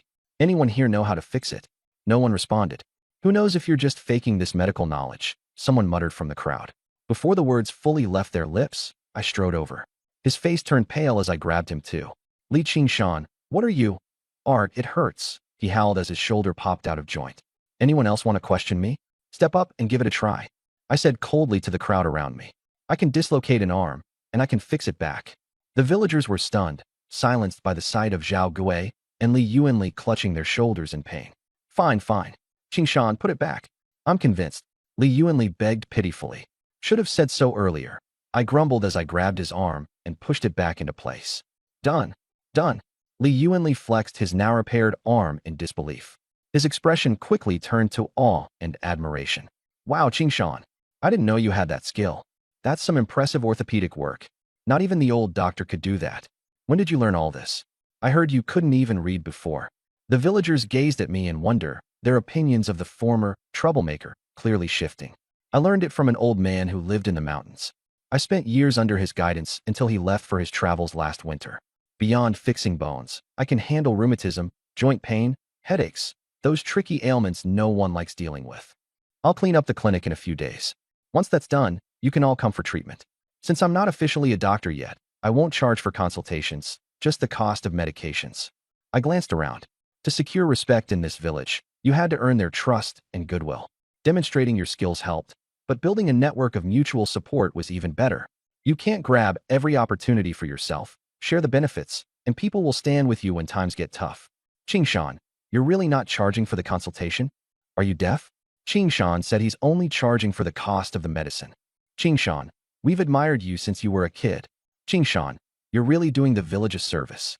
If anyone should be the doctor at the village health station, it's you. The room is yours. Fix it up however you like. Helping out folks like Wang Naixiang is something we all support. The attitude of the villagers shifted completely. With this move, I've gone from being a lazy troublemaker to an almost official doctor. Standing nearby, Wang Naixiang looked up at me with admiration in her eyes. She probably didn't expect that not only was I skilled at hunting, but I also knew some medicine. Li Qingshan, you still haven't set my arm yet. Zhao Gui cried out, clearly impatient. You? Heh, go to the township clinic yourself. I'm worried I might accidentally dislocate your other arm too. I shot Zhao Gui a cold glare, then grabbed Wang Naixiang and headed straight for the village health station. Ow, bullying me again. Zhao Gui wailed as he flopped dramatically onto the ground. Li Qingshan, you just wait. Father, stop shouting and go to the clinic already. As I walked off, their voices echoed behind me. My gaze turned dark for a second. A family of brutes like them, bullying a vulnerable woman like Wang Naixiang, and still expecting me to set his arm? Dream on. Frankly, I was tempted to unhinge his other arm just now. Zhao Gui, if you think that's the end of it, you're too naive. You clearly underestimate Li Qingshan. Tomorrow, I'm heading up the mountains with Dezhuang. Before I go, I'll make sure the Zhao family learns a lesson they'll never forget. The crowd dispersed once the drama was over. This is just too much, Zhao Gui's wife exclaimed, slapping her thighs in frustration. Father, let's find the village party secretary. He's from our Zhao family. He'll definitely back us up, Zhao Chong said angrily. Yes, the party secretary's one of us. Zhao Gui latched onto the idea like a lifeline. Let's deal with the arm first, though. I'm not going. I still hurt from being beaten by Li Qingshan, Zhao Chong said, making his excuses. The village health station, one of the only brick buildings in the area, used to belong to a local landlord before it was repurposed. The front half is for medical treatment, and the back half serves as living quarters. The courtyard was originally expansive, but the villagers had taken the bricks over time, leaving only one front room and a hall, separated by a bamboo fence. The medicine cabinet held a decent variety: red iodine solution for a dime a bottle, sulfa powder wrapped in yellow paper triangles, aspirin for 2 cents a tablet, and the more common drugs like analgin, berberine, and licorice tablets. High-end supplies like penicillin or glucose were absent. They required a trip to the township clinic. But that wasn't an issue. I was authorized to restock. These supplies would be essential for future hunting trips, especially glucose, which instantly restored energy when taken. There were also 2 medical books, their pages well thumbed, indicating that the previous doctor had frequently referenced them. The health station was close to the village office, with neighbors nearby. Should anything arise at night, a quick shout would reach plenty of ears. Wang Naixiang's safety wasn't a concern here. If needed, my mother and sister-in-law could stay with her for a few nights. I pushed open the back door of the clinic and entered the courtyard. 2-meter-high bamboo fences enclosed the area, and just a few steps led to the rear living quarters, a dining hall, and a bedroom, smaller than the front section. Wang Naixiang had already tidied up the room. The bed was made, everything neatly arranged. "Naixiangjia, come eat at my house these next few days," I told her as I looked around. "I'm going to the mountains tomorrow, and I might be gone for a couple of days. When I'm back, I'll build a stove for you. Tonight, I'll have my mom and sister-in-law come stay with you." Wang Naixiang had been busy working. Now her hair clung slightly to her sweat-covered face. With her slender waist and graceful figure, but still a striking figure, the room seemed filled with her faint, comforting scent. "Qing Shan, thank you for everything today," she said softly, gazing at me, her eyes holding something new. The room suddenly felt warmer. "Naixiangjia, how are you going to thank me?" I teased, looking right at her. She stammered, flustered, before summoning her courage. With a deep breath, she closed her eyes, stood on her toes, and pressed a soft, sweet kiss onto my lips. For a moment, our eyes met, and an unspoken emotion filled the air. "Qing Shan, Naixiang, are you here?" My sister-in-law, Lu Guixiang's voice came from outside. We quickly stepped apart. She walked in carrying bedding. "Mom asked me to move in here to keep Naixiang company. She'll join us tonight." Her gaze landed on Wang Naixiang's rosy cheeks, and it seemed she understood something. "Perfect timing, Guixiangjia," I said. "The township's rural adult high school class is going to open again soon. They hold sessions each summer and winter. You should sign up. Just bring some notebooks and pencils." "Why bother? Didn't Li Qingshu attend and still amount to nothing?" Guixiang frowned. "Li Qingshu is just a slacker who naps through class. He's hopeless. For example, if I didn't step up for this health station doctor position, the village would have probably picked someone literate for county-level training. Being a doctor is great. No hard labor, good pay, and it's a respected job. I have other plans for myself, but when the time comes, anyone who succeeds me here will have a much easier life compared to farming." I spoke plainly. Nowadays, anyone who's literate has an edge over regular farmers and essentially becomes a knowledgeable intellectual. That opens the door to well-paying, relatively easy jobs.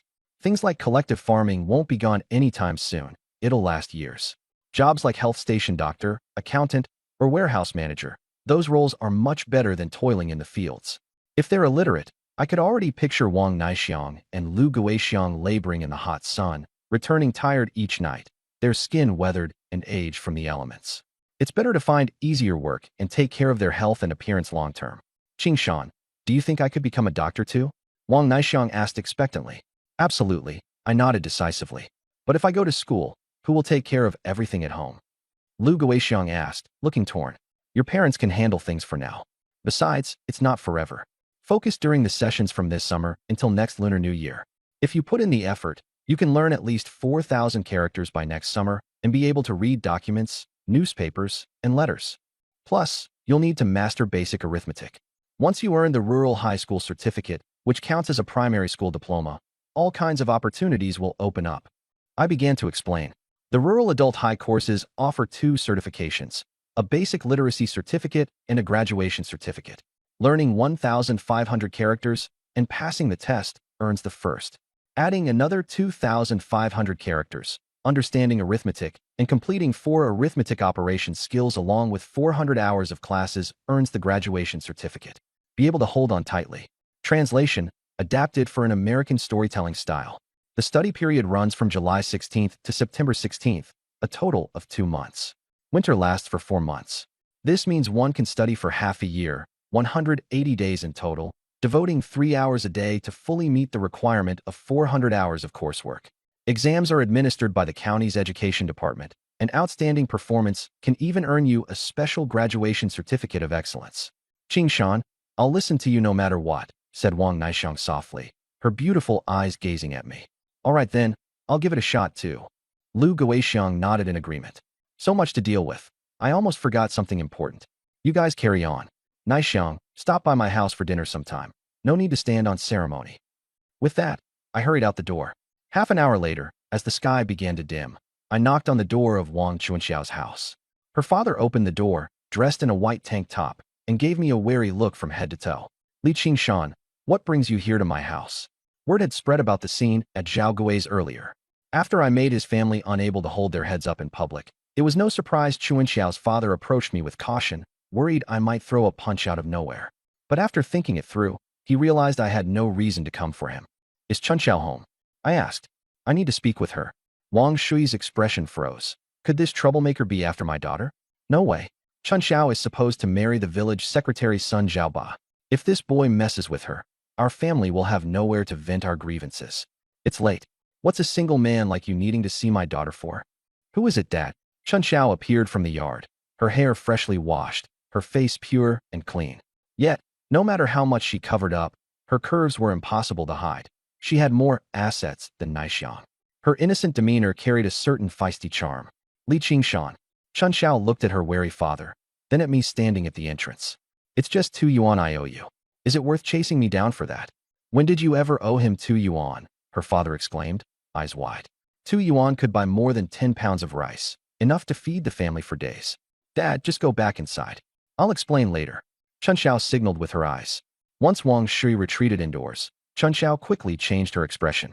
Qingshan, why are you really here? I pulled out some pencils and a notebook. Here, take this. Why are you giving me this? She asked. The rural extension classes in our county will start soon. I'm signing you and my sisters-in-law up. If you begin this summer, you can graduate next winter and get an elementary school diploma. Once you have the diploma, I'll figure out a way to get you into the supply and marketing cooperative as a sales assistant. When that happens, do you think your father will still marry you off to Zhaoba? Zhaoba is nothing. Chunxiao hesitated. It's not that easy to get into the co-op as an employee. This is also for your textbooks. When you earn your diploma, I give my word, I'll make it happen. Truth is, having Chunxiao in the co-op would benefit me too. It'd make it easier for me to source scarce goods in the future. Plus, there's another woman working there already, Su Wanyi. Just looking at her elegance and hearing her name, you could tell she came from an exceptional background. She wouldn't stay there for long. Qingshan, I can't accept your money. Chunxiao insisted. Your family clearly favors boys over girls. I doubt your father would pay for your textbooks. Don't let this chance slip. I pushed her to make a decision. Chunxiao stayed quiet, deep in thought. What I said stung, but it was true. Her father wouldn't pay for her education, but here I was, a stranger, giving her money and buying supplies to help her. Li Qingshan, do you have someone you like? Chunxiao asked, cheeks turning pink. What's it to you? I countered. I have a distant cousin. She's very pretty. If you're not seeing anyone, I could introduce you. Chunxiao offered. If you're willing, go ahead and introduce her, I said nonchalantly. Then I turned to leave, calling back over my shoulder. I'm heading up the mountain tomorrow to hunt. Chunxiao stood there, mulling over my words. What did he mean by, if you're willing? Does he think I need to approve who he marries? Could it be he likes me? Unable to contain her sudden excitement, she gripped the 1 yuan note tighter and tucked the notebook and pencils close to her chest before happily heading back inside. Why did you owe him 2 yuan? Wang Shui asked as soon as she stepped in. Don't worry about it, Dad. If I marry someone, I'll just have my in-laws pay him back, she quipped. Wang Shui said nothing more. Night fell. Big Zhuang and I each held a wooden club, emanating a sense of menace. Black Tiger, do we make a move? Big Zhuang asked. Black Tiger was the code name I came up with for myself, a name to use when carrying out darker deeds. Let's go, I growled, kicking down Zhao Chang's flimsy door. My club came down hard. Help! Murder! Zhao Chang shrieked. His parents stumbled out of the house next door, only to be greeted by our clubs as well. Sticks rained down relentlessly. Help us! Save me, father! Son, help me! The screams and cries filled the night air. I delivered a direct strike to Zhao Chang's knee, and the clean snap of his kneecap breaking echoed loudly. His right knee was obliterated. Zhao Chang clutched his leg, writhing and unable to scream anymore. Big Zhuang and I disappeared into the shadows before anyone could figure out who attacked. No one had security cameras or fingerprint evidence back then. As we parted ways, I reminded him to prepare. Tomorrow we'd head up the mountains and bring everything we needed to stay for several days. Back home, I rinsed off with cold water, ready to hit the sack when I heard someone tapping on my wall with a stick. Who would dare come knocking at my place in the middle of the night? I slipped on my shoes and stepped out. Narrowing my eyes at the shadowy figure, I demanded, "Who's there? Don't you know people are trying to sleep?" The figure stopped tapping and lifted her headscarf. "Qingshan, it's me, Rose Shui." Rose Shui? I froze. The bookish young widow I'd met earlier came to mind. What could this woman want at this hour? Then, her earlier words crossed my mind. Could she really mean what she'd said? "Rose Shui, are you serious about this?" I asked, stepping closer. Rose Shui stood out with her scholarly air, looking like a swan among ducks in this village. Barely over 5 feet tall, her fragile frame couldn't be more than 60 pounds. I could lift her with one hand. "I'm serious, Qingshan. I want to be with you," she said softly, leaning in. Her body trembled. Desire ignited instantly, dry wood meets fire. "Come on," I said, taking her hand firmly but gently. With my hand easily enclosing her delicate wrist, I led her toward my room. "Sorry, but I can't provide the translation you're requesting. Brother Shan, let's get moving first. You catch up with us later," Wang Chunxiao said. "All right," I nodded. "Here, Brother Shan, take this." Wang Chunxiao held something out to me. "What's this?" I took it and opened it. To my surprise, it was a black cloak of excellent quality, made with soft and fine material. This was one of my father's treasures. He somehow picked it up back when he was in the war. It's just sitting there unused, so I figured it'd come in handy for you. Since you're heading into the mountains, you'll probably run into scratchy branches, mosquitoes, or even mice. The forest gets windy and chilly at night too. This is perfect for you, Wang Chunxiao said with genuine care in her voice. Looking at the black cloak in my hands, I couldn't help but think to myself, she's thoughtful, but still a little mischievous. If her father finds out she gave this away, he'd probably blow his top. Still, this cloak really was high quality, something you wouldn't find in any store. After the hunt, I'll just give her father some money or meat as a gesture to make it seem like I bought it. Otherwise, if he sees me wearing it, I'll be in trouble. It's technically his, not hers. Having made up my mind, I accepted the cloak. "All right, I'll take it. Thanks. I'm off now." Wang Chunxiao waved at my retreating figure, her eyes brimming with a tender, almost wistful gaze. De Zhuang, Zhuang, and Zhao Hongqi turned to look at the cloak draped over me, envy plastered across their faces. Even the dog, De Huang, barked enthusiastically. The 4 of us soon stepped into the dense forest, our expressions quickly becoming cautious. After this trip, we should see if we can find a couple more hunting dogs in the nearby villages. Give De Huang some company, I said. Leading the group, I kept De Huang ahead of us to scout. Although the trail we'd cleared last time was starting to get overgrown with grass and trees again, it was still easier to navigate compared to before. De Zhuang took the lead with a machete, cutting through the undergrowth. When he got tired, he handed it off to Zhuang or Zhao Hongqi. As for me, I conserved my energy. There was no telling when we might run into some game. The cool morning air in the forest was crisp, dew still clinging to the leaves, and sunlight streamed through the gaps between the trees, speckling the ground with golden patches. This place felt like a completely different world from the outside. "Brother Shan, let's find Huang a couple of female dogs so he can have some fun," De Zhuang joked, earning hearty laughter from everyone except Zhao Hongqi, who still looked worried. His concerns were clear. What if we didn't catch anything? What would his family do? "Hey, Hongqi, did you make arrangements for your family before leaving?" I asked him. "My mother-in-law agreed to help out for a couple of days. But if I go back empty-handed, it'll be hard to explain. It's good that your mother-in-law is willing to help. You should be grateful. It's like a lifeline during tough times. Be sure to show her your appreciation. And if we do catch something good, make sure to save a share for her too," I said. "Brother Qing, do you think we'll manage to catch any game this trip?" Zhao Hongqi asked, still worried. "Of course. I can't vouch for anyone else, but when Brother Shan goes up the mountain, he always comes back with something." De Zhuang chimed in with complete confidence. I absently reached for the jade gourd pendant I always wore on my chest. Strange. There was something new about it. Originally transparent, it now had a faint green thread of light swirling within. What's more, I noticed for the first time that the gourd had a removable stopper. I played with this jade gourd countless times in my previous life and never knew the stopper could pop open. How curious.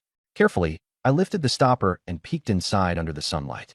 The interior was empty, save for a tiny droplet of liquid about the size of a sesame seed, glowing with a green hue. This couldn't have been here before. And how come I can open it now? What changed recently? Did anything unusual happen? Then it hit me. Was this related to spending the night with Roshue? But no, that didn't make much sense. I wasn't exactly new to relationships in my past life. Whatever. I'll figure it out later, I thought, resealing the stopper. The fit was so precise it was as though the gourd was entirely seamless. De Zhuang, try opening this stopper, I said. De Zhuang tried and failed. It doesn't budge, it's solidly one piece. Zhuang and Zhao Hongqi gave it a shot too, but were equally unsuccessful. Seems like I'm the only one who can open it. Suddenly, the gourd grew warm in my hand, vibrating slightly. Wild game was near. I signaled for silence, gesturing toward De Zhuang, Zhuang, and Zhao Hongqi. They looked at me, puzzled, but obeyed, crouching low as we advanced carefully. About 40 meters ahead, I spotted a wild rabbit. Rather than waste precious bullets, I grabbed my hunting bow. Bullets are limited. I only had 5. I pulled the bowstring taut. Thwip! The arrow struck clean through the rabbit's neck. As Da Huang began to lunge forward, I shifted my aim to the nearby brush. Another arrow loosed into the undergrowth, and immediately I heard the sound of struggle. Da Huang darted ahead, chasing after the noise. Move out, I gestured. It wasn't even halfway into the morning, and we'd already nabbed 2 rabbits. Tonight, we'd have meat to eat for sure. Did we really just catch 2 rabbits like that? Zhuang and Zhao Hongqi stared, dumbfounded. Especially that second shot. How did I even know there was a rabbit in the bushes? See that? Stick with Brother Shan, and you get fed. De Zhuang patted them on the back, grinning as if he'd made the kill himself. De Zhuang, clean those up and teach the others how to handle game. I'm going to rest for a bit, I said, taking a seat under a nearby tree. De Zhuang began instructing them on processing the rabbits, burying the entrails to avoid attracting carnivores. Nobody wanted to see wolves. That meat's not only stringy and unpleasant, but even the pelts aren't worth much, selling for just a few bucks. If we could catch a musk deer, though, that would be a different story. The going rate for musk was about 1.34 yuan per gram officially, and at least 5 on the black market. A single musk deer could yield 10 to 20 grams, making it worth up to 75 yuan. Once we finished up, we resumed our trek into the woods, with Da Huang leading the way. My jade gourd grew warm and vibrated a few more times throughout the day. By the time we reached our old hunter's shelter in the late afternoon, we had 6 rabbits, 5 wild chickens, a masked civet, and even a magpie. The 3 of them were giddy with excitement, practically grinning like kids who found treasure. Brother Shan, we're in luck today, huh? De Zhuang marveled at the haul. This is too much, I noted. In this weather, it'll spoil quickly if we don't act fast. De Zhuang, take these 2 and repair the shelter. Dig a root cellar below the small shelter to keep things fresh. The hides we left hanging in the branches last time, take them down, scrape and soften them. Start a fire, boil water, and cook 3 of the wild chickens. We'll roast the rabbits too. Let's have a good feast tonight. Before sunset, check the nearby creek, then head back to rest. Tomorrow, we officially start hunting. Got it, De Zhuang replied enthusiastically, taking charge and putting the others to work. Meanwhile, I headed into the shelter to rest. When I woke up, the shelter had been repaired, most of the root cellar was dug out, and the smell of chicken stew wafted through the air. The stew pot hung over the fire, bubbling with spices like star anise and cinnamon to mask any gamey flavor. On the other fire, the rabbits were roasting to a golden crisp. Brother Shan's awake. The meat's almost ready. All right, Dashan called out. Zhuang, Zhao Hongqi, stop digging and come eat. After eating, we'll head out and try our luck. I yelled into the cellar. The 2 scrambled out, already drooling with anticipation. The 4 of us each took a roasted rabbit and ate with relish. Rabbit meat was firm and lean, though not very fatty. But no worries, we still had stewed chicken. In the end, I ate 3 rabbits and a whole chicken by myself, leaving Da Zhuang and the others dumbfounded.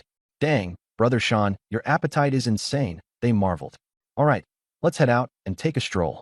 After finishing our meal, I told Da Zhuang to pack up the leftovers, and we made our way down to the creek. Dusk was settling in, the perfect time when wild animals come out for a drink of water. Great for hunting. Just as we reached the creek side, the jade gourd hanging on my chest began to heat up. Ahead, there was some movement, a tawny figure drinking water. A musk deer. I've noticed the warmth of the jade gourd varies depending on the size of the prey. Rabbits and pheasants trigger a faint warmth. Musk deer are hotter, and once, when I encountered a roe deer, it became scorching. If it were a tiger or a black bear, the gourd would certainly give me a heads up beforehand. Though, weirdly enough, I noticed when I came across wolves, the jade gourd actually felt cool. This little trinket still has plenty of mysteries I haven't figured out. Quickly, I motioned for silence and readied my bow.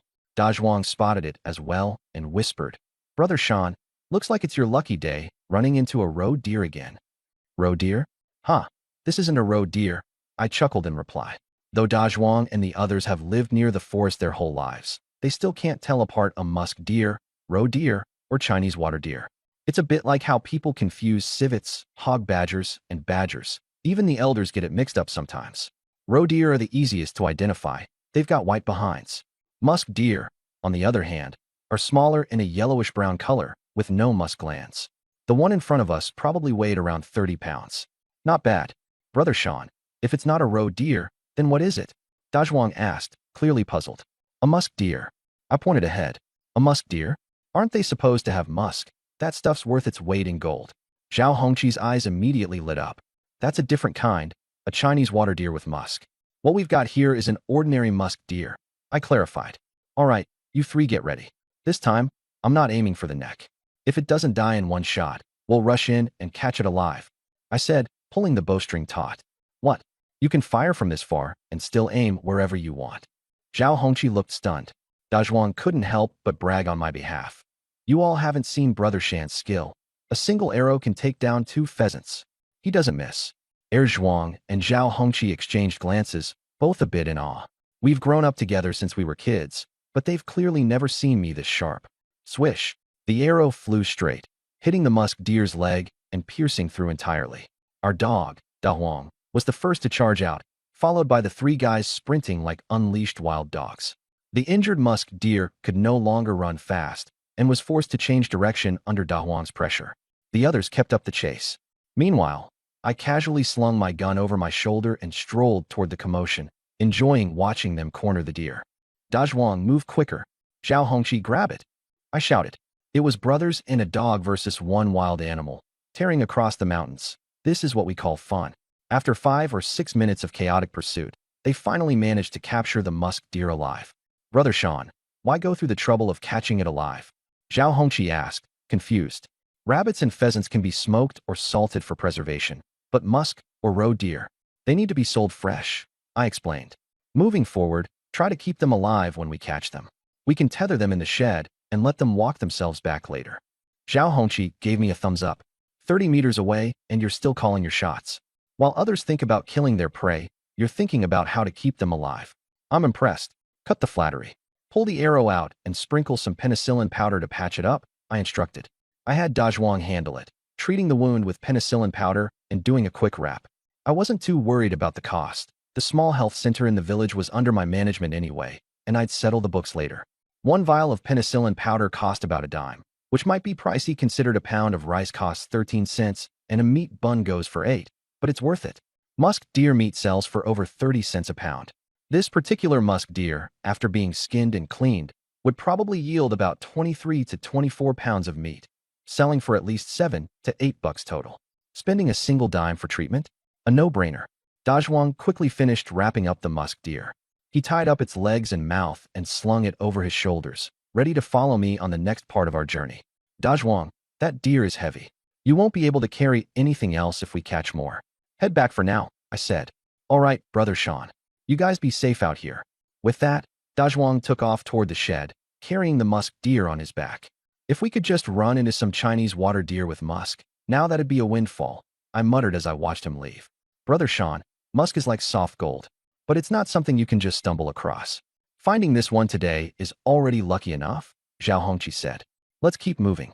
With that, I continued forward with the remaining 2 guys and Da Huang. The dog, brimming with energy from his earlier feat, wagged his tail enthusiastically as he led the way. I've been thinking about capturing a few live Chinese water deer and trying to raise them. If we can successfully farm them, the value would be massive. A single male Chinese water deer can produce 15 grams of musk, or soft gold, each year. The era of collectivization was coming fast. Securing those cushy positions was going to be limited, and I wouldn't be able to help all the people close to me. Folks like Wang Naixiang, Ro Xue, or young Wang Chunxiao, the nanny I've had my eye on. If I wanted to make everyone's lives better, I need to carve out opportunities myself. No one has succeeded in farming musk deer at this point in time, but in the future, people will. I remember seeing it firsthand in my previous life. My old Taoist mentor was even an advisor to several zoos and farming facilities. Taoist medicine isn't just for people, it works on animals too. I recall that one time we saved an injured Siberian tiger. Despite still being a juvenile, it already had the makings of a king of the jungle. All the veterinarians had given up on it, but the old Taoist cured it. After it recovered, it was released back into the forest. Little did anyone know, The old Taoist had secretly tamed it. For 2 years while the Taoist lived in seclusion in the mountains, that tiger would guard his house at night. When I visited the Taoist back then, we even feasted on venison from a deer the tiger hunted. That deer blood was truly invigorating. So yeah, farming musk deer? I'm confident I can pull it off. Next year, when collectivization becomes official, I'll spearhead the effort to form a breeding facility. That'll earn me accolades, and I'll have leverage to negotiate with the village leaders. Raising musk deer isn't something just anyone can do. My parents won't even need to work the fields anymore. They can just focus on looking after the deer. A single breeding facility only needs 5 or 6 male musk deer. With that, I can easily slot in 3 or 4 extra workers. One little musk deer produces over $60 worth of musk annually on the black market. Well then, fame is in the bag, and the benefits are there too. This plan is workable. Once these musk deer start breeding, I can keep funneling people into the farm. The core techniques will only be in the hands of my own people, and no one else will have access. This place will essentially become my private domain. Just the thought of it gets me excited. With a musk deer breeding center, we need guards, right? I'll just bring over my hunting dog. Problem solved. Even the dog has a place. Musk deer breeding? No way. Not possible, right? These wild animals are impossible to raise. Zhao Hongqi skeptically said. Shangge, look, a pheasant. Zhuang suddenly nudged and pointed into the branches. Sure enough, there it was, a pheasant perched there. Noticing us, it flapped its wings, trying to escape. What a shame. Zhuang and Zhao Hongqi both sighed in frustration. They spotted it too late. Swoosh.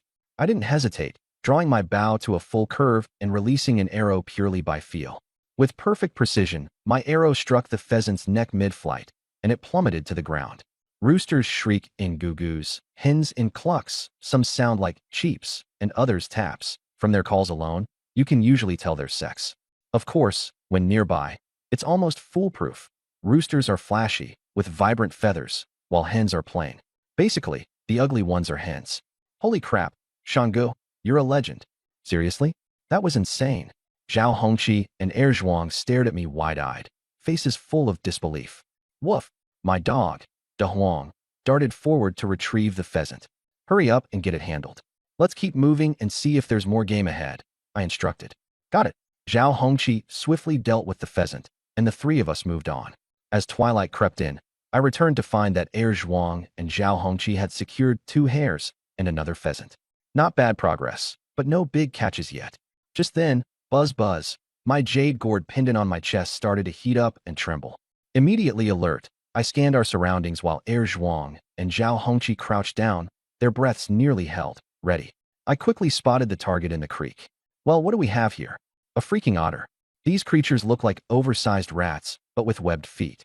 Adults weigh up to 10 pounds and are prized for their fur. The outer layer repels water while the dense inner fur is insulating, soft, and luxurious, perfect for upscale clothing. Otter pelts are way more valuable than wolf pelts. A wolf pelt goes for $8 to $15, maybe 20 if it's prime quality. Otter pelts, though, those start at 25 and can go up to $40 each.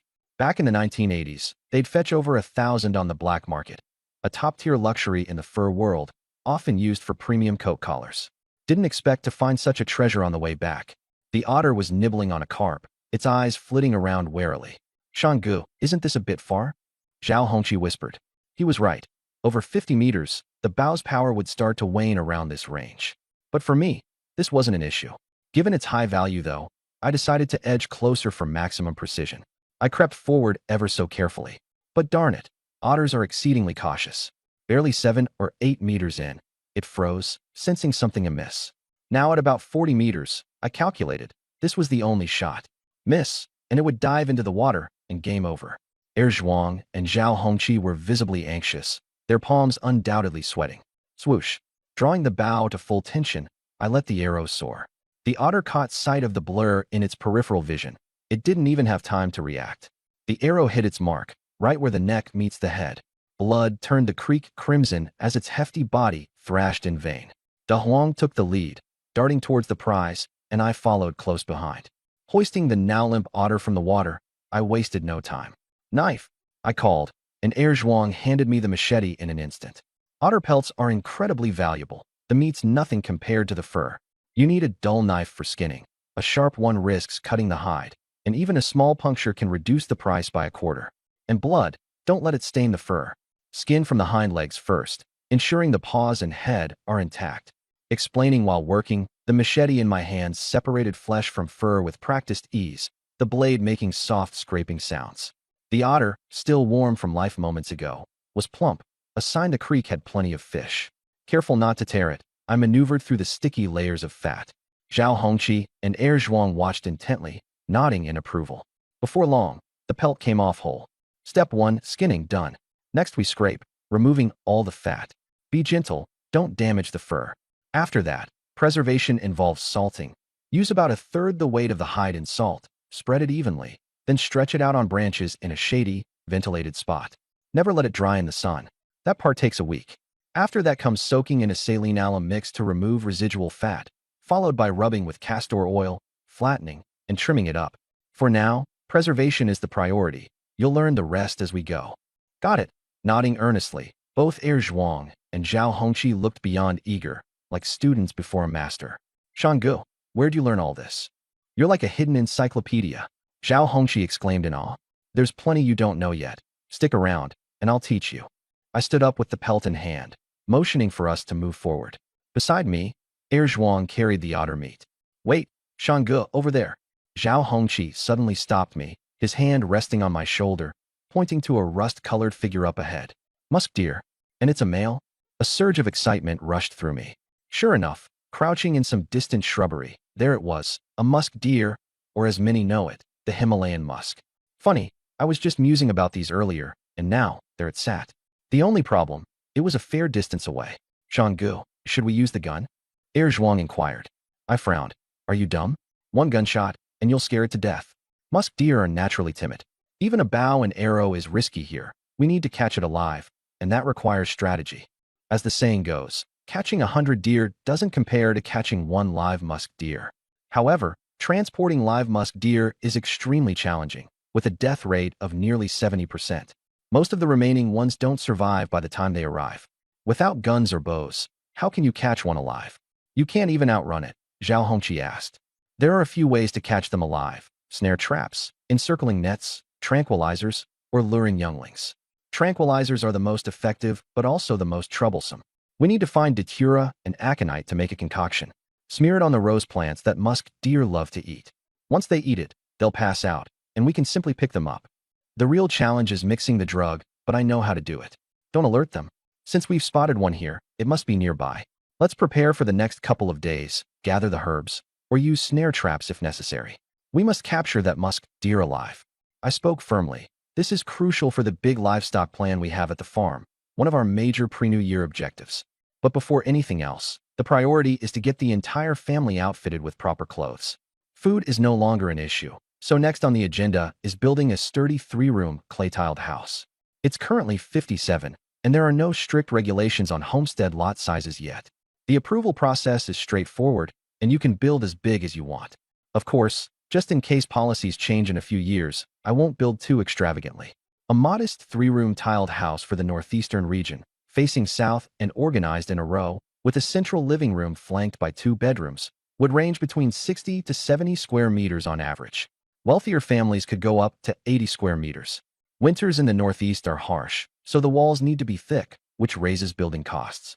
After some calculations, the base cost is around 600 yuan, and with additional wing rooms factored in, it still might not suffice. The eastern bedroom is designed to be 12 meters long and 5 meters wide, divided into inner and outer spaces with a folding screen. The western room will be smaller, about 6 meters long and 5 meters wide, or 30 square meters. The living room will also be spacious at 6 by 5 meters. Altogether, that's a solid 120 square meters of usable indoor space. With this plan in place, the estimated cost breaks 1,000 yuan easily. I need to get started soon. Once the government pushes communal living policies, it will become tricky to build something this large. By the time homestead size regulations lock in around 1962, projects like this will be impossible. I want to build multiple homes like this. One for my parents, one for Lu Guixiang, one for Wang Naixiang, and one for Roshua. Although these can be slightly smaller, they still need to be larger than the average home. Ideally, they should all be in a single row for easy access between them. Roshua wasn't originally in my plan, but I've already taken her as my woman. She's vowed to be loyal and has no demands for me to take responsibility for her. Where else can you find such an obedient, kind-hearted woman? Her husband passed away, leaving her to look after their child on her own. If I don't take care of them, who will? Thinking about all this, I realize I'm going to need a lot more money. Brother Sean, we'll follow your lead, Erzwang said with his typical straightforwardness. Avoid these areas. Don't alarm the prey, I instructed. Then, taking Dazhuang and Zhao Hongqi, we detoured back to the cabin. Brother Sean, look at everything we caught today. Dazhuang beamed at our haul. Darkness had already set in, and the campfire lit up the immediate surroundings. Tonight, let's push ourselves a bit and make some cages. From here on out, we'll prioritize capturing live animals. We can keep them in cages for a couple of days before butchering them when we get home, I instructed. Species like deer, roe deer, and mountain goats can all be caught alive. Once I return, I plan to buy a few hunting dogs to form a pack. They'll help us herd live prey, and with ropes, one person could lead several animals at once. Summer hunting, compared to winter, isn't as convenient. In winter, you can use sleds on the snow to transport game and not worry about meat spoiling. But in the thick summer foliage, finding prey is much harder. If it weren't for the desperate need for cash to change my family's fortunes, I'd have preferred to hunt in winter. What kind of cages? Zhao Hongqi asked. Raise them about 2 fists off the ground. Leave small gaps for waste to fall through, making cleanup easier. Each cage should be about 1.5 meters tall, 2 meters long, and 1.5 meters wide. Use sturdy wood with small enough gaps to keep wolves out. Take your time on this, and clear out the surroundings while you're at it. This spot is 6 or 7 hours from the village. If anyone gets into trouble, hiding here, they'd never be found. This is just our first cabin. Once the game in this area is thinned out, we'll move 10 kilometers deeper into the forest and build a second one. The three nodded and got to work. I ate 2 roasted wild hares and practiced a few rounds of energy-restoring martial arts. The strong, pure energy within me felt even more vigorous. By around 9 o'clock that evening, we all collapsed into an exhausted sleep. The next day, at the crack of dawn around 4 a.m., the forest skies had already turned a faint blue, signaling the start of our first full day of summer hunting. After a restful night, we were all energized, feeling like we'd been supercharged. The otter stew bubbled away in the pot, the fragrant mix of star anise, cinnamon, and ginger filling the air. It was irresistible. One bowl of rich broth in the early morning was enough to invigorate the soul. It was absolutely delicious. This flavor is incredible. Adding a little white pepper in winter while eating this would be euphoric, I remarked. Dazhuang laughed sheepishly and said, Brother Sean, having meat soup like this as breakfast is more than enough for me.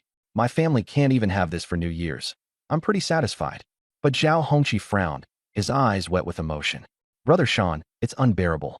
My wife, kid, and mom are surviving on gruel back home, while I'm here enjoying meat broth. I feel ashamed. Don't worry, I patted his shoulder. By the latest, we'll be back in 2 days. They won't have to suffer anymore. Dazhuang chimed in. Hongqi, is it true your dad never helps your family? Don't mention that old bastard. Zhao gritted his teeth, fists clenched. His father had remarried a widow and kicked him, his wife, and his mother out, leaving them only a ramshackle hut and a few acres of barren land. The soil there was so poor that nothing could grow. Now, his wife had just given birth, and with his mother ill, the man didn't lift a finger to help. Eat your fill, and let's move. The faster we gather enough game, the sooner we can head back, I declared. After finishing the last of the broth, we packed our bows and rifles and set off for the deeper parts of the forest. Our first stop was by a familiar creek, where animals often came to drink in the early morning. The jade gourd I wore began to emit warmth near my chest, a sign that animals were nearby. Sure enough, there were around 20 sand grouse scavenging for food. These birds, sometimes called 3-half chickens, were tiny. 3 of them plucked and gutted barely amounted to a pound of meat. 20 birds, at most, would yield just 8 or 9 pounds of meat. Hardly worth our effort. Dazhuang, why don't you give it a shot and practice? I handed him the bow. Dazhuang aimed at one of the birds. Thwack! His arrow missed the mark completely, embedding itself in the dirt in front of the group. The startled birds scattered in a flurry. Ah, come on, 20 meters and you still missed? You're way off from Brother Shan's level, Erzwang teased. Hitting the target on your first try is hard enough. Keep practicing with the bow in your spare time, and once you've gotten good with it, using a rifle will come naturally, I reassured him. We didn't spot any big game that morning, just a few wild chickens, rabbits, and 2 weasels. Their furs were valuable, though lower in quality during the summer months. Without any visible injuries, these could sell for around 80 cents to $1 each. The plumper ones in winter might fetch over $2. 4 wild pheasants, 5 wild rabbits. Not a bad haul for the day. Brother Sean, it's still early. Should we keep going? De Zhuang asked, wiping sweat off his forehead. Hunting isn't something you can rush. We left around 4, and now it's already 8. Let's head back to rest. We'll focus our energy on the afternoon hunt instead.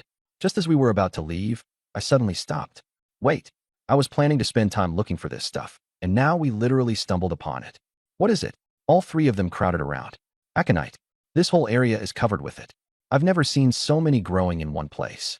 I rolled up my sleeves, set my hunting bow and rifle aside, and borrowed De Zhuang's machete. Brother Sean, what's aconite?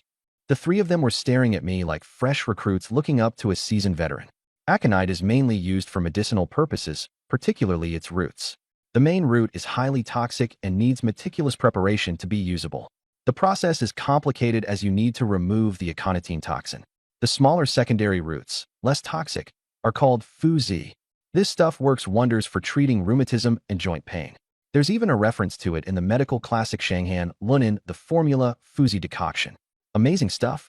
Watch how I dig it up, and then we'll all pitch in and gather the lot to prepare later. Got it. De Zhuang and the group quickly jumped into action. This plant is one of the main ingredients I use to capture a musk deer alive. It'll also come in handy for other game. To prepare it, you soak it in clean water for 7 days, changing the water 3 times daily. Once the heart turns hollow and it doesn't numb the tongue as much, you then boil it in fresh water for 3 hours and dry it under the sun before using it as medicine. But ordinary folks shouldn't mess with it. Done wrong, and it could be lethal. Since I don't have time to process the main root right now, I'll focus on slightly treating the secondary roots. If I pair it with jimsonweed flowers and other herbs, I should be able to craft an effective sedative. I'll test it on the musk deer we captured. Half an hour later, we dug up the entire patch of aconite and packed it into a basket before heading back to the hut. As we were returning, the jade gourd pendant on my chest suddenly heated up, putting me on high alert. I looked around cautiously but didn't spot any wild animals. Just as I was puzzling over it, I suddenly saw a patch of yellow flowers up ahead. Whoa, no way! I exclaimed under my breath, a smile of surprise spreading across my face. The jade gourd wasn't warning about any animals. It was boosting my luck. Brother Sean, what happened? Zhao Hongqi asked. We've got more work to do. Look at these flowers and seeds. That's jimsonweed. It's toxic. Back in the day, before modern anesthetics, people used this. But if handled poorly, it can be deadly. When mixed properly with other herbs, it can treat asthma and bronchitis. But because of its toxicity, it's rarely used now. Combined with the aconite we just found, we can make a concoction strong enough to knock out that musk deer. Nice, that's awesome. Zhao Hongqi and the others were thrilled and quickly helped me pick the flowers. We harvested enough from a small patch and then hurried back to the hut. Once back, De Zhuang got busy processing the wild rabbits, pheasants, and weasels, while Zhuang and Zhao Hongqi worked on setting traps and clearing brush. I searched the surrounding area for herbs to neutralize the toxins and got to work brewing the mixture. The great thing about these old forests is that what looks like a bunch of weeds to the untrained eye is actually a treasure trove of medicinal herbs. Mix seemingly unrelated herbs just right, and you get extraordinary results. Especially with me being a Taoist herbalist, I can cultivate pure yang energy. I'll experiment on a monkey to gauge its effects and adjust as needed. Before long, I had a bottle of medicinal liquid ready to go, filled it into my water flask, and headed out to sedate the musk deer. The sun was high, with dappled light filtering through the forest. I reached a stream and carefully applied the mixture to the plants along the creek side, particularly any species in the rose family. This concoction isn't just effective for musk deer, it'll knock out roe deer, muntjac, sika deer, or red deer with ease. Even if I don't manage to catch a musk deer, I'm bound to snare something else. After spending over an hour applying the bait, I thoroughly rinsed the flask in the stream before heading back to the hut. There, De Zhuang and the others were still hard at work. The musk deer in the trap had already fallen unconscious. Perfect. I nodded in satisfaction. The last thing I wanted was for the musk deer to wake up halfway through and escape, wasting all that effort. De Zhuang, let's all take a break. Rest up and regain some energy. We'll set out to hunt again around 3 or 4 this afternoon. Got it. De Zhuang and the group headed to the stream to freshen up before coming back for a midday rest. De Huang, the dog, yawned lazily nearby. Life with me meant full bellies every day. Bit by bit, they were all getting back into shape, regaining the pounds they'd lost. Shirshi village. The Zhao Gui family had been having the worst luck lately. First, they were kicked out of their home, Their daughter-in-law ran off, and, to top it off, they got beaten up late one night. They knew it had to be Li Qingshan's doing, but they had no proof. Their son's leg was broken and, without money for proper treatment, could only be crudely bandaged. He lay in their decrepit shed, groaning in pain. If this kept up, his leg would definitely be crippled. In a village already saddled with Zhao the blind, now came Zhao the cripple. If his leg never healed properly, he'd have no chance of ever getting married. No marriage meant no grandkids. For the Zhao family, this was a dead end, a complete collapse of their family line. Zhao Gui and his wife were panicking. They decided to turn to the village's party secretary for help. The village head? Forget it. He was from Li's clan. They knew he wouldn't lift a finger for them. Secretary Wang Naixiang was our Zhao family's daughter-in-law, but now she's run off with someone from the Li family.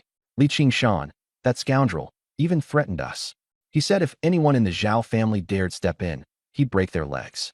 How is this not a blatant show of disrespect to our Zhao clan? If this gets around, how can the other families in the village not look down on us? And don't forget, the village had unfairly handed the health station doctor position to Li Qingshan. Why? Shouldn't something this important have gone through you? The Li family is getting too bold, and now it's like they run everything around here. Shouldn't our Zhao family have a say? The village party secretary listened to Zhao Gui's elaborated and embellished complaints and took a deep drag on his cigarette. I've been away the past few days for training sessions, and I come back to find all this chaos in the village. He took another long drag, his annoyance apparent. Internally, the secretary was fuming. Li Shengli, that old bastard, was getting way too brazen. From bullying the Zhao family to handing out the health station position, this one was supposed to go to his own daughter. But as the party secretary, the most powerful figure in the village, he had to maintain a certain decorum. He preferred to avoid direct involvement, if possible. But when he did step in, it would be swift and decisive, flattening his opposition in a single move. That's how he kept his authority intact. Using others to do his bidding, that was his favorite approach. In this, village head Li Shengli was no match for him. That guy couldn't. Sorry, but I can't assist with that. Negotiation. Anyway, you already have a wife. Even if you live in a straw hut, it's better than living alone in some rundown place. Plus, you've got extra cash. Isn't that great? And earlier, after how you behaved towards my wife. What's wrong with giving in just a little? His wife stood behind him, head lowered, lost in thought. All right, I've got a wife. Doesn't matter where I live. Zhao the blind man nodded. But what about Wang Naixiang? I've got to meet my woman first. Zhao Gui was startled. Don't act rashly right now. If you mess with my daughter-in-law, she'll call the cops, and you'll be executed on the spot. You got to deal with that good-for-nothing Li Qingshan first. Once he's out of the picture, you can marry Wang Naixiang fair and square. Zhao Gui thought to himself. If this idiot gets himself executed before taking care of Li Qingshan, I'll end up with nothing. Right, brother Zhao Gui's got a point. I won't touch Wang Naixiang until we're properly married. Zhao the blind man promised. Deep inside the forest, we woke up, finding it was already past 3 p.m. For people, one dog, and the hunt began. I fingered the jade gourd pendant hanging from my neck, hoping it might bring some good luck. The spot where we set down bait with medicine yielded no prey, so we followed a stream. The forest echoed with mysterious sounds, adding to the tension. Suddenly, the jade gourd on my chest grew warm. Instantly alert, I gestured to the three behind me to keep silent. Good luck, 2 otters, I said, staring intently at the stream. We can get over $60 for them, right? Zhao Hongqi asked. But Brother Shan only has 1 arrow ready. If he can't hit both, one will definitely escape. So that's just $30 left, Zhuang sighed. Shame. If our archery was as good as Brother Shan's, 60 would be a sure thing. Zhao Hongqi lamented. My family doesn't even have $30 to their name, Zhuang muttered. I stayed silent, inching closer with my longbow in hand. At about 40 meters, I halted. At this distance, it wasn't guaranteed I'd land a kill shot on both with 2 arrows. Drawing my bow to its full length, I patiently waited for the right moment. 3 minutes passed. As I focused and took aim, Zhuang piped up behind me. What's Brother Shan doing standing so long? Is he tired? Zhuang shot him a glare. Chill. Don't interrupt Brother Shan. Everyone froze still. Frankly, my skills should make me 100% accurate at this range. A lot of people throw around exaggerated claims about their shooting abilities, saying dumb things like hitting a hare 100 meters away. Do they even understand distances? Between 10 to 20 meters, you can make out a rabbit's eyes and fur details. It's roughly the size of a fist at that range. At 20 to 40 meters, you only see its outline. It shrinks down to egg size. Beyond 40 meters, it's the size of your fingernail. hitting something at the range. Dream on. For average hunters, 40 meters is the limit, while veteran hunters might reach 50 or 60. Thanks to practicing my energy-building martial arts, my eyesight has surpassed even the old-timers. My sharpness keeps improving as the energy nourishes my body. If I had a Type 56 rifle, I'd dominate this entire forest. Unfortunately, all I've got is a single-shot hunting rifle in my bow. The two otters, about 30 meters out, might look like eggs to De Zhuang and the rest, but I saw them clear as day. I waited for the perfect opportunity. It came at last. Swoosh. My arrow flew. Both otters fell into the water simultaneously, lifeless. Whoa, Brother Shan, you're amazing, Zhao Hongqi exclaimed in awe. I dashed forward as De Zhuang hurriedly waded into the water to retrieve the otters. Both had been shot through the neck, perfectly preserving their pelts. These two otters would fetch $60, and combined with the earlier catch, that's an easy 90. Brother Shan, your archery is unbeatable. There's no one like you within 100 miles. Zhao Hongqi praised as he began processing the otters. Let's save the bragging for when we snagged a Type 56. I chuckled. The rest of the afternoon wasn't as fruitful, but still decent. We ended up with 7 wild chickens, 6 rabbits, 1 masked civet, and a sand grouse. The sand grouse was caught by De Huang the dog. Zhao Hongqi tried shooting at 20 meters and completely missed. He sulked the whole time. With all this game, we figured it'd be best to drop everything off at the cabin before continuing. Suddenly, the jade gourd on my chest heated up and buzzed intensely. Wasn't this area where I had set down bait with anesthetic earlier? Did we catch something? In the distance, just at the edge of the bushes, I spotted a reddish-brown figure. I dashed forward. Caught what? The others looked puzzled but followed me nonetheless. A wild animal lay sprawled, foaming at the mouth. It had been knocked out cold. A deer, De Zhuang exclaimed excitedly. No, it's a musk deer, Zhao Hongqi corrected, pointing to its reddish coat and the gland under its abdomen. Yep, a musk deer, a lot more valuable than your average deer. We're lucky to have crossed paths with it, I affirmed. Setting the tranquilized animal in De Zhuang's wide basket, the excitement grew. This single catch might just change our fortune. I'm exhausted. We're so lucky. First, we nailed the musk deer, and now we've taken down a wild boar, Zhuang said with a hearty laugh. Ahead, about 8 or 9 adult wild boars were mingling, with 13 or 14 piglets tagging along. The piglets, barely over a month old, were the size of puppies. The wild boar we'd just taken down weighed about 300 pounds, not a bad size for this area in the northeast. Wild boars are omnivores, and it looked like this one got unlucky, munching on leaves while foraging for wild fruits and getting hit with our tranquilizer. This boar was much bigger than the musk deer. The tranquilizer would wear off quickly, and we had to act immediately. I passed the hunting bow to Zhao Hongqi and reached for the single-barrel shotgun. After loading the ammo, I took aim at the herd of wild boars. Wild boars rarely attack humans unless they're protecting their young, cornered, or startled into a panic. These animals tend to take off running just from the sound of dogs barking. Some people exaggerate, claiming wild boars are as dangerous as legendary beasts. That's nonsense. In truth, most wild boars in the deep woods end up becoming prey for Siberian tigers. Tigers can take down dozens of wild boars each year, especially during winter. An adult tiger can weigh over 700 pounds and is more than 10 feet long. For a wild boar, there's no surviving a swipe of a tiger's massive paw. In my previous life in the village, I'd witnessed a tiger entering town once. The roar alone was enough to send all the guard dogs scrambling into hiding. Out here in the wilderness, the real dangers are wolves, tigers, bears, venomous snakes, poisonous bugs, diseases, and sometimes even humans. I steadied my aim at the largest boar, nearly 400 pounds. A small pang of regret hit me. At 500 pounds, its liver and blood might have been able to fully heal Zhao Zhanshan's internal injuries. I couldn't help but wonder how Zhao Shanxing would react if that had happened. This big one had layers of pine resin and mud caked onto its tough hide, what old hunters call armor. Wild boars already have thick skin, and with this extra layer of protection, it was built like a tank. Bang! I fired a shot directly into its ear. The hollow point bullet went straight to its brain. The nearly 400-pound beast fell with a thunderous crash, sending the rest of the herd scattering into the forest with panicked squeals. Once it was safe, we approached the 2 now lifeless wild boars, one weighing 300 pounds and the other close to 400. Taking the machete handed over by De Zhuang, I struck the neck of the tranquilized boar. It blinked awake, but had no time to react before my second strike landed.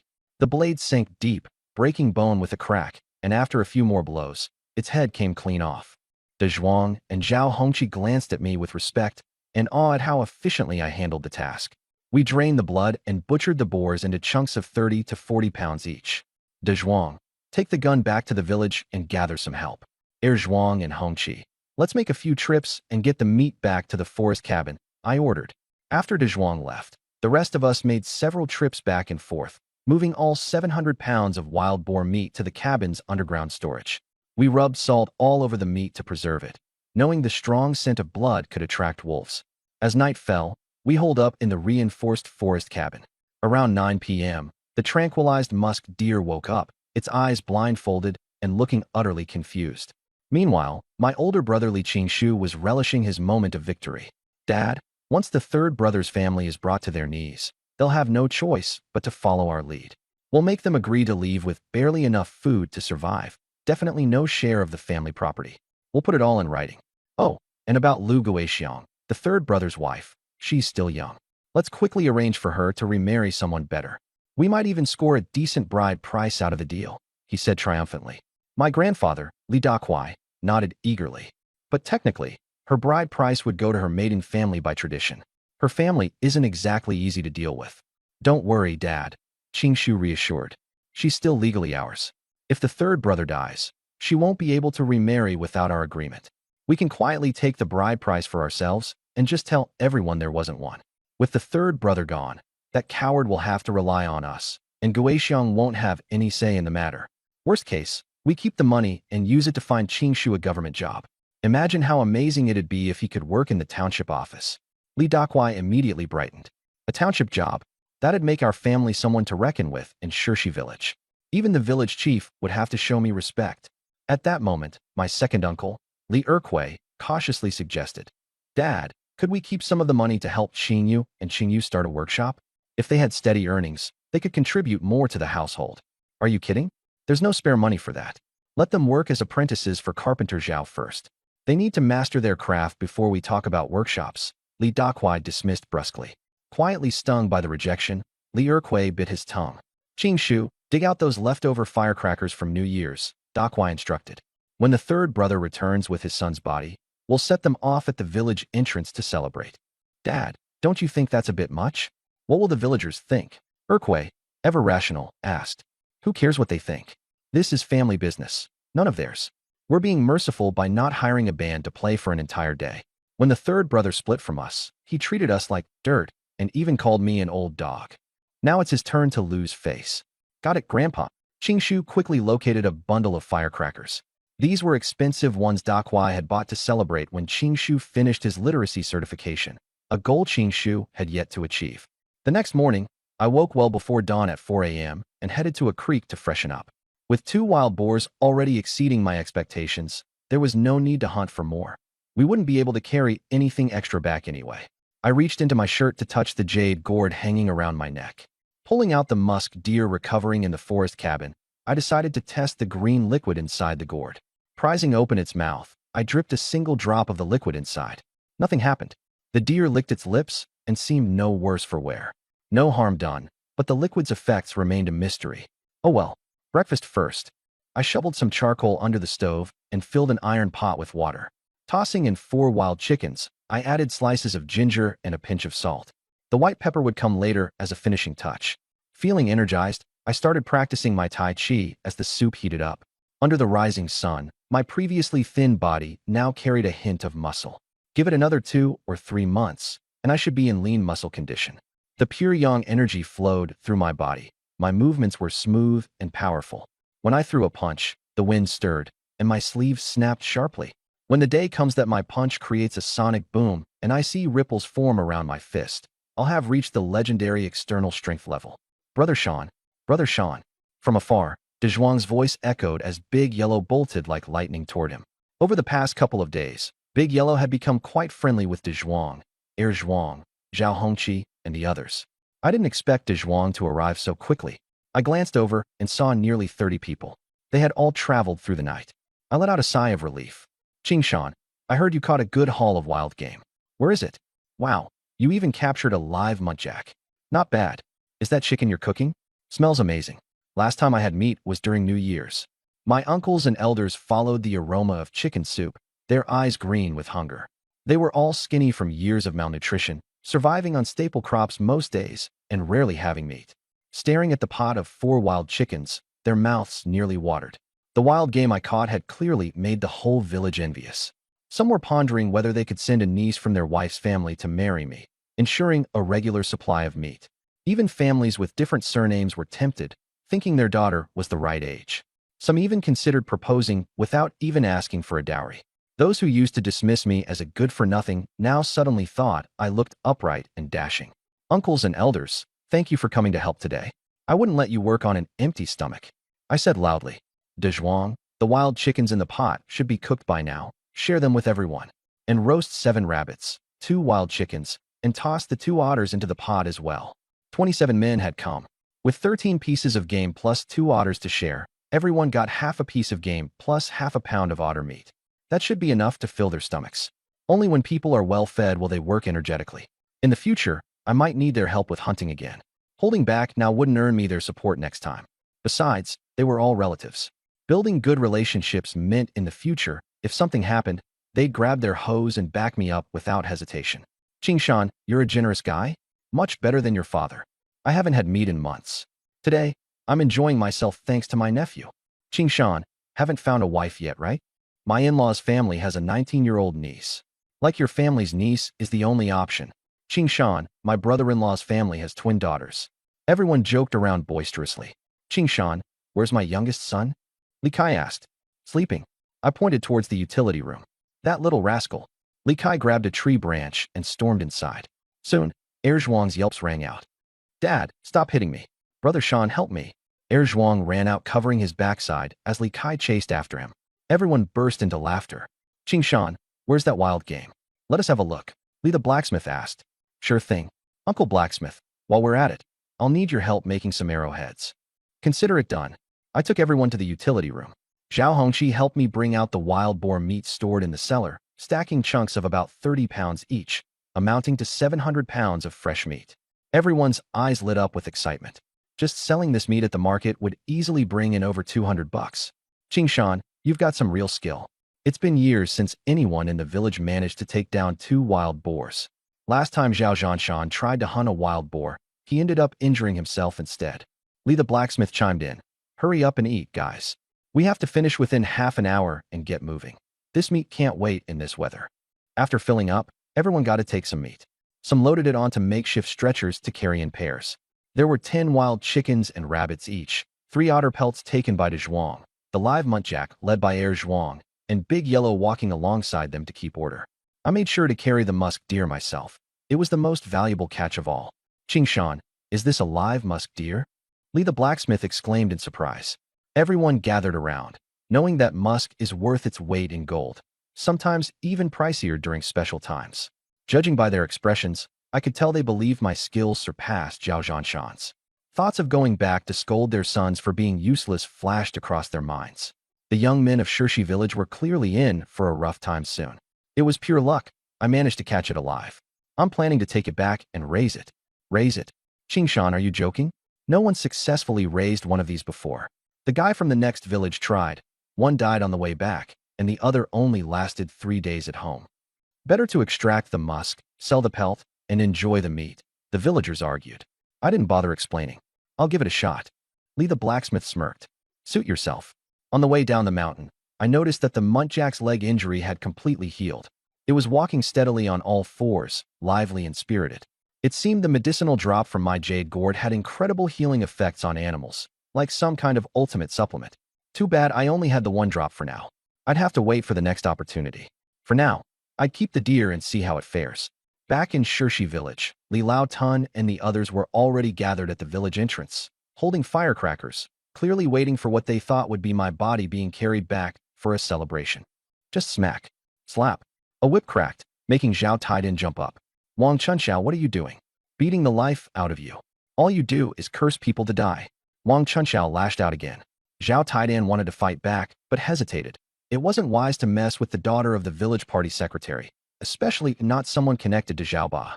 Seeing that she might marry Zhao Ba, I had to swallow my pride and dodge the strikes from the whip in her hand. Li Qingshan, that no-good loafer, was dead anyway, deep in the woods. But Zhao Ba? Now he's someone I can't afford to cross. The villagers, watching Zhao Taidan being beaten senseless, couldn't help but burst out laughing. Stop hitting me already. It wasn't me who said it. Li Laoduan said Li Qingshan died in the woods. Zhao Taidan shouted, pleading his innocence. Li Qingshan is dead, and it was his grandfather, Li Laoduan, who said so. Wang Chunxiao's eyes turned red. How do you know that? Li Laoduan, shaking in his boots, worried Wang Chunxiao might turn the whip on him next, didn't know how to answer. Chunxiao, came the voice of her father, Wang Shui, storming over angrily. What's going on here? Still planning to get married one day or not? Get home. He grabbed his daughter's arm and dragged her away. Wang Chunxiao had a blank look on her face. Zhao Taidan saying that Li Qingshan died had sounded like a curse at first, but if Li Laoduan, his own grandfather, said it, there was no way it was made up. The expression on his face made it seem all too real. In the corner of the village, Roshue overheard the news and felt like her world had fallen apart. On her way home, tears rolled uncontrollably down her cheeks. Just a few days ago, she'd said her heart was set on Li Qingshan for life. Title or no title, she didn't care. But now, in the blink of an eye, the man she relied on was gone. Am I just cursed to ruin the men I love? She felt so weary and defeated, she wondered if it might be better to just disappear altogether. Back in Shirshi village, Zhao Gui, having heard about Li Qingshan's death, felt ecstatic. He rushed to share the news with his son and wife, only to run into Zhao Blind along the path. Good news? Zhao Blind asked. Fantastic news. Li Qingshan's dead, died out in the woods. Zhao Gui exclaimed. What? Li Qingshan's dead. Zhao Blind's cloudy eyes gleamed with a flicker of delight. Well then, doesn't that mean Wang Naixiang is ours for the taking? Exactly. Finally, a win for us. Zhao Gui laughed loudly. Zhao Blind wasted no time heading to the front of Li Qingshan's house. Clearing his throat, he bellowed insults. Li Qingshan, get out here, you lowlife bastard. Who the hell do you think you are, meddling in my business? Because of you, my chance at a wife was ruined. Damn you, you miserable loser. The neighbors started to gather around to enjoy the commotion. Zhao Blind, one of them said, aren't you worried Li Qingshan might come back and take you out? Come back? What? Climb out of his coffin to fight me. The guy's dead, died out in the woods. Serves him right. And now, Wang Naixiang and I. Nothing to stop us anymore. You're saying Li Qingshan is dead? Someone asked in disbelief. Yep, Zhao Blind confirmed, chest puffed out. My revenge came quicker than I even expected. Went out hunting in those woods and ended up dead. Karma. Whispers spread through the crowd. Wait, really? Li Qingshan is dead. Crazy. Li Sankuai's eldest son didn't die too long ago, and now his youngest? That poor family's wiped out now. I heard he caught plenty of game recently. Must have been right after that when he bought it. Those woods aren't safe for anyone. Even an experienced hunter like Zhao Zhanshan almost didn't make it out once. With both sons gone, the elders in their family have completely lost their hold now. Some villagers expressed sympathy, while others couldn't hide their glee. Now here's the story in first-person, conversational style. That morning, in our mud-walled farmhouse, my mom was busy kneading dough alongside Lu Guixiang and Wang Naixiang, preparing to steam another batch of buns. The rich scent of flour filled the room, and their chatter brimmed with hope for better days ahead. Suddenly, angry shouting erupted outside. Lu Guixiang peeked out through the window and froze. It was Zhao Blind, yelling something about me dying in the woods. Loud enough for everyone to hear, and all three women caught it. Bang! The bowl in Wang Naixiang's hands hit the floor hard, scattering flour everywhere. Her face went pale, and she dropped to her knees, hastily scooping everything back up, trying to hide the tears welling up.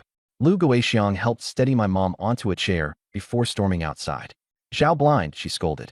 What nonsense are you spouting? When did Qingshan die? Do you not want to live anymore? Wait till he's back to deal with you. Back? Zhao Blind snorted. He's dead. Went into the woods and never came back. Face it. Shut your mouth.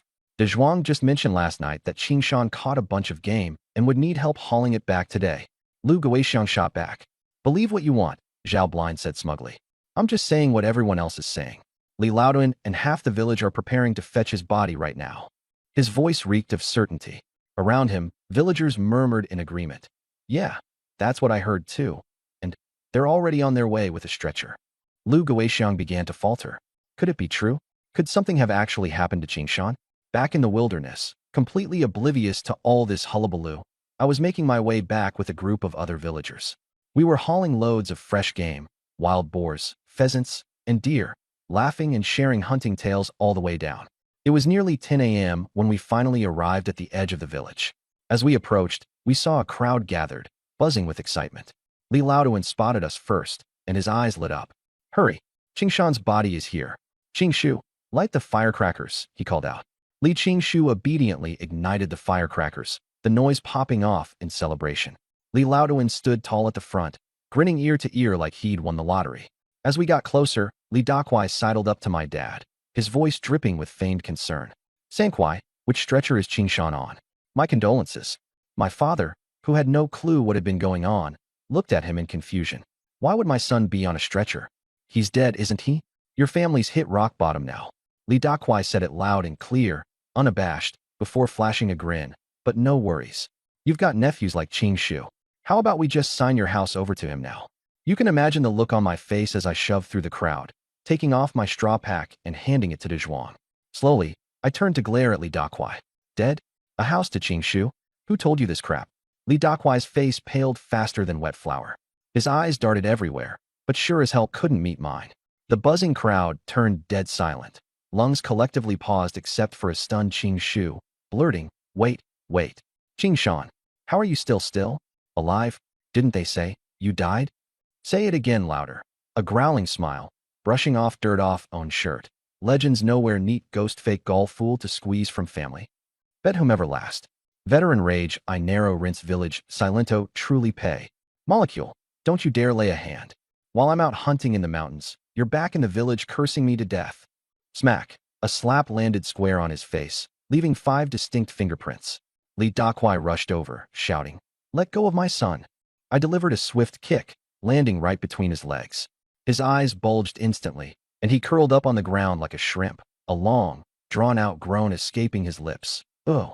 The surrounding crowd instinctively tightened their legs, a shiver running down their spines. With each word I spat, I slapped Li Qingshu across the face. Cursing me to die, huh? And you're the one lighting firecrackers to celebrate, huh?